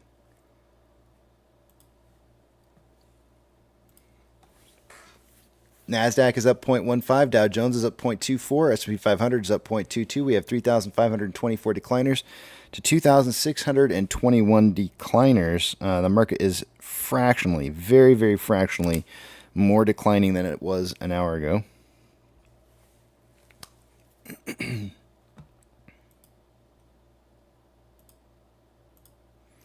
Big bank movers for the day today. We've got Pac West down 3.36. I'm only reading off anything plus or minus 2.75% or greater. Silvergate's down 42.86. Let's see what else we got here. Those appear to be the biggest of the movers. Ethereum Classic is up 3.57 and consolidating on a slight uptrend. DXY is down 0.26, trending down. WTI is down 0.72 and trending down. Mortgage-backed securities are anywhere from flatlining to up 0.13% and trending up. And SPY is up 0.19 and trending down. VIX is up 1.31, trending down. VBR is up 0.01, trending down. VB is down 0.07, and it's a tough one. That kind of looks like consolidation to me. Tesla is down 2.76 and starting to trend down. Amazon is down 0.75 and trending down. Cinemark is up 0.63 and consolidating with maybe a slight downtrend currently starting to occur. Doge is up 1.37, trending down. Bitcoin is up 2.44, starting to trend down.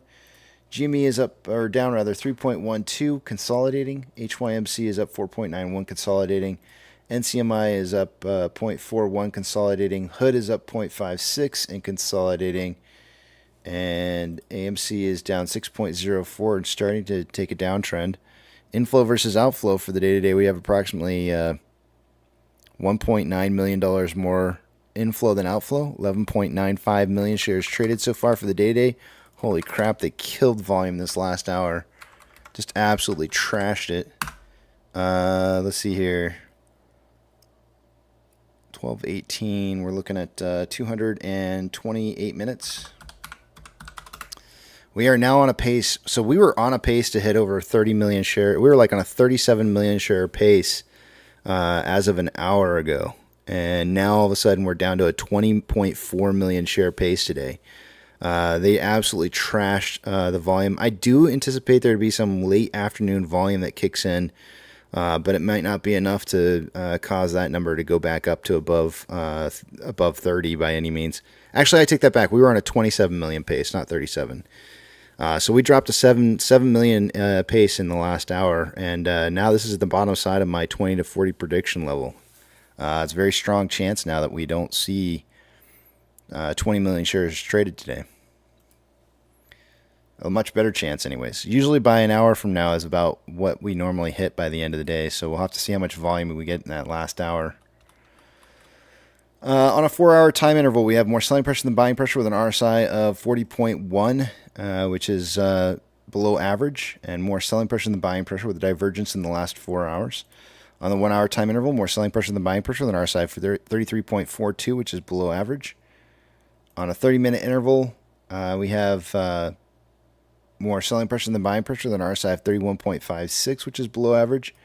On a 5-minute interval, more selling pressure than buying pressure with an RSI of 38.33, which is below average. There's the break. The big break is happening. Imagine my box goes north and south infinitely.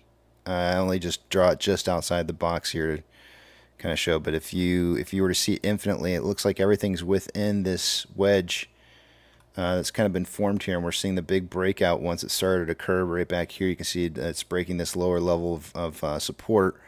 And we're getting into the breakout happening right at the box here. the full breakout of that level of support. So here we go for the retest on $7.50. What are we at? $7.52. The secondary attempt at trying to break that SSR for the day today. All right. Let's head back to the back of the big tramp. Uh-oh. Uh-oh. Yep. That means I'm here. No more talking about mask. The crime fighters? Big naked guy in the van.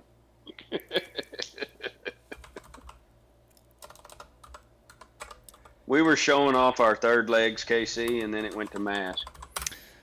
Mask was a TV series. I had to look it up because I couldn't remember what it stands for. Mask was a TV series. It was a cartoon series back in the 80s, 85 era. And I'm still looking to see what it stands for. And they were fighting against the criminal group Venom. Yeah, that's one way to look at it. Yeah. Mobile Armored Strike Command. Literally, they spelled commands Kommand. Mobile Armored Strike Command. And they called it MASK. Wow. They were teaching us something fierce back in those days. Sam says, awesome show, great cars. Yeah. Who didn't want the either the Jeep that turned into a like a really high-speed motorboat that launched out of that thing, or the flying car that looked like a DeLorean? You can't tell me you didn't want one of those. I've been wanting a DeLorean for a long time. I still ain't got one, Casey.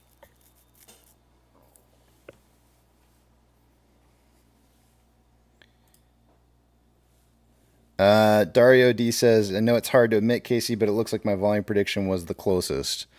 I mean, so if we split the difference, as of right now, yeah, it's definitely closer. I mean, you get it right. 2 days. Congratulations. Keep going. You got a long ways to go. Way to gloat, Dario. Way to gloat. The clock's right twice every single day, so it's you got to have a track record. There you go. Yeah. The clock have his moment in the sun. The clock is right twice, a day. So it's easy. It's easy to get it right a couple times. It was really funny, Dario. It's funny you should mention it. We had Apex, who came in and filled in for us, was kind of talking about how he thought it would probably be pretty easy to do it. In the first week, he ended up winning. I think the very first week that he was guessing, and then after that, he lost. Like it kind of fell apart for him a little bit to where he wasn't really winning as much. So it's beginner's luck. A lot of people do really well when they first start out, and then it kind of fades away pretty quickly. Well, isn't it a broken clock, right? Twice a day? Oh, that's right. Sorry, a broken clock. That's right. A broken clock. Sorry. No. Get it right. It's a broken mug. Okay. It just looks like a clock.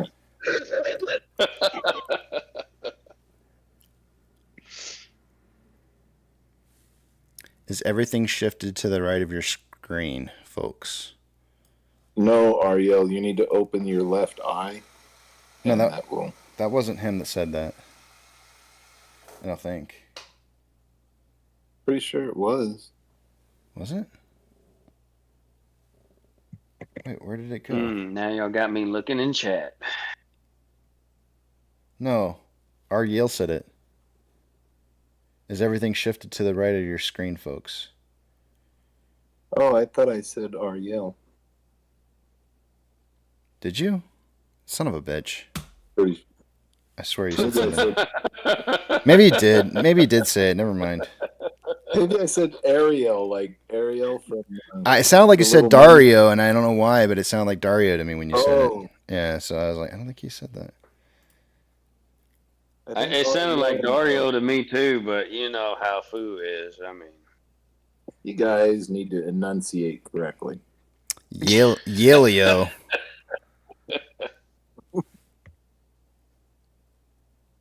Don't Now, misspell what happened to dis. Pirate? Where did Pirate go? We need Pirate. Oh, where did he go? He had enough. Let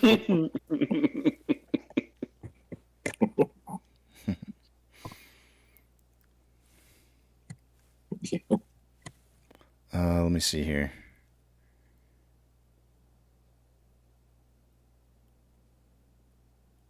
Okay.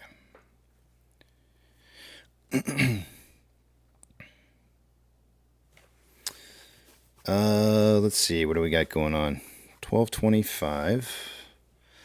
So economic reports for this week. Give me 1 second while I pull them up. Let's see. We have today. We didn't have anything scheduled for today. Tomorrow we have new home sales, the S&P Case-Shiller Home Price Index, and consumer confidence coming out tomorrow.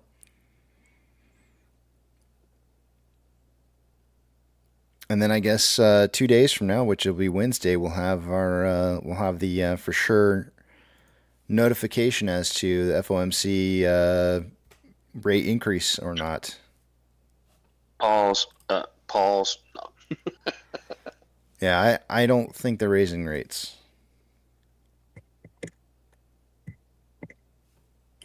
Oh, Pirate says he's eating something with a spoon. I don't know what it could be. Let's see. With a spoon. Pirate. That could be a banana. No, he doesn't want to peel it. No. It's something we were laughing about in poker, and it's not appropriate. I feel like a banana is the only thing you would. Pudding, isn't it? Oh, El Gato, yeah. Pudding. That's what we're eating. Pudding with a spoon. Oh, he's eating at the Y. I got you. Well, he'll be back in 30 minutes. I feel like on a banana, the only thing you would ever use for a utensil might be a knife. A knife, Casey. What? You never seen somebody eat a banana before with a knife? That's wrong. That's just totally wrong. No, it's like you. I don't know. Okay, maybe this is like way back in the day or something. I don't know, but my grandpa used to have a knife on him or around him at any given point someplace, and he'd peel an apple or something with a knife. Oh, an apple, yeah, but a banana, yeah, banana too. Yep. There, see what Pirate wrote? That's what we were talking about. That's what we were talking about, Casey. See what he wrote there? Mm-hmm. I mean, I see it, but I don't think I'm going to say it. It's not something you want to say. Eating at the Y, you know. Oh, he meant...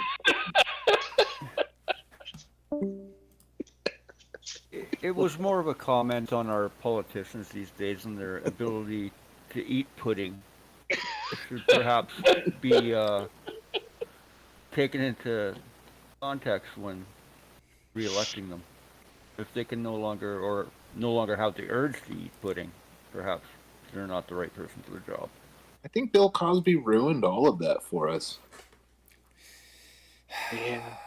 I never liked those puddings when I used to get them in my lunches as a kid. I didn't like them. I just said there's something wrong with them. You know what else I didn't like? Yogurt. I didn't like yogurt in my lunches either. Because it always had that nasty... What about I'll take it back if it's strawberry, by the way. If it's strawberry yogurt, I'll take it. But everything else with the fruit chunks in the bottom, especially the peaches, the worst. Peach yogurt. Oh, come on. The fruit made it good. At the bottom of the cup, it was so terrible. It was so... You're supposed to swirl that stuff around. I know, but I would actually rather eat the plain portion than swirl in the rest of the fruit into it because it was just so nasty. Just get your tongue in there and swirl it around counterclockwise. There you go. Work it all up. You got to get those chunks out. That's highly sexual. You're gonna have to be careful though, KC, because you might get a lot on your beard, and that'd be like an after meal later, you know. Or beard gel. I don't use beard gel. How dare you? It seems pretty gross. Beard gel. Beard gel. Mm-hmm. So you're telling me honestly on live that you don't use the horse shampoo to make that thing go long real fast? The horse shampoo? Horse shampoo? What? Overtime hours for bullshit pay, so I can sit out here. What is that even? I don't even know what this is. Horse. What was it again? Horse what? Horse shampoo. It's a real thing. They put it on Mane and goatees, tail. they put it on the hair, and it makes it grow faster. Mane and tail. Is that like a horse bath? Mac did. What's that? He did it. He said it. That's gross. That's so gross. What I want to know is how. Well, I don't want to know how they're bottling it. I will probably try that. That's gross. Oh, mane and tail horse shampoo. Yeah, horse. That's right. It's real. That's so gross. You just don't want to know what is in it. That's all. I don't. Yeah, I'm not a product kind of guy. I'm gonna stay away from product. I do, however, have an oil that I use, but not very often. Oh, you got some oil. It's 100%. He said 100%. 100% horse shampoo.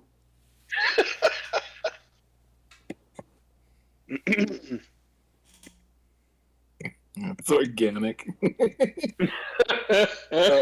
Yeah. You can't say anything in this chat, and it just goes crazy. Yeah. Oh, Frank. Mm-mm-mm. I thought you were better than Yucca, but no.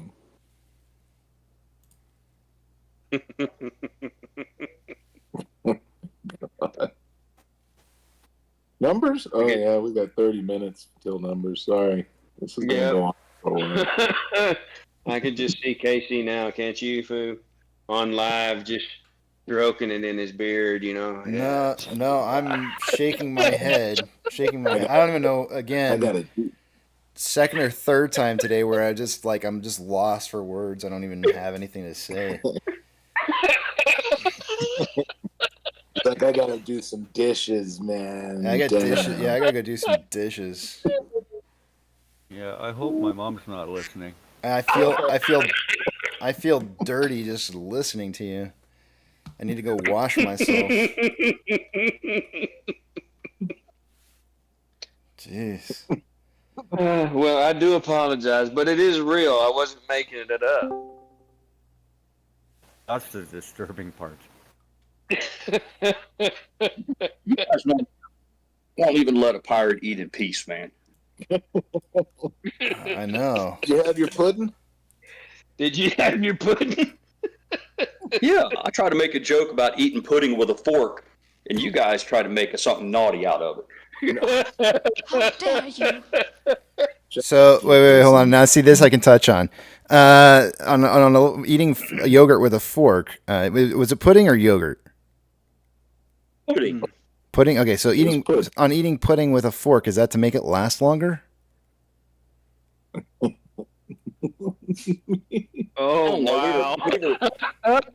That's thinking about baseball, Casey. I don't know why you always pervert this channel. Yeah, there's so many different directions I could take that, but I'm just going to go ahead and finish these cookies I'm eating right now. Oh, now you got a cookie. You just chomp down on them cookies. There's so many. I feel like there's like really confused people in here right now, going like, "What the hell are they talking about?"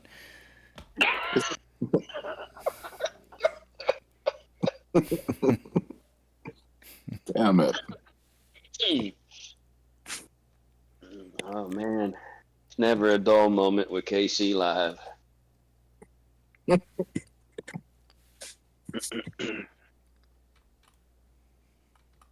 I love you, Mom. I made you a He-Man birthday cake. She's the best. She is the best. She really is. I didn't even call her this week. I need to give her a call. I need to find out how she's doing. Oh, shame on you. You know, so here's the deal. Like, I don't, even before doing live streaming, I may, when it comes to like making phone calls or texting people, I just don't do it because I just don't want to. It's like, believe it or not, it's painful for me to have to do that. And so if I'm going out of my way to do it, then it means something, right? And so now even more so because I have so much correspondence that I have to go through now. It's like extra painful now. It's like every once in a while I just want to just turn it all off and just sit back and relax and just do a bunch of nothing. So that I can just, let my mind clear, just kind of let everything go kind of thing. And so, when if it comes to not calling my mom, it probably happens far often more than it used to. Just don't call her as much as I should.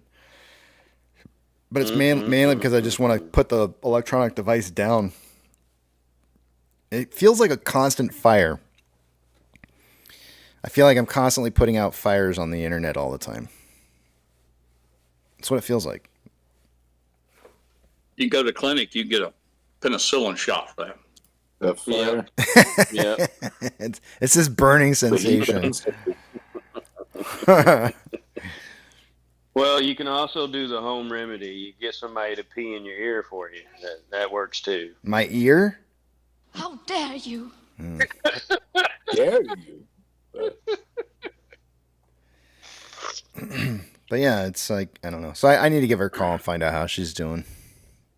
Maybe I'll do that on my next break. Even if it's not a call, it could be an email. Maybe that would be, sufficient. Look, if you think texting and calling is tough for me to do, you should see how much I avoid my email. Like I've got over 10,000 emails that I'm supposed to go through, and I have no idea when I'm ever going to do that.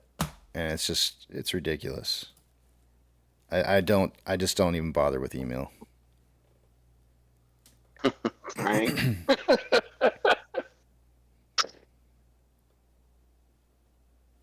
I always try to tell people, like, if you're trying to contact me through email, it's not going to work. Don't even try. Text me, call me. Don't try to email me.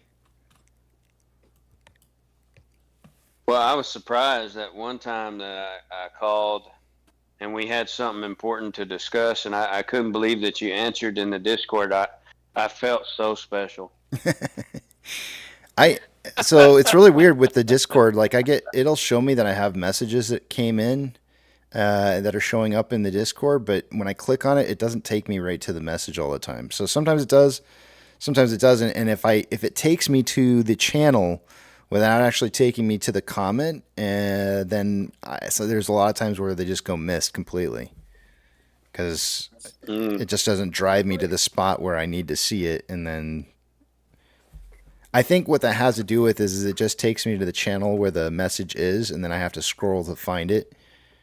And, and so if there hasn't been a whole lot of messages since that person put that comment in, then it usually shows up. I think that's why.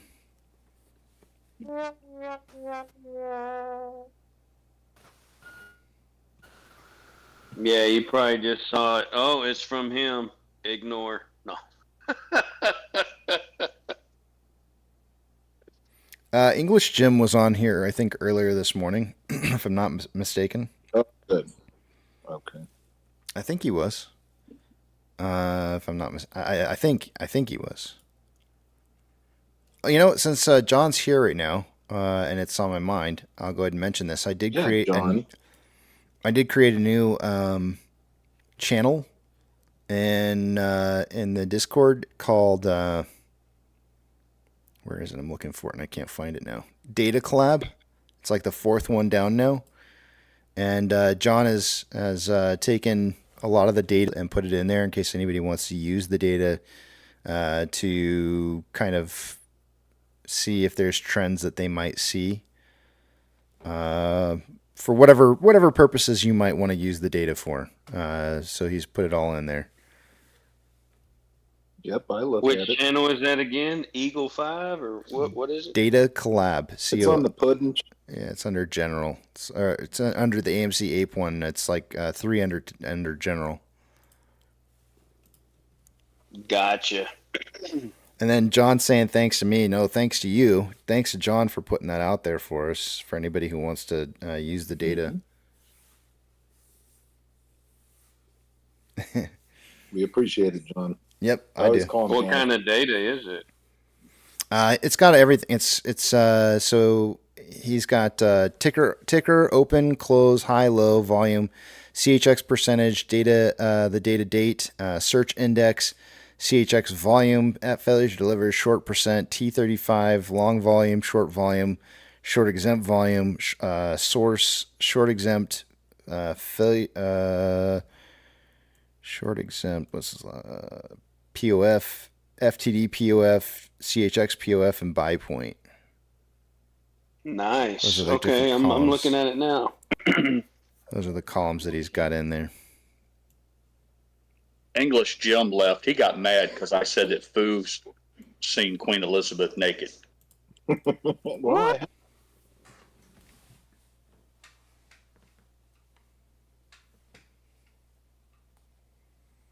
Why?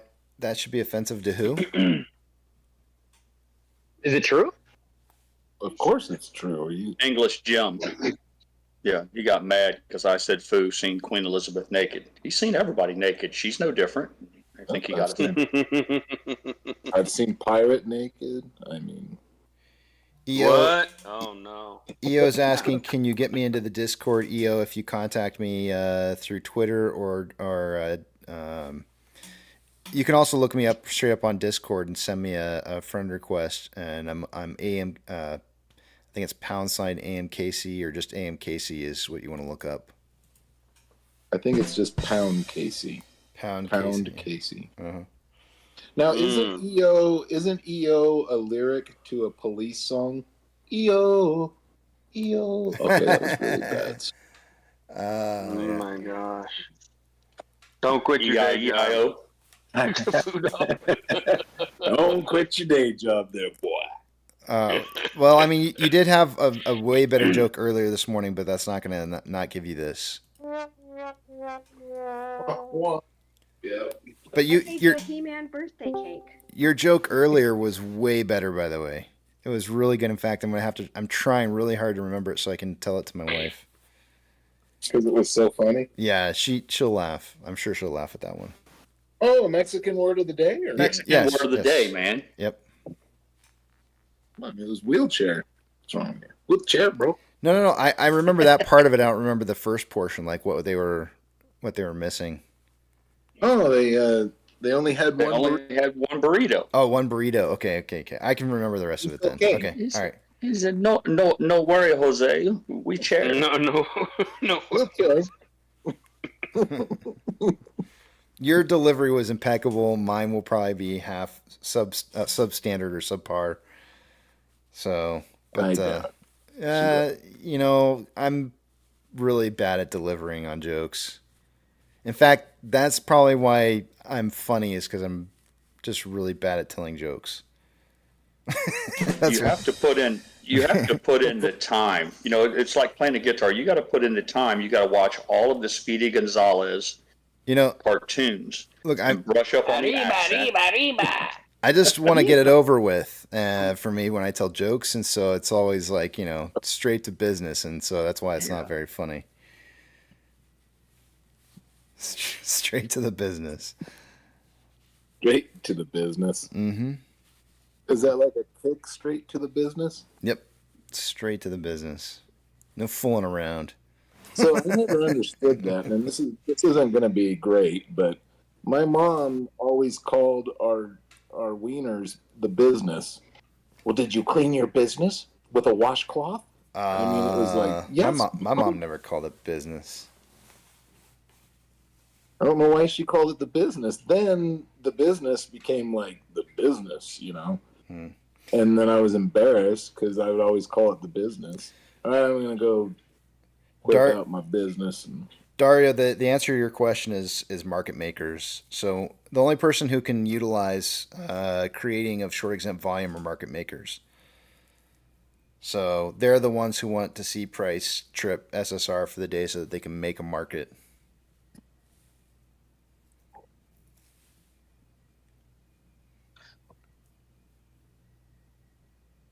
I wonder if my mom came up, started the whole thing about the business, you know, like that's just not good. I tell my dog to go do his business. I always say, go do your business. Oh,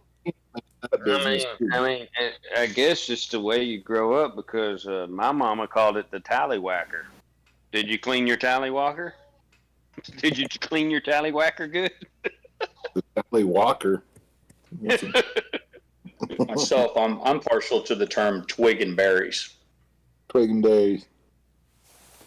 I don't remember what my mom called it. I feel like she might have said private parts. I don't know. I can't remember. She didn't call it my junk. I don't know. The business. Dario knows pecker. It's a pecker. Peckerwood.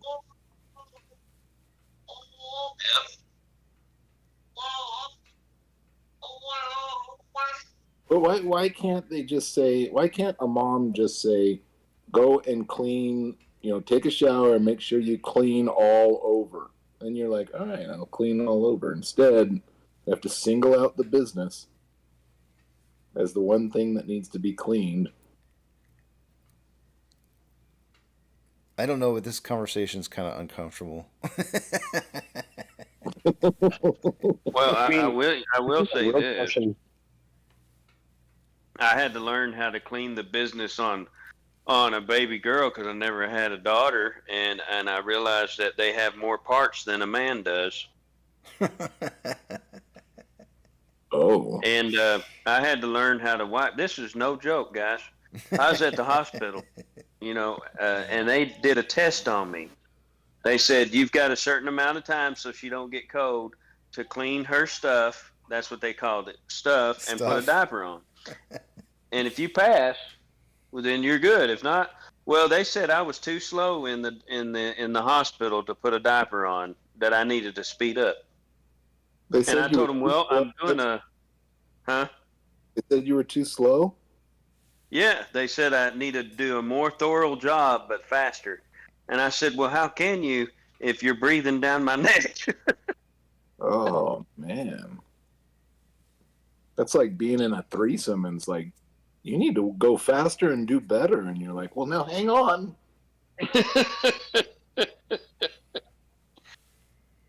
But yeah, needless to say, you don't wipe back to forward. Okay, you got to wipe forward to back. Now, I didn't know that. There are times when none of that matters. You look at that and you're like, good God. What have you done? And they're like smiling and happy, and you're like, Lord Almighty. I didn't even feed you that much. Yeah, she's on carrots now, and oh my gosh, I never saw orange poop in my life. Oh, KC, Adam Kyle says he's back, and you blocked him. How rude of you. Adam, what was your previous name? I could see if I can unblock it.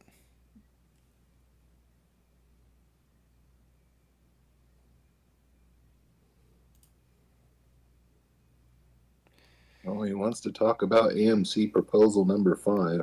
Today's title for the day is Listen First, React Last. So I haven't actually gone through the proposal and looked at any of the anything that's posted on the proposal whatsoever yet on the proxy. I mean, I did. I briefly went through it and just kind of read through it, a couple of different proposals, actually all the proposals, and just read what they were, but didn't read the rest of the documents. So I just wanted to see briefly what it was. But I'm actually going to hold off on making any statements or even covering over going over that at all. Until a later date. There's no rush on this. I think anybody who's going to try and force us into rush conversations on this is not being very genuine as to the process of understanding. And I think it's more of a just trying to get a reaction out of people than it is trying to have like real honest thought process. Because that's really what this is all about. Like just reacting first and then actually thinking second. When in actuality, what this should be is thinking and absorbing and listening first, and then reacting last.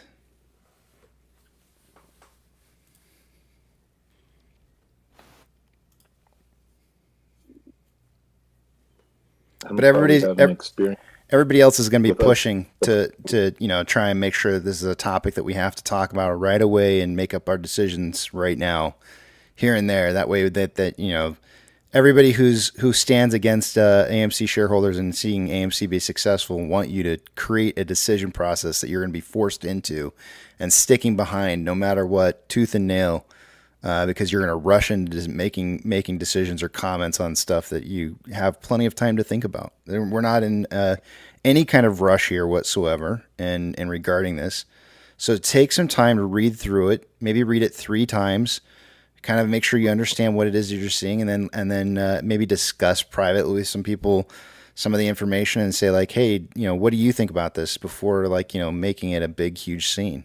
Because I can't imagine anything more than anybody who wants to see AMC fail than for us to come to quick decisions and making bad choices on what it is that we're thinking.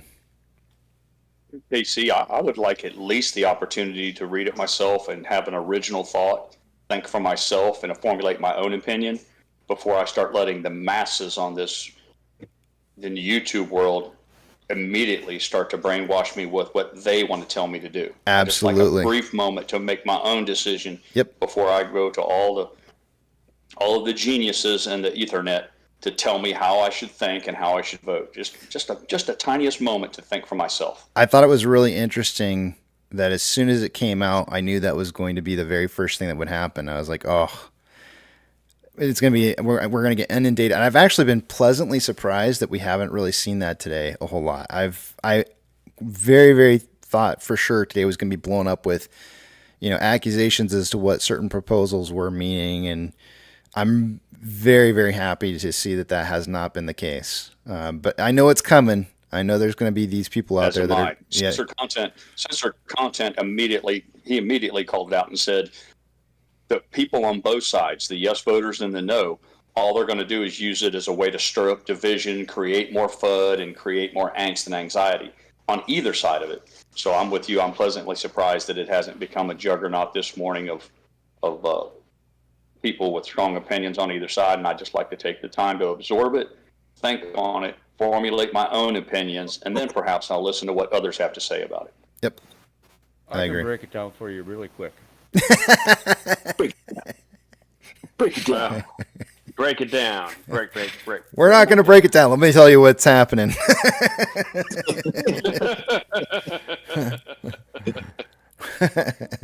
I will say this for everyone, and I'm not the smartest on the bus. Okay, the short bus, whatever you want to call it. I read it this weekend, and it's highly confusing, so I have to read it again. So if I know I've got to read it again, then the rest of the community might have to read it 3 times. I do apologize for that. I think there's... Well, let me Go ahead.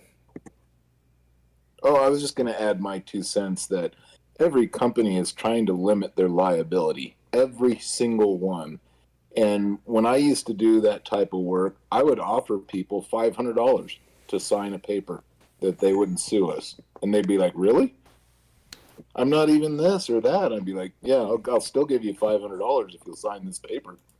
Okay. So they take the $500, then they could never sue us. Can you e-file that real quick so I can get the $500? I wish I still did that job. I'd been sending myself. I just But yeah, realized. everyone is trying liability. Everyone. It's not AMC. It's every single company out there. They're trying to limit their liability. I just realized You'd be that. dumb. Who said this? Crowbot 830 says, Casey, what are the settings on your chart? Interestingly enough, I changed my settings this weekend to take a look at something, and had put it back to the original settings for Bollinger Band, which is supposed to be a 20 period time, and a deviation of 2. 2 deviations, and in my case, I like having it set to 50 and 3 because usually Bollinger Band's best at a larger time scale, and so if you're going to be watching in a 1 minute, and have a 3 sigma set up for it, you should have it set to 50 and 3. So I've got mine set for 50 and 3 now. Now that you mentioned it, thank you for bringing it up because I had to go back and review it. But that's what the 53 stands for. 50 interval, meaning 50 minutes worth of data, since this is a 1 minute time chart, and 3 standard deviations. But it's a Bollinger Band, upper and lower limits for the sigma, for the deviation, and then the simple moving average on the middle red line.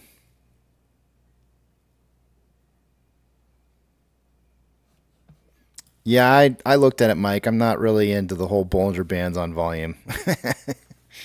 I don't really think it. I mean, it just volume is kind of one of those things where it's like pretty self-evident just by looking at the bars themselves. I don't understand why you would want to see a Bollinger Band on a bar that is already showing you that it's yelling.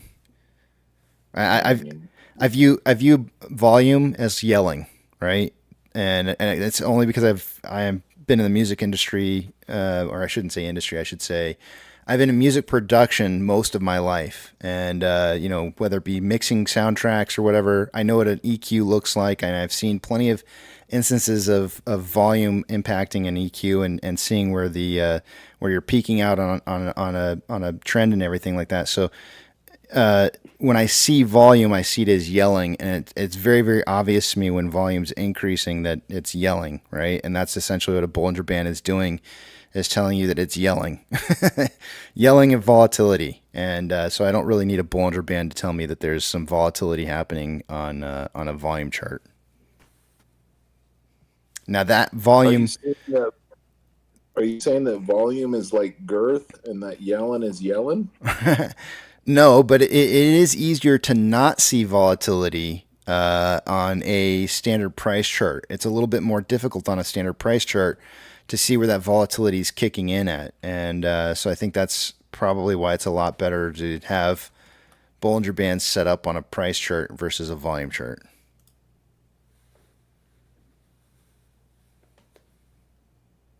Yeah, Mike's saying, but you saw it hasn't been this high since the squeeze. If I go to a weekly chart, I don't need a Bollinger Band to tell me that. Like, I'm looking at a weekly chart right here. You see where the volume is here from the past?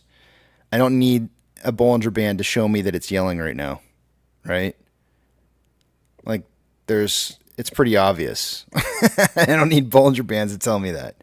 It's definitely yelling. I get it.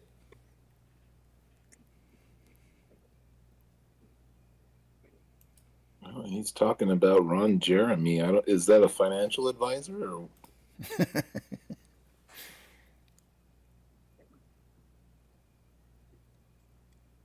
Actually, 4 Million Gorillas I have. I put out my own CD, and I have done a lot of mixing my entire life.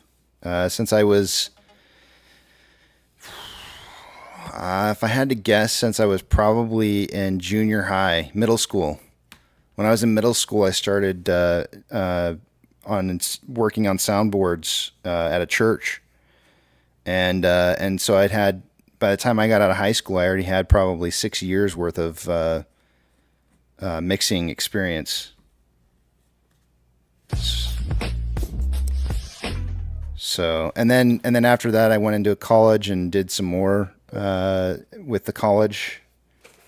Oh, you meant for my crushes? I'm a little weak in math, but so it took you 6 years to get out of high school?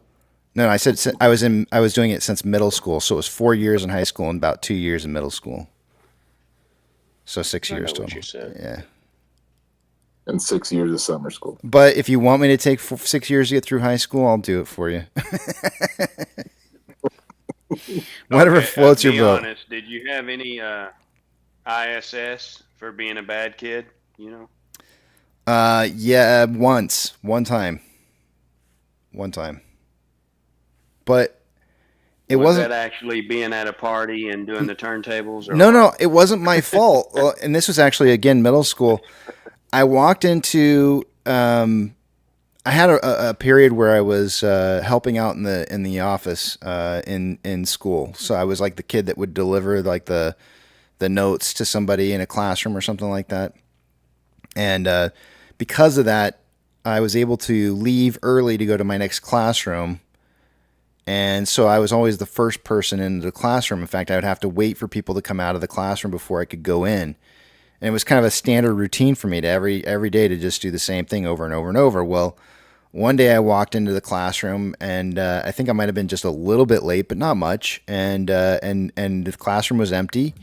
Nobody was in there. I was first in like normal. And I went in, I sat down and I put my stuff down, and on the sitting in this chair next to me was a purse. And I was like, oh, shoot. A purse? Yeah, somebody from the last period must have forgotten their purse. So I grabbed the purse and I ran outside the classroom to see who might have forgotten it, to see if there was somebody looking around for it. And I ran out there. You were holding it? I was holding the purse. Yeah, I was running around looking around to see if I could find somebody who might be frantically looking for a purse or something. And nobody was to be seen anywhere. And so finally I walked back feeling a little defeated that I couldn't find the owner. Figured I'd just, give it to the teacher. So I walked back into the classroom, and the girl that I sat next to normally in my class, her name was Liz Perez. I don't know why I remember her name to this day, but because she caused me to go to ISS. But Liz Perez was sitting in there, and Liz was searching frantically. So have I. Liz Perez, that's another story that happened way down the road. But Liz Perez happened to be, that's probably more why I remember her name than anything. I walk into the classroom. Dude, it's kind of weird how this all worked out way further down the road, because she actually didn't even go to my high school. But anyways, I walk into the classroom, and Liz is like freaking out because her purse is gone. And I'm like, oh, is this yours? And she rips out of my hands. Like, what are you trying to steal my purse for? And I said, I wasn't trying to steal your purse. I thought somebody had left it from the previous class. And she's just like, she's yelling at me. She grabs my backpack and flings it across the room. The teacher, I think she had left the classroom, so she wasn't in there. When I had walked in the classroom and found the purse, I would have just gone straight to the teacher, but she wasn't in there. And that's why I walked out of the classroom to try and help find, get some. Otherwise, I would have just taken the purse right to the teacher. And so that's why because I didn't want anybody else to walk into the classroom and then me not be paying attention and have somebody steal the purse. And so she flings my backpack across the room, and I was like, oh, hell no, bitch. So I grabbed her shit and I chucked it across the room. And right as I'm chucking it across the room, in walks the teacher, seeing me throw her shit across the room, not seeing anything else other than what I was doing. And the teacher was like, oh, hell no, you didn't just throw her stuff. And she's like, you go straight to the office, which I had just come from, because that's where I was, that's where I came from every day. And I ended up getting ISS. I got I think it was suspended or Saturday school, or I don't remember what it was. It was something. And I think it was suspension or something like that. I don't remember. But anyways, she didn't get shit. She got wrote up too, and she went down to the office, but she told her side of the story. I told my side of the story, and they wrote me up, or they gave me, it was after school detention. They gave me after school detention, and she got nothing. I was pissed. I was pissed. Is that how you lost your job? Is that how you lost your job as the hall monitor? No, I actually I actually got to keep that job, no problem. But you know, and I told them too. I was like, I didn't do anything. I was trying to help out. I was just trying to be a good, you know, citizen kind of thing. And man, I was so I was pissed. I was really pissed. Do you think she was on her Perez? Is that why? So here's the deal. Mm-hmm. Here's the deal. I think she was on. I think she was. I think she might have been needing the purse a little extra. And the fact that I took the purse, I think, was violating her safe place for her hiding of her stuff. Yeah, and so yeah, I think she got a little more upset than she probably should have over the whole thing, and yeah, that was interesting. Now let's hear the story that you brought up. He was like the Mandela of his high school, man. The Mandela of his high school, falsely imprisoned for a crime he didn't commit. That was it was terrible, you know. And all I was trying to do is just be a good person and try and help somebody get back their property and not, you know. And here I was being accused of trying to steal something. It was just like I don't want anything of yours. Why would I want to? But you opened up something else, but knowing her whole name. So what is the real deal there? Yeah. Well, wants to many years later, because we went to middle school, right? And I think I don't remember if that happened in 7th or 8th grade. I'm not sure which one it was, but she went to a different high school than I did. I never saw her again for all 4 years that I went through high school. I never once saw her again. And then I went to go work, when I got into high school, I went to go work at a Subway. And somebody asked me to fill in at another Subway because they were short workers. And so I went in there. I walk into the Subway, and they said that they only had one employee that night. That's why they needed me to go fill in. So I walk into the Subway, never been in it before, brand new Subway I'd never worked at. And I walk in, and guess who's behind the counter? Liz Perez. Yes. So Liz and I had to work with each other, and I was like, "What's fancy seeing you here?" And we had a really good laugh about the past, and you know, everything was fine. And then next thing you know, we were going out on a date. So you know, it was kind of interesting how that all went down, but. We had a good time. It was a good time. We ended up, she was actually the one where we ended up figuring out real quick that we were probably not really right for each other, but we were still really good friends. And, you know, like friends with benefits kind of thing. Right. And it was really more or less for both of us. It was just kind of like, hey, it's really cool. We can just be friends and be okay with that. And just know that, you know, it's cool. And then I ended up getting this like crazy girlfriend later on down the road who was a redhead. And she was crazy as crazy can be. And Liz was the one who stepped in to help me get her off my back. And I thought that was really cool. She was a really cool friend. A really cool friend. Is that how Subway came up with the 3-inch? Yeah, you know, we wanted to know. It's where they came up with the foot long, the party sub. That's where they came. That's where that foot long came from. Okay.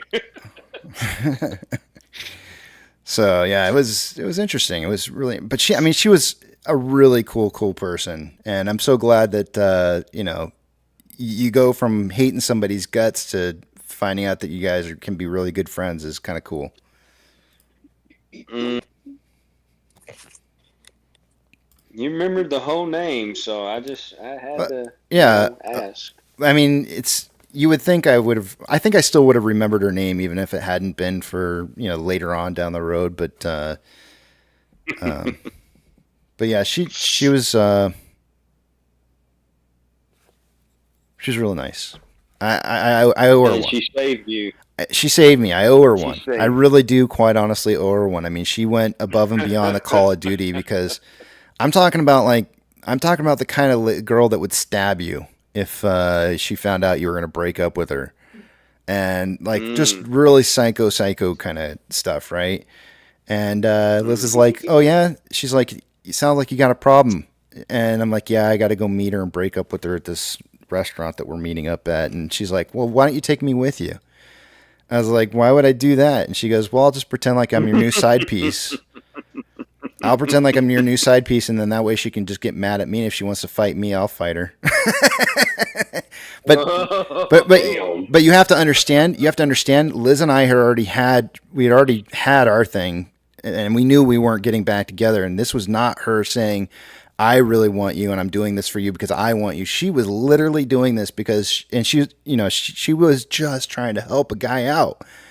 And guys don't get those kind of quote unquote, and when I say friends, I mean this in the strictest of terms of friends. You guys don't have those kind of girlfriends very often. Where they're willing to take a knife for you.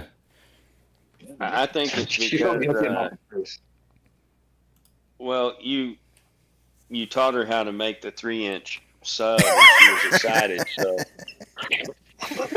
she was probably really happy that I was the kind of guy that was willing to not be like that asshole. Like, oh, you're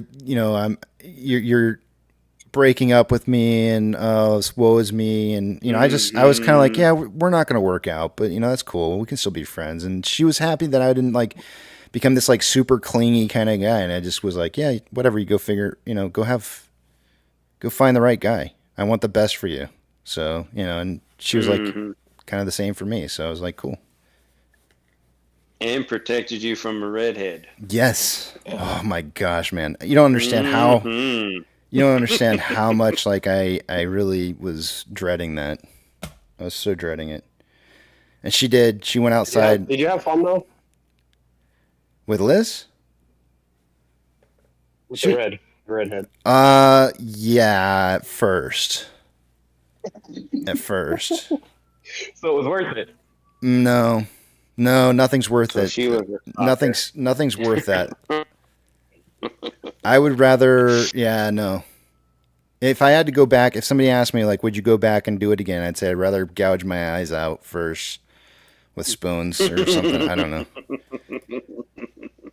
That's being such a huge fan of Smokey and the Bandit, I always thought that, but what was the lady's name who played the co-star in that? Sally Fields. Yeah. I was a huge fan of her. She was just such a little cutie. But when she played the part of Forrest Gump's mom and she banged the principal so he could get into school, I could never see her the same again after that. She's a pragmatic woman. Come on now, pirate. Mm-hmm. That was the best line in that whole show when the principal comes out of the office and says, "Boy, your mama sure wants you to have an education."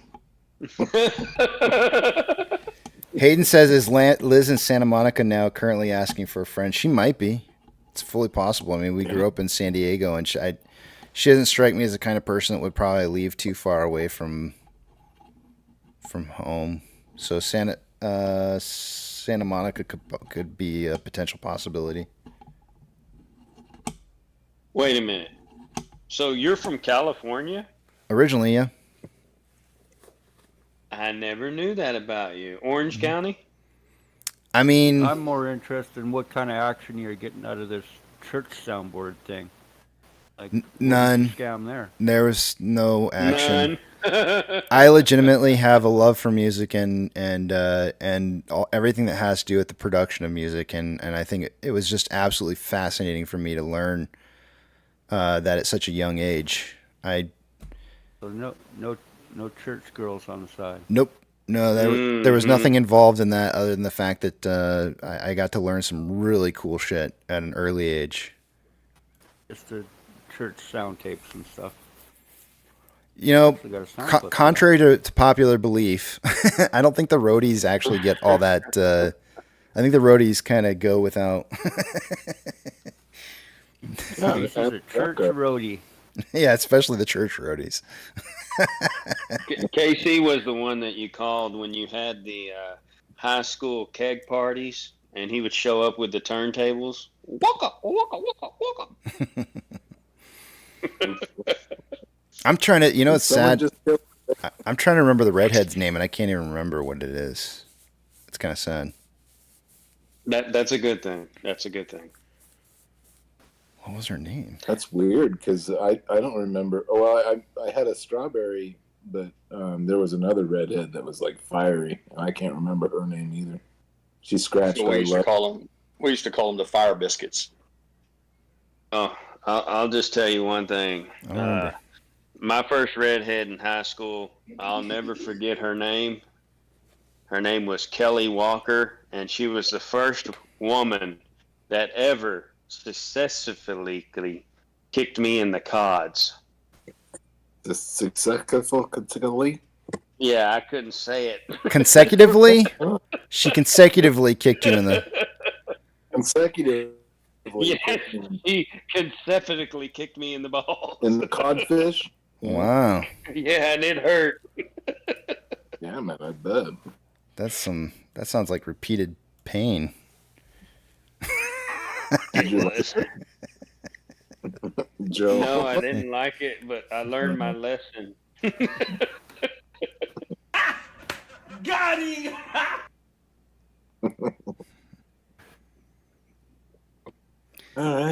All right, numbers. I gotta get back. I gotta get to break here. Another one?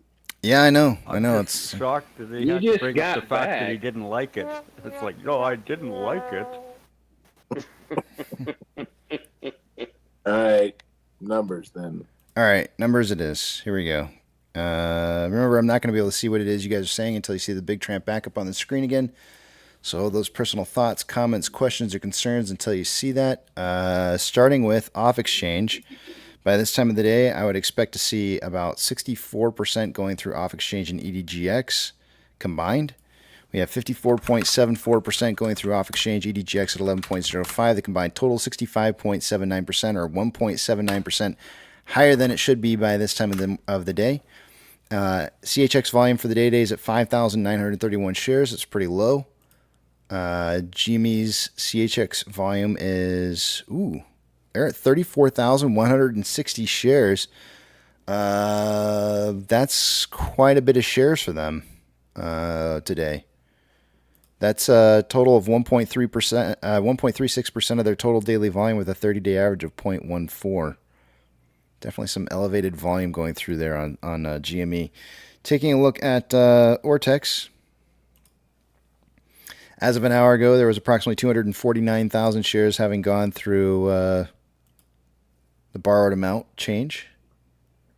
Having been borrowed. I guess that's probably the best way to say it. Now it's 305,000 shares.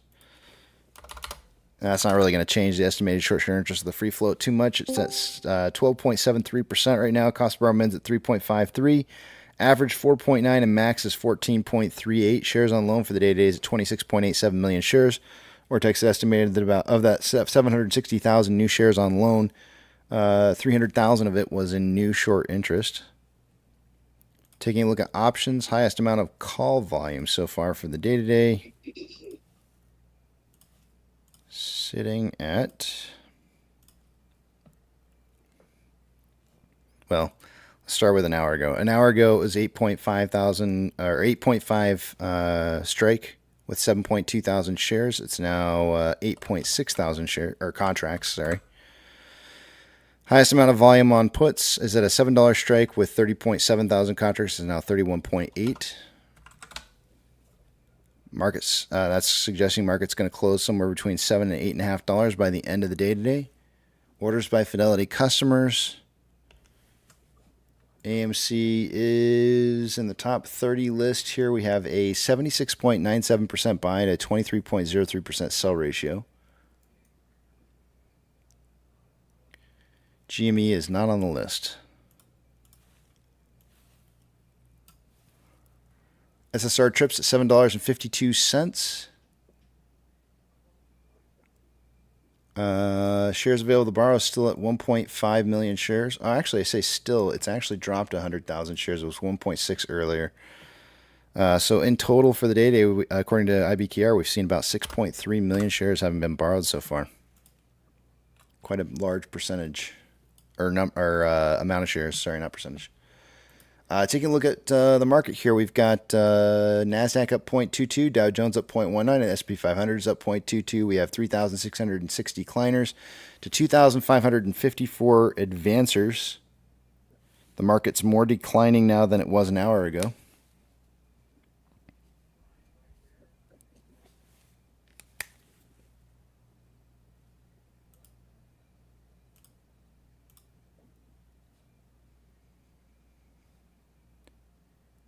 Big bank movers for the day today. We've got anything plus or minus 2.75% or greater of a change. I will read off here right as soon as this updates. Any day now.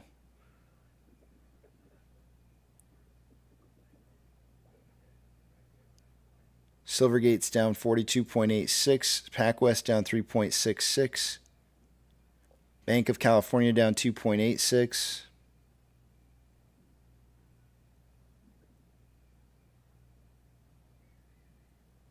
And that's about the end of it.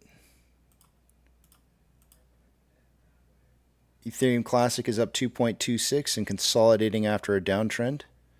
DXY is, actually, let me go back real quick here. Okay.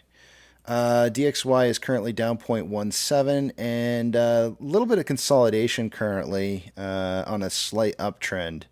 Almost makes it look like an ascending parallel channel almost. Oil is currently showing breaking even for the day-to-day on a trend up. Mortgage-backed securities are anywhere from 0.02% down to 0.09% up and consolidating.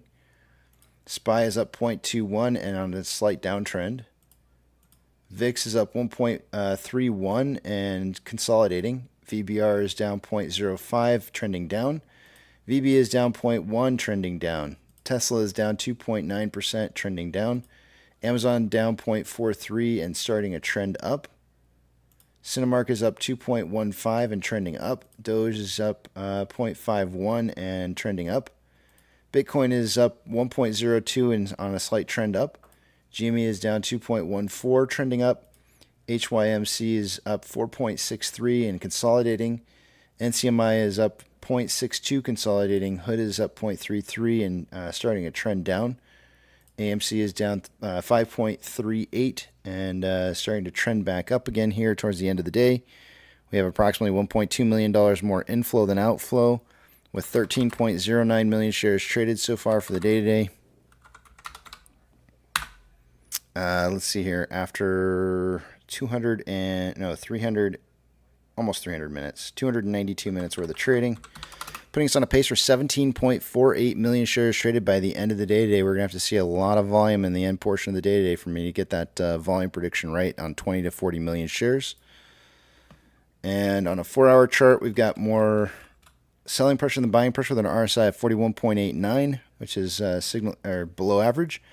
A 1-hour time interval, more buying pressure than selling pressure with an RSI of 39.31, which is below average. On a 30-minute interval, more buying pressure than selling pressure with an RSI of 40.85, which is below average. And on a 5-minute interval, more buying pressure than selling pressure with divergence on the Vortex indicator within the last 10 minutes. RSI at 58.98, which is above average. And with that, I yield the rest of my time back to the back of the Big Tramp.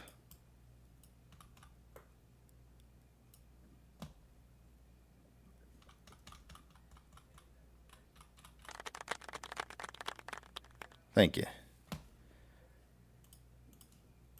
You know, I was just thinking back to that Liz story. Oh, Liz was chasing. Time? Yeah, so Liz was chasing after this guy, and he was kind of the jerk type that that was always just kind of stringing her on, but never really committing to anything. Definitely a food dog. Yeah, I don't know if you say so. And I always felt bad for her, but I knew like her heart was, she really had a thing for the guy. And so, that's why I was just kind of like, I didn't want to have anything to do with that because I didn't want to get tied into a situation where I was getting involved in a relationship with her and then I would have feelings for her, but she was always leaning towards the other guy. Cause I was like, you don't want to be that guy. That's always the guy that gets leftovers. And I was like, I'm not doing that. So I was just like, that's cool. I understand. You go chase after what it is that you're dreaming for. So I let it go. Sometimes you gotta chase after what you want, and then when you finally realize that it's not what you actually really wanted, you wisen up and figure out what's really right for you in your life. Yeah, it's true though. It's very, very true. Chase. That's the whole thing. You don't chase. Yeah. No, I know. That's exactly right. If it's meant to be, it happens naturally, and you don't have to chase. You're Like, absolutely are right. you talking about the first wife or the second wife? Which one are you talking about? Neither. Really? Neither. No, it's actually funny because when what Fu said is right. You know, that whole idea. That's where I kind of learned it. At some point, I kind of learned that like the chasing thing is not what you don't have to do that. Like if it's really meant to be the right person, then you don't have to chase after them. That they just naturally want to be with you. You know. How I learned which one was the right one is I told Food Dog and Pirate this. You know, I dated several in my lifetime, and We were having a one, threesome. no, one of my slogans was, and KC, you ought to try this too to see if your wife still wants to stay with you. You know, you're in bed, and while you are snoring, you know, you just quietly Hotbox them. you know, hawk up a loogie and spit up, Oh you know, no. in the air. Oh no. And as it comes down, you pull the cover. When she's going to pull the cover over her head, well, then you fart. So if she stays with you after that, she's a keeper. Oh no. No. I knew it. Now I know the D&D mellow means Dutch.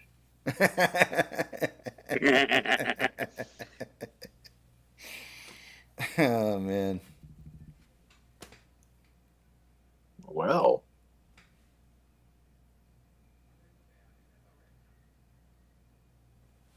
Whoa, Pirate. We just learned that it's furry. We learned what? Pirate is a furry. Yeah, he said, I had my oldest son as a result of Miss Pirate dressing as Little Red Riding Hood one Halloween. To stay with you, you know. I was the big bad wolf, obviously.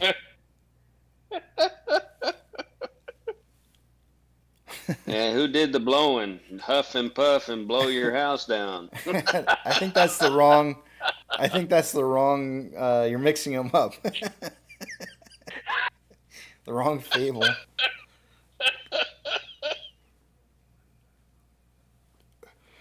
All right, it's time for break for me, guys. I gotta head out. And another one. Yep. How many breaks are you going to take today, KC? That's number 3. Yep, 3's Doug, every day. 3. The Citadel. This is the Citadel Union that demands this. Mm-hmm.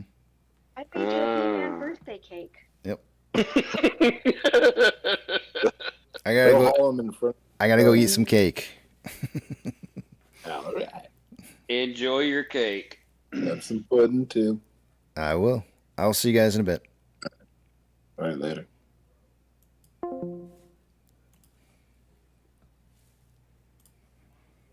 Let's see here. I'm going to put the sound back on for you guys for the music, and I will see you guys back for the Power Hour.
All right, guys, I'm back, and it's time to take a look at the numbers. I just saw somebody, Milk Dud says, is the price rebalancing again in regards to the article that I posted a while back in regards to rebalancing of positions from anybody who's shorting the stock.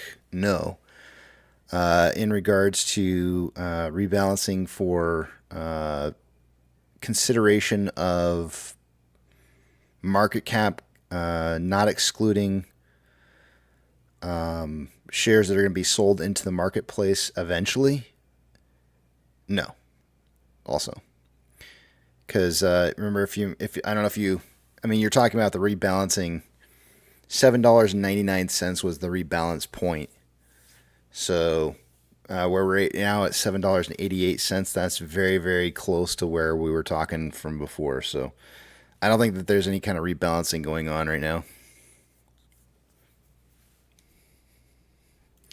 And I don't see anything. If anything, there's going to be some borrowing. The other side of that rebalance is occurring.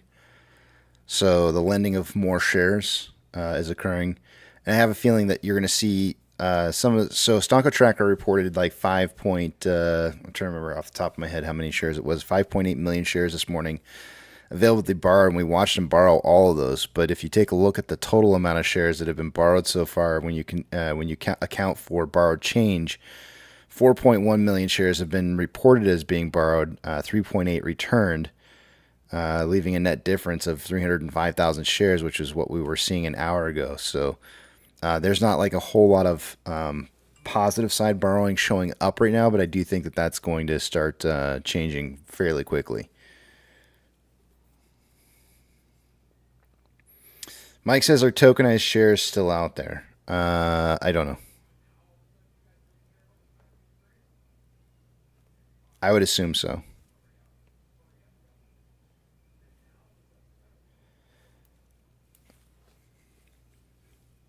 All right, let's take a look at the numbers and see what we got going on for the day today.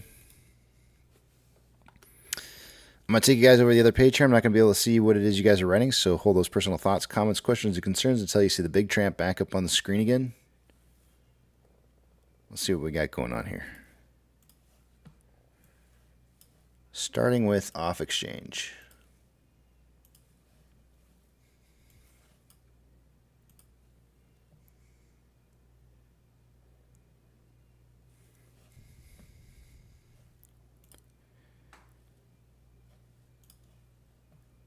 Normally by this time of the day, I would expect to see about 66% in total going through off-exchange and EDGX. We have 55.13% going through off-exchange.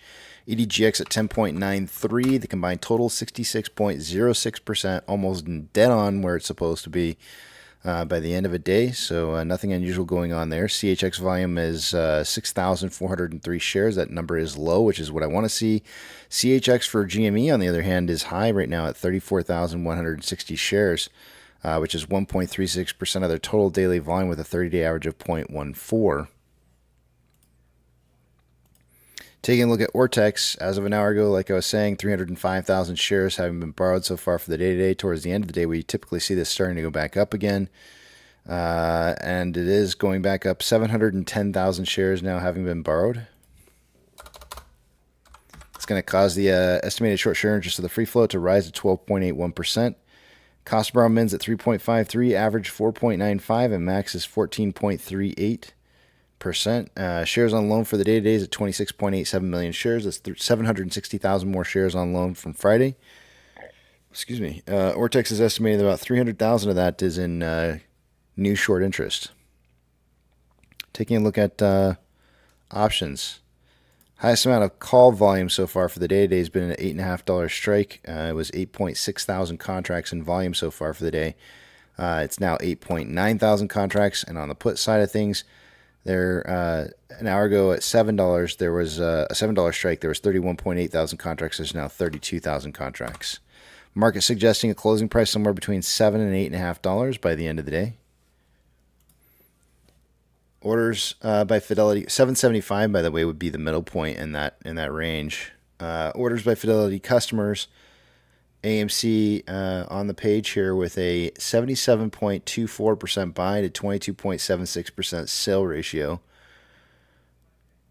I don't like mentioning other stock tickers, but what the hell is this below it?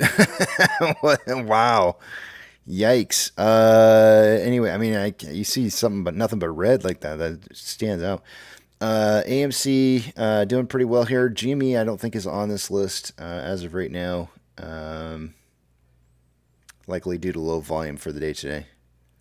Man, that's crazy. It's not very often you see a whole red bar there.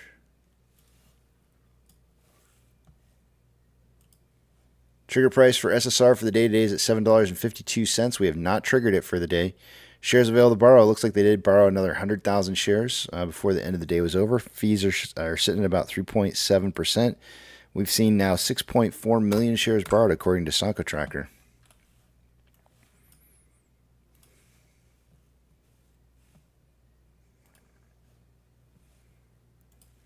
NASDAQ is up 0.01. Dow Jones is up 0.05. The SP 500 is up 0.08. We have 3,654 decliners to 2,516 advancers. The market's more declining now than it was an hour ago by a fraction.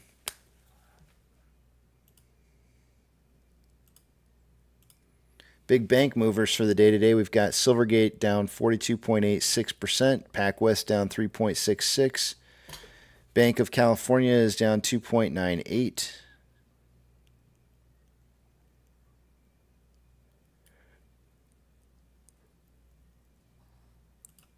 That appears to be the end of the list there. Ethereum Classic is up 2.03% and trending up.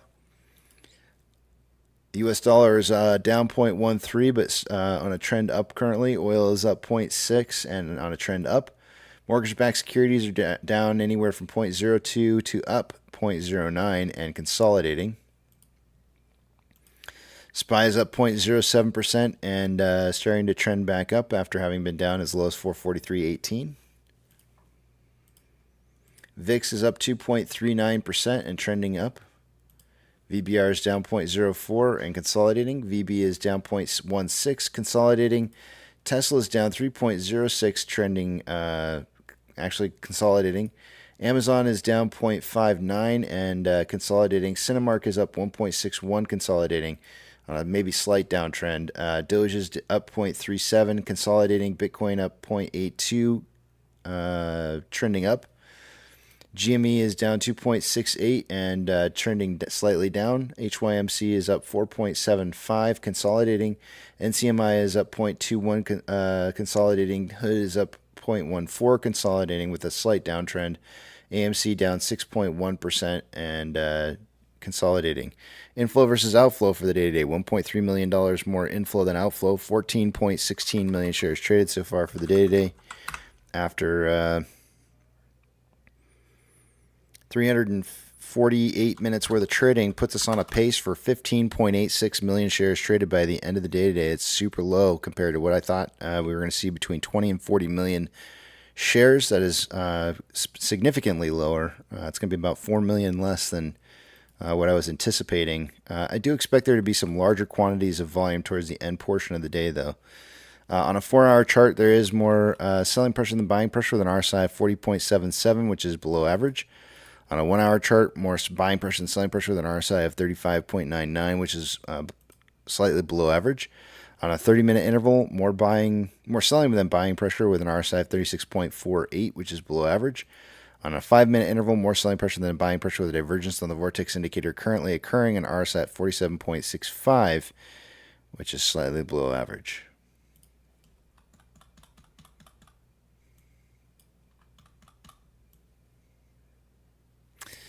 And with that, I'll take you guys back to the main page here, and I got to go let Bruno in. I'll be right back. I'll go back to the back of the big tramp here for just a second.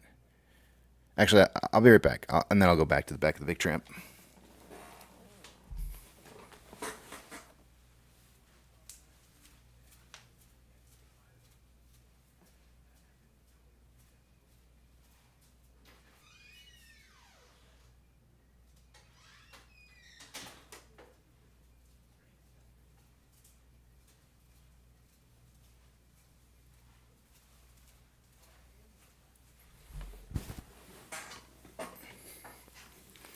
Alrighty, let's go back here. Time. And because of the speed differential, it creates lift. There comes the man. KC's back. And we're live. We're talking about airplanes. You probably wouldn't believe it. You probably thought we were talking about pudding. Yeah, probably. Yeah. Yeah. Planes are cool. Yeah. Totally. Yep. Talking about B1s and B2s, C-130s, F-16, F-15, F-14. BJs? No. Yeah, the new plane that came out, KC, is called BJ-12. You ought to look that one up. Look up BJ-12. I'm gonna pass. At least BJ-18, please.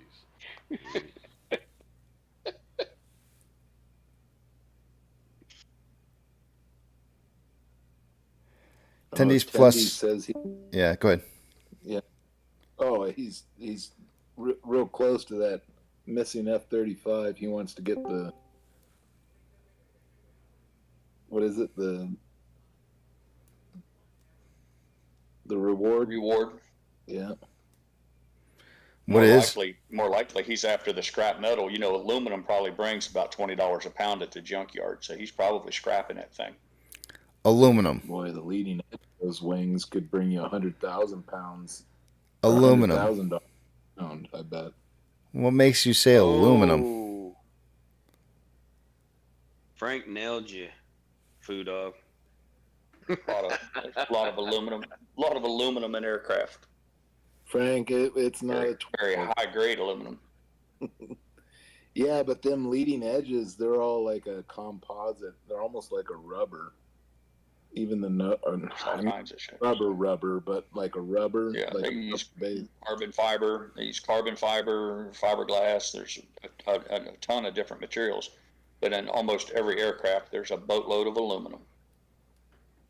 Yeah, the stealth ones have all of that special stuff on them, and that's why when Obama sent one of our premier drones over for Iran to take, it was a real bad thing because that had all of that equipment on there. Well, you had to mention the president that wasn't born in the United States. I got you. Truthers, you know. Hawaii wannabe. Oh yeah, attendees, don't go out into the woods. Then they'll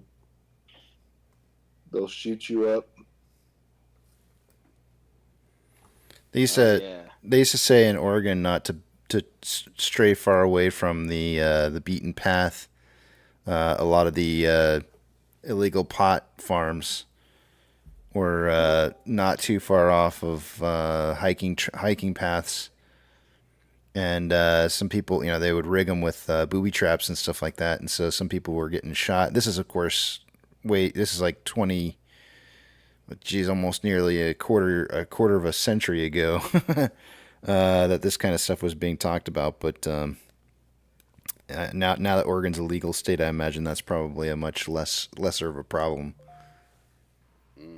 Oh, it's still real. Go traveling close to Area 51 and see what happens to you. Boy, you done turned the wrong way.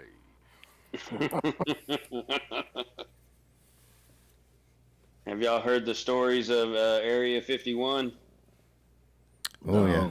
You don't get 1,200 to 1,500 clicks from it or you're dead. Really? What's Area 51? Wait, forget Area 51. What about, has anybody seen Foo and Pirate Racing? I'm looking right now. I can't find it. Where is it at? In general? It's in general and in the bubble. Oh, let me go to the bubble. They're racing? I got to see the bubble. You just came at the right time. I need to know what's going on here. Wow. Pirate just clips me and... Wait, I'm gonna play 80 it. years old. Wow, Foo. I'm gonna play it for I everybody haven't here. looked at it. I'm afraid to even go look. That's all right. I'll play it for everybody to see here. Don't you worry. Oh, thank you. That's Yep. and so nice of you. Always looking out for me. Yep. Here we go. Not a You problem. win, pirate. Here we go. Here we go. Motherfucker.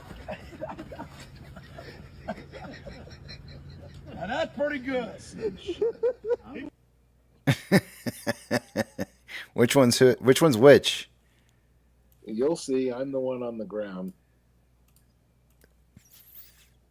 He Hiding done. his dirty air. He done tripped you on his way out, huh? I can't see it. It's not playing. Yeah, and that's the way I like it. Yeah, that's good. I'm certain. I don't even have a clue, but I guarantee you, it's not flattering. It won't make me look heroic or handsome. I'm most certain of it. So I'm glad it won't show. Yeah. Casey's like, all right, now for sure I'm gonna show it.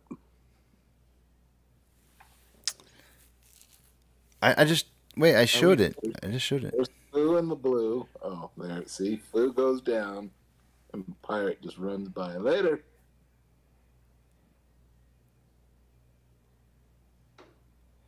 Amit says, "How are you? I'm doing good, Amit. Thank you very much. Thanks for asking. I hope you're doing all right. Is there an upper limit to how much Citadel can rack up in the bought not yet purchased category? Currently at 65 billion. Does Bank of America have them capped at 70 billion? How does this end?" It's a great question, one that I don't know the answer to. In regards to limitations on caps on. As long as they're continuing to make a market, I guess, and lending more and more money, I guess. And I guess part of that too is the side caveat to that is that are they able to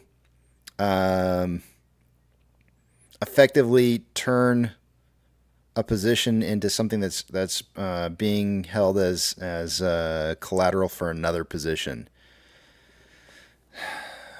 Swaps essentially is what I'm trying to refer to. So, is it possible that they're taking risk off of their books by allowing somebody else to take on the risk for them?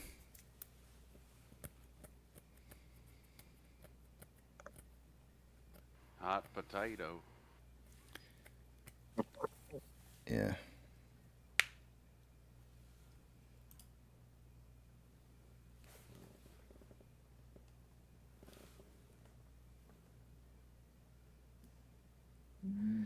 Janice says, "Did you guys say Damn Money isn't playing in the theaters?"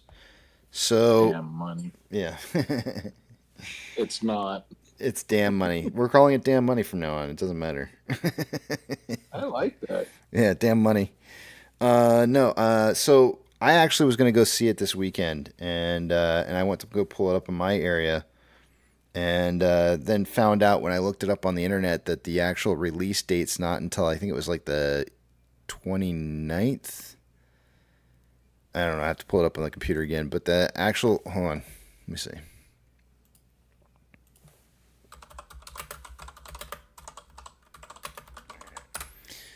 So it says Dumb Money premiered in the Toronto International Film Festival on September 8th. It was released in the United States by Sony Pictures, releasing it limited theaters on the 15th before expanding into wide release on September 29th.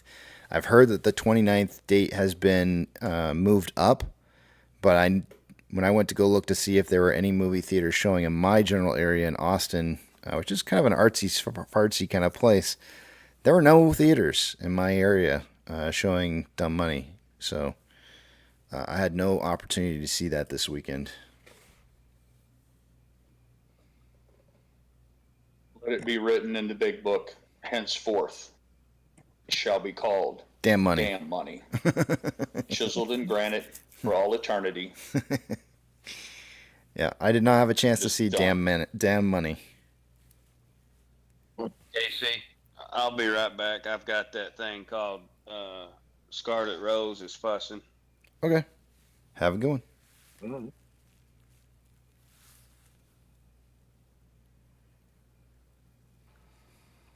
probably a good opportunity for folks here in the chat and to meet other like-minded people in their community to go to the movie. Is that a sample or is that somebody talking? No, that's me. Oh. He's got a jacked up microphone right now or something. There's something wrong with it. Does it still sound bad? I mean, it's not. Sounds like you're whispering in my ears. Yeah, it's not as bad as it was. Too low. Okay, maybe my volume's low. Yeah, it sounds like you're just whispering sweet nothings. You like that? Oh yeah. You both like it.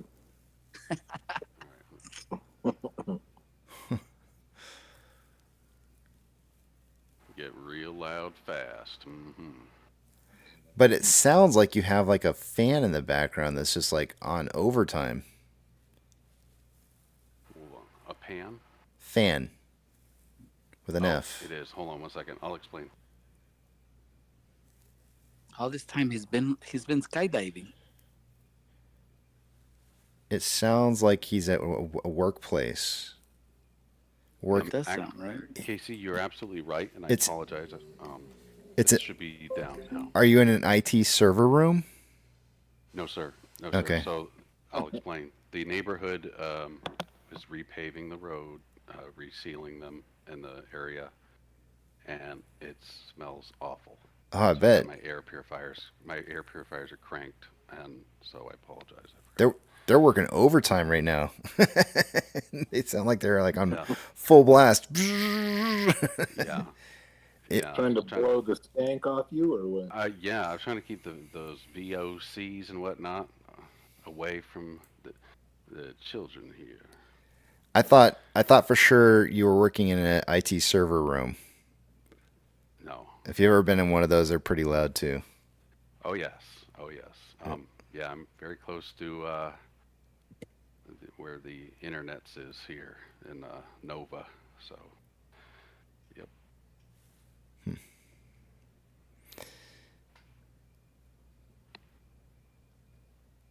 Well, we're looking like we're going to be hitting 15 million here soon, and not seeing explosive amounts of volume just quite yet. Here, we might not get the volume.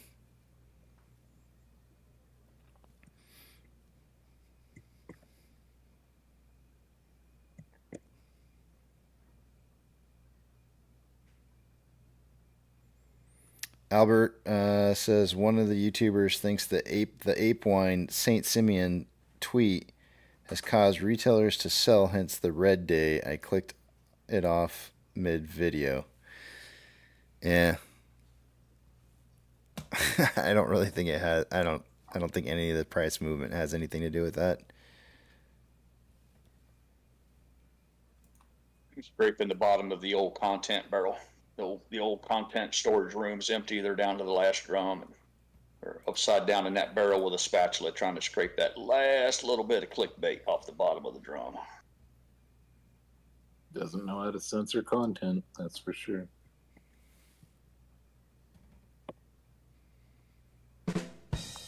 It was like late.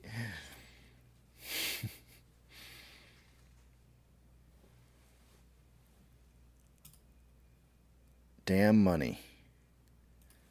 You know what damn money makes me? Man. That's perfect. You know what damn money makes me think of when I hear damn money?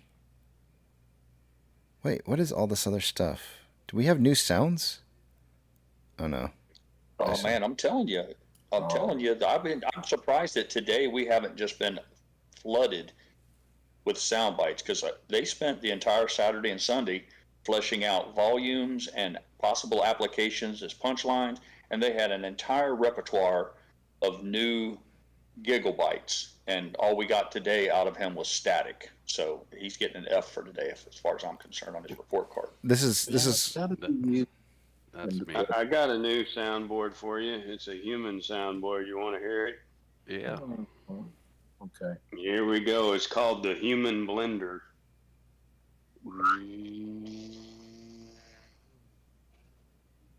Oh. Don't you have a shitty diaper to be changing? Aren't you supposed to be wiping a dirty ass right now or something? Is that Hitachi or something. Here, I'll do it live. No, don't do it. Are you ready? Here it goes again. I quit. Oh. Is that a Hummer? Are you doing a Hummer? That's the sound that I should have for the big tramp leaving every day.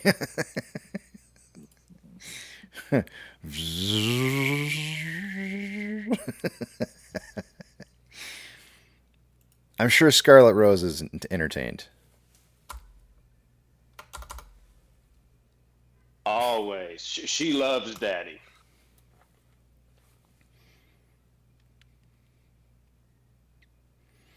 Roseanne, congratulations on your purchase today. Excellent work.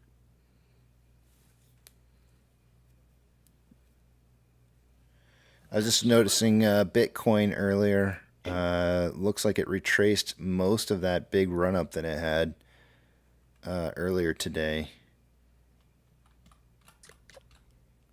You didn't say it right, KC. It's called the Robin Hood coin. They rob all the retail. Yeah. That's does it every week.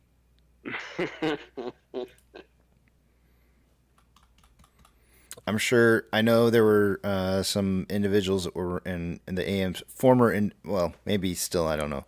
There were some individuals in the AMC community who were pushing Bitcoin earlier this morning, which I of course had to comment on that and be like, "How dare you? How dare you?"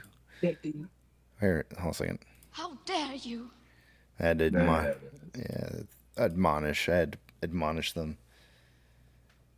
We made a note of that. In fact, I think real rugged, or perhaps Tom S. One of them raised an eyebrow and mentioned something to me, and I said, "Yeah, I read Casey's comments as well." I said he was a little bit abrasive. I said it must have touched a nerve with him. I said, "I know you have some pretty strong convictions about Bitcoin, but I was surprised to read that this morning."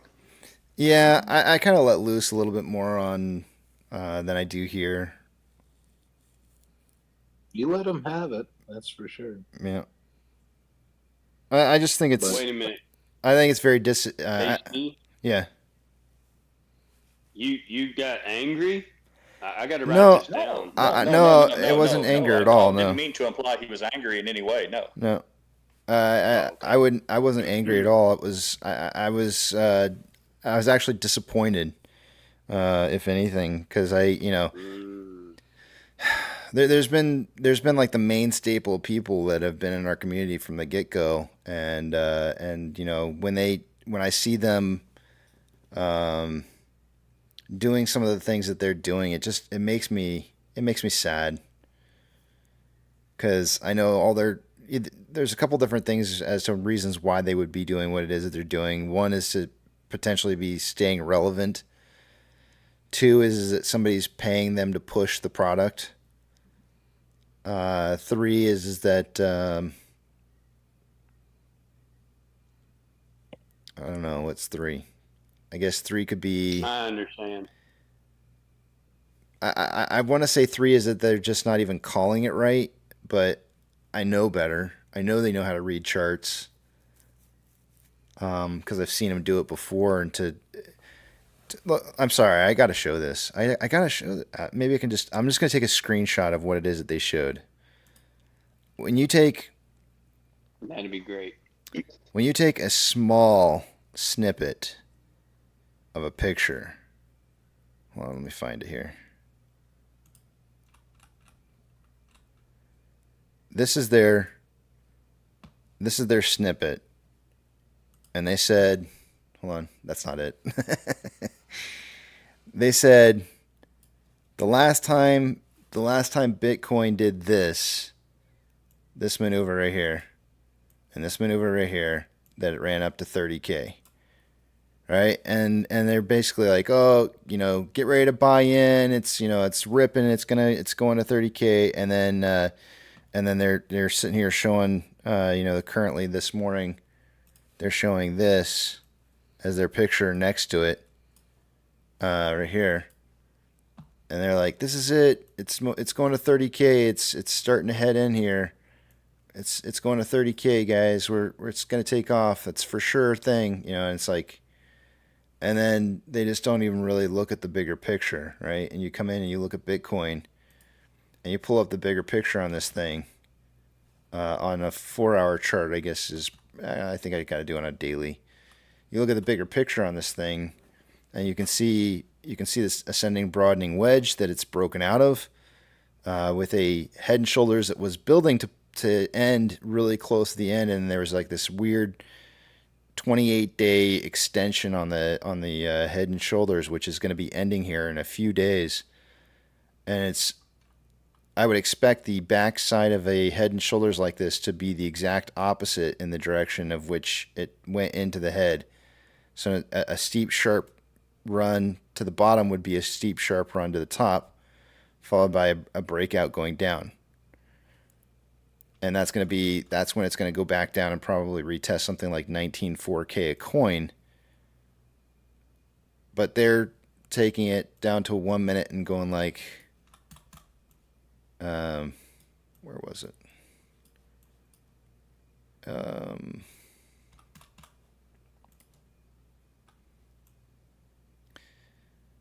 It might have been this right here. I think it was like this time frame. Like this is literally like this is the picture that I think that they posted right here. Right here. That's the snippet of the picture that they posted. And they're going like, this is it. It's going to 30K. And so there was probably FOMO buying going in as it started to run up. Reaches 27.4K a coin. And then what happens? Rug pull. So all these new investors who took the word of some of these people that are pumping cryptocurrencies started dumping their money in, probably right around here when it started shooting up the fastest, and it hits the top of the other side of the shoulder limits, and then starts crashing right back down to where it started from. I'm just sitting there going like, I mean, it's just, I don't know, it's disheartening.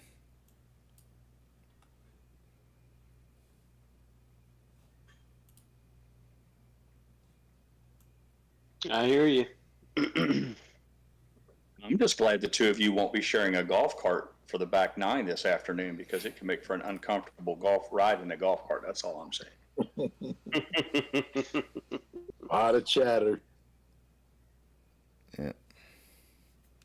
Well, look what they're doing now, KC. You got a lot of naysayers popping up that XRP crap because lawsuits are done or something. I don't know. You never know with that stuff. I'm not into it. I'm not either. Anything could turn real quick, but once it goes up, you need to get out. If you're watching Bitcoin, I watch it a lot, believe it or not. It almost has a weekly cycle of up, the barcodes, and then down, and then up, and then barcodes, and then down. If you look at it. If you look at it on the 5-day, it's pretty predictable. I've been calling it for a while, and then I just stopped because nobody paid attention to me. Yeah, I believe it's noteworthy to pay attention to it, kind of like KC does, for us to be aware that, hey, this is what they do in a 24-hour market. But as far as buying any of it, in my own opinion, so I wouldn't touch it with a 10-foot pole. I'm gonna go ahead and delete Milk Dud. I'm gonna ban him right after I answer this. I'm gonna answer this first. They said, "Is that any worse than telling investors?" No. Hold on, Pirate. Hold on.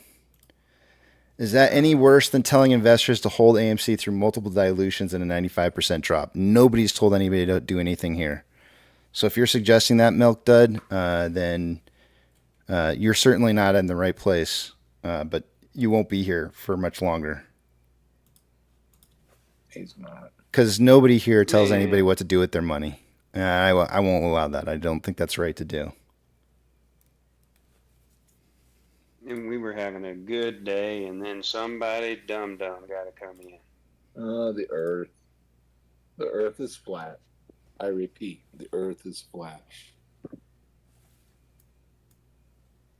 I still think it's some kid in the basement. He's some 7th grader that weighs like 400 pounds. All he wears is underwear. Backwards. No. All right, I'm going to stop. KC's going to mute me here in a minute. No, I'm not. I just think it's silly that they would suggest that that's the case. It's ridiculous. And right before we close, too, you ever notice that? I mean, they have their certain times where they got to come in and hit us up,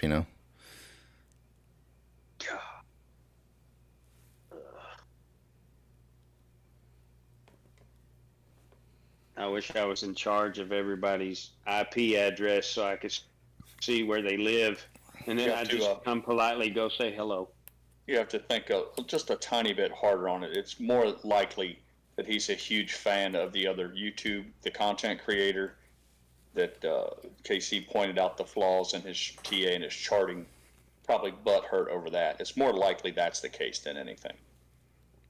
It's not coincidental. It's not coincidental that was the conversation we were having when he jumped in, and he started out with "not as bad as," so he linked the conversation to that. So it's clearly a supporter of the other content creator who's not happy with the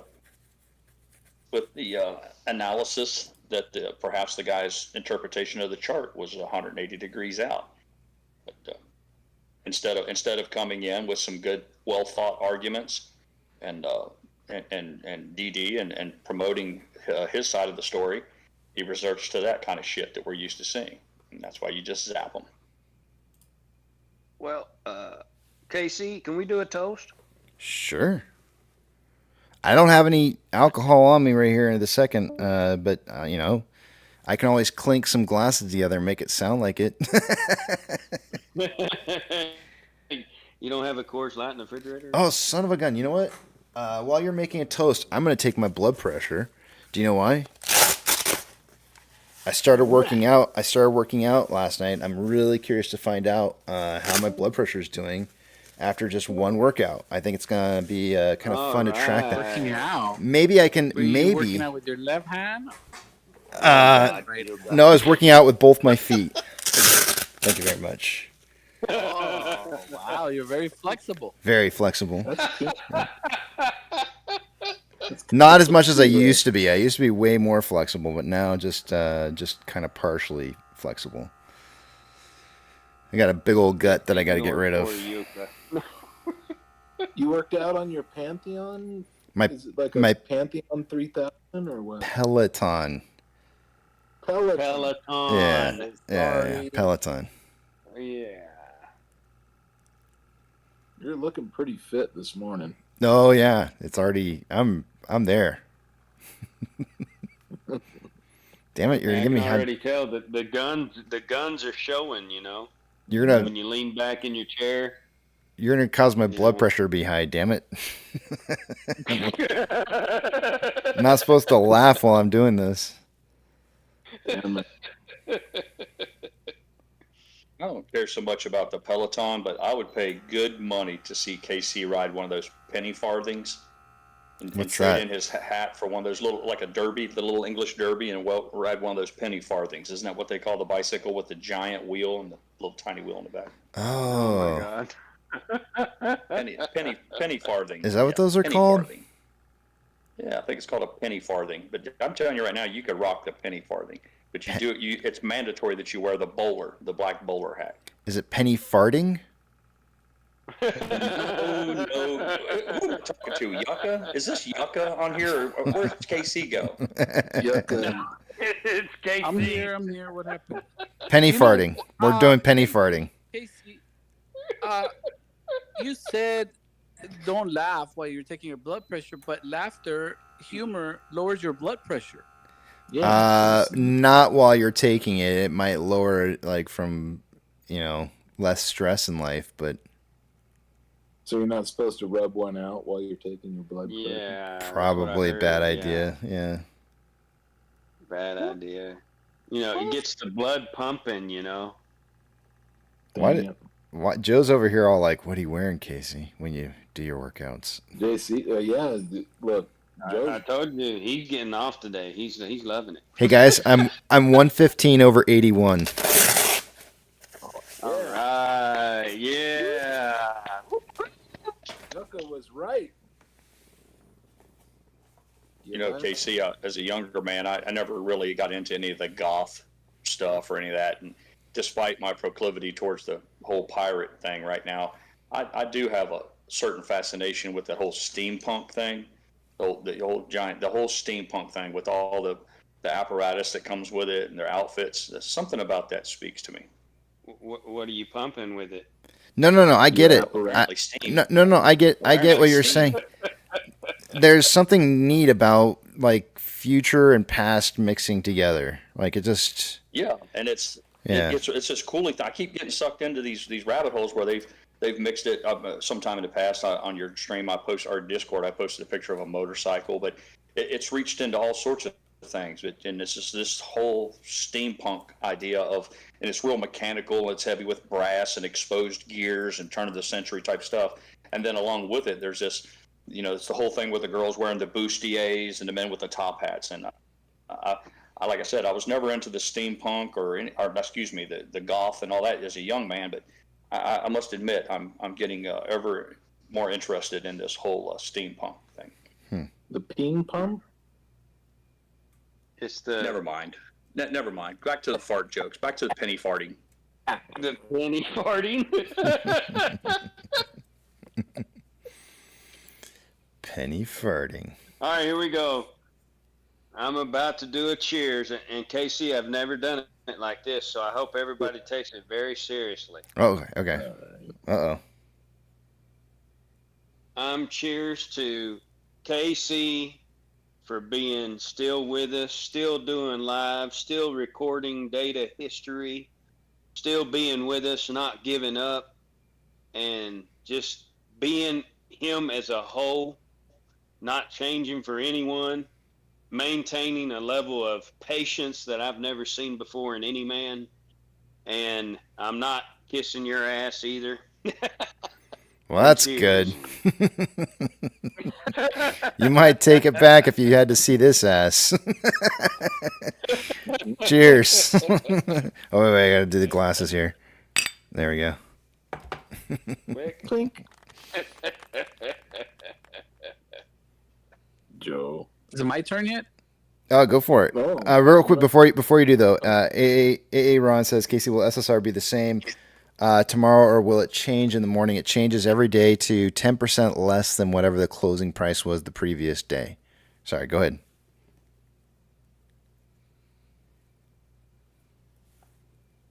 Yucca. Oh, okay. Yucca. My turn? Yeah. All right. I'm telling you right now, that motherfucker back there is not real. Cheers. Do you have that one? Oh, wait, hold on a second. Cheers. Cheers. I really wish she wouldn't have apologized. It changed my whole view of her after I saw the apology. I was just kind of like, I can't. I liked it. I liked it so much when she was just like ranting in the plane. Well, people are saying that that's not really her that apologized. Well, that's somebody else. So she exited the plane, right? Like, I mean, if you legitimately sat down in a plane and you were experiencing something very, very odd or just I don't even know how to explain it. Like just something very, very strange that you'd never seen before.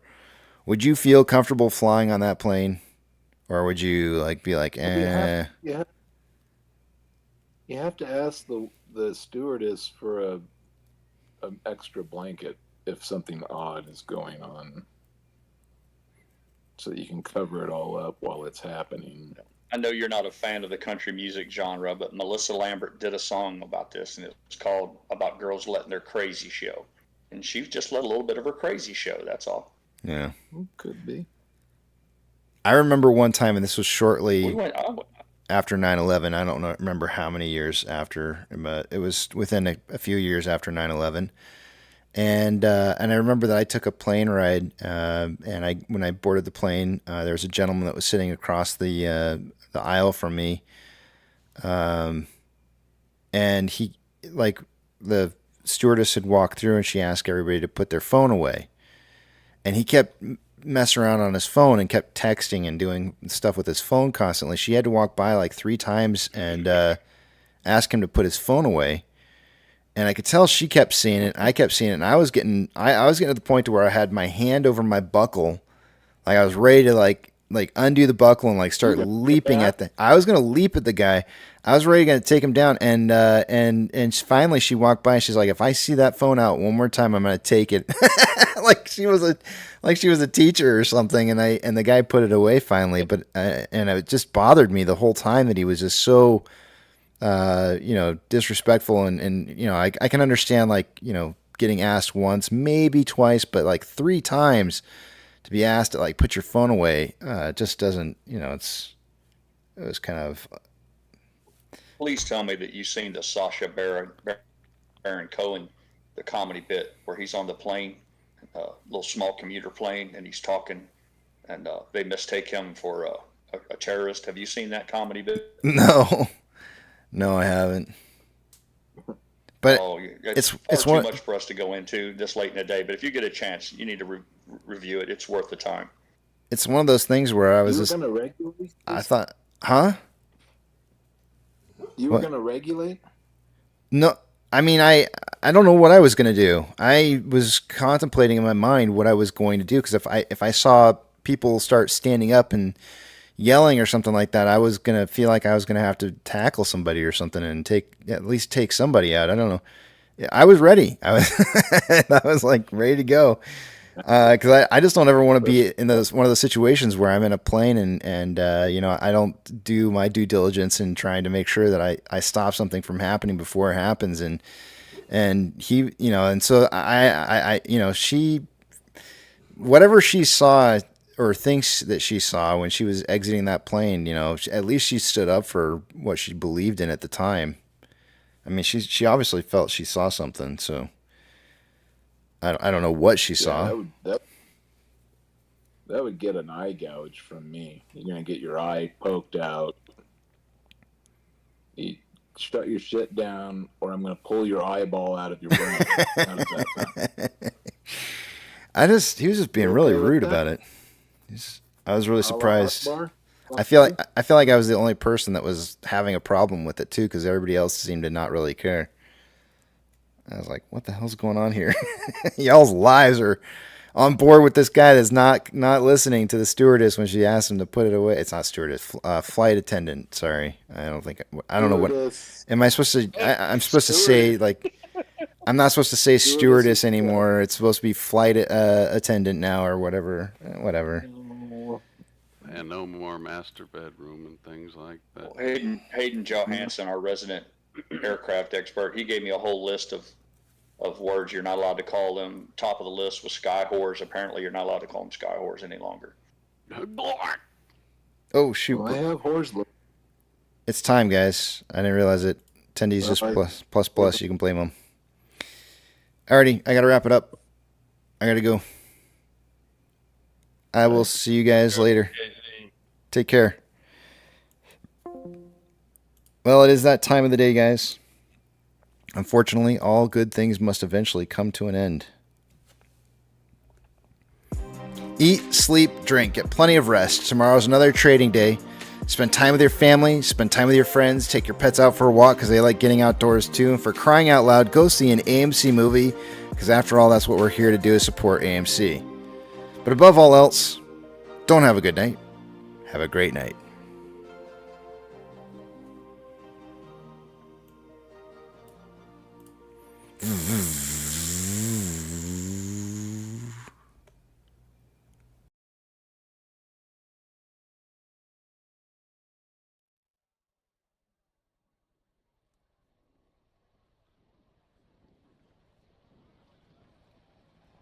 T-minus 90 seconds and counting.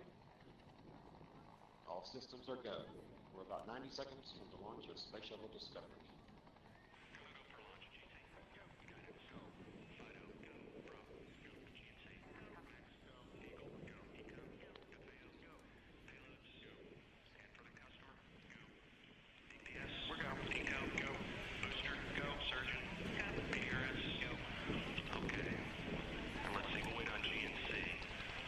T-minus 60 seconds and counting. We are transferring to orbiter internal power at this time. Discovery is now running off its 3 onboard fuel cells. Coming up on a go for auto sequence start.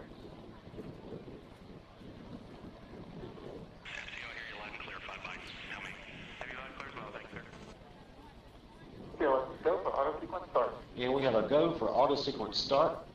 Discovery's onboard computers have primary control of all the vehicle's critical functions. T-minus 17 seconds and counting. 15, 12, 11, 10, 9, 8, 7, 6,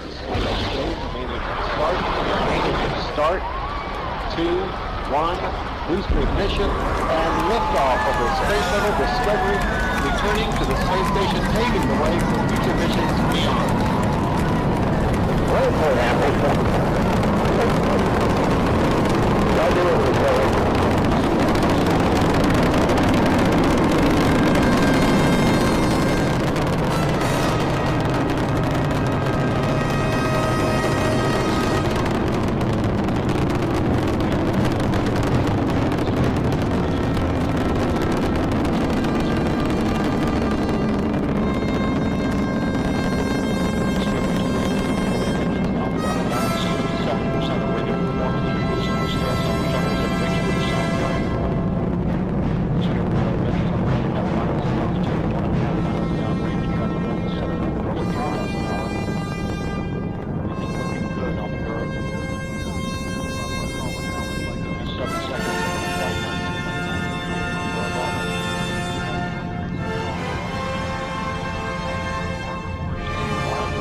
Discovery's onboard computers commanding the main engine nozzles to swivel, aiming the shuttle for its precise target in space for main engine cutoff.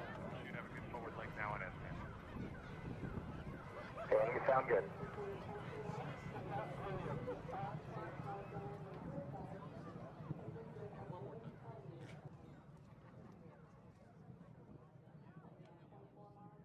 Discovery Houston, negative return. Copy, negative return.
Don't mess around. You bring me down. How you get about? Don't make sounds. Move out.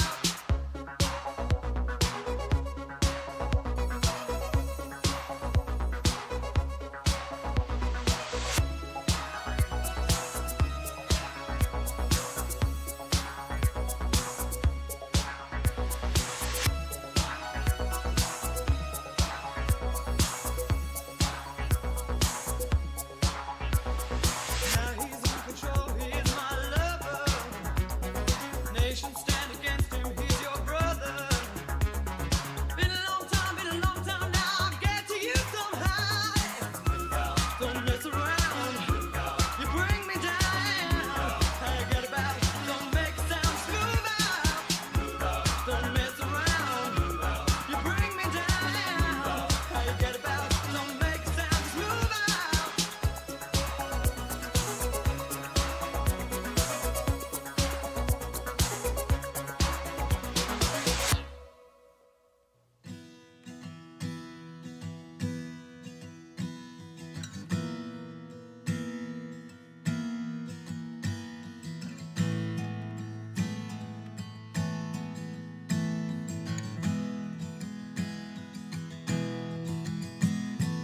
When the night's getting cold, you're needing a shoulder.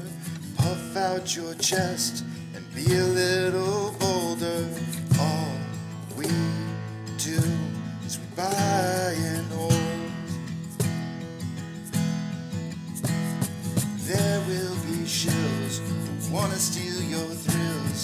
There will be friends who hold till the end. There will be doubt, fear and cloud, but it's all in your head. Those hedgies are dead. Panic and fear really are near, but it's not ours to own. We have shown that all we do is buy and hold. Oh, there will be shills who wanna steal your thrills, and there will be friends who hold till the end, and there will be doubt, fear and cloud, but it's all in your head. Those hedgies are dead. So when the night's getting colder, you're needing that shoulder. These apes got your back.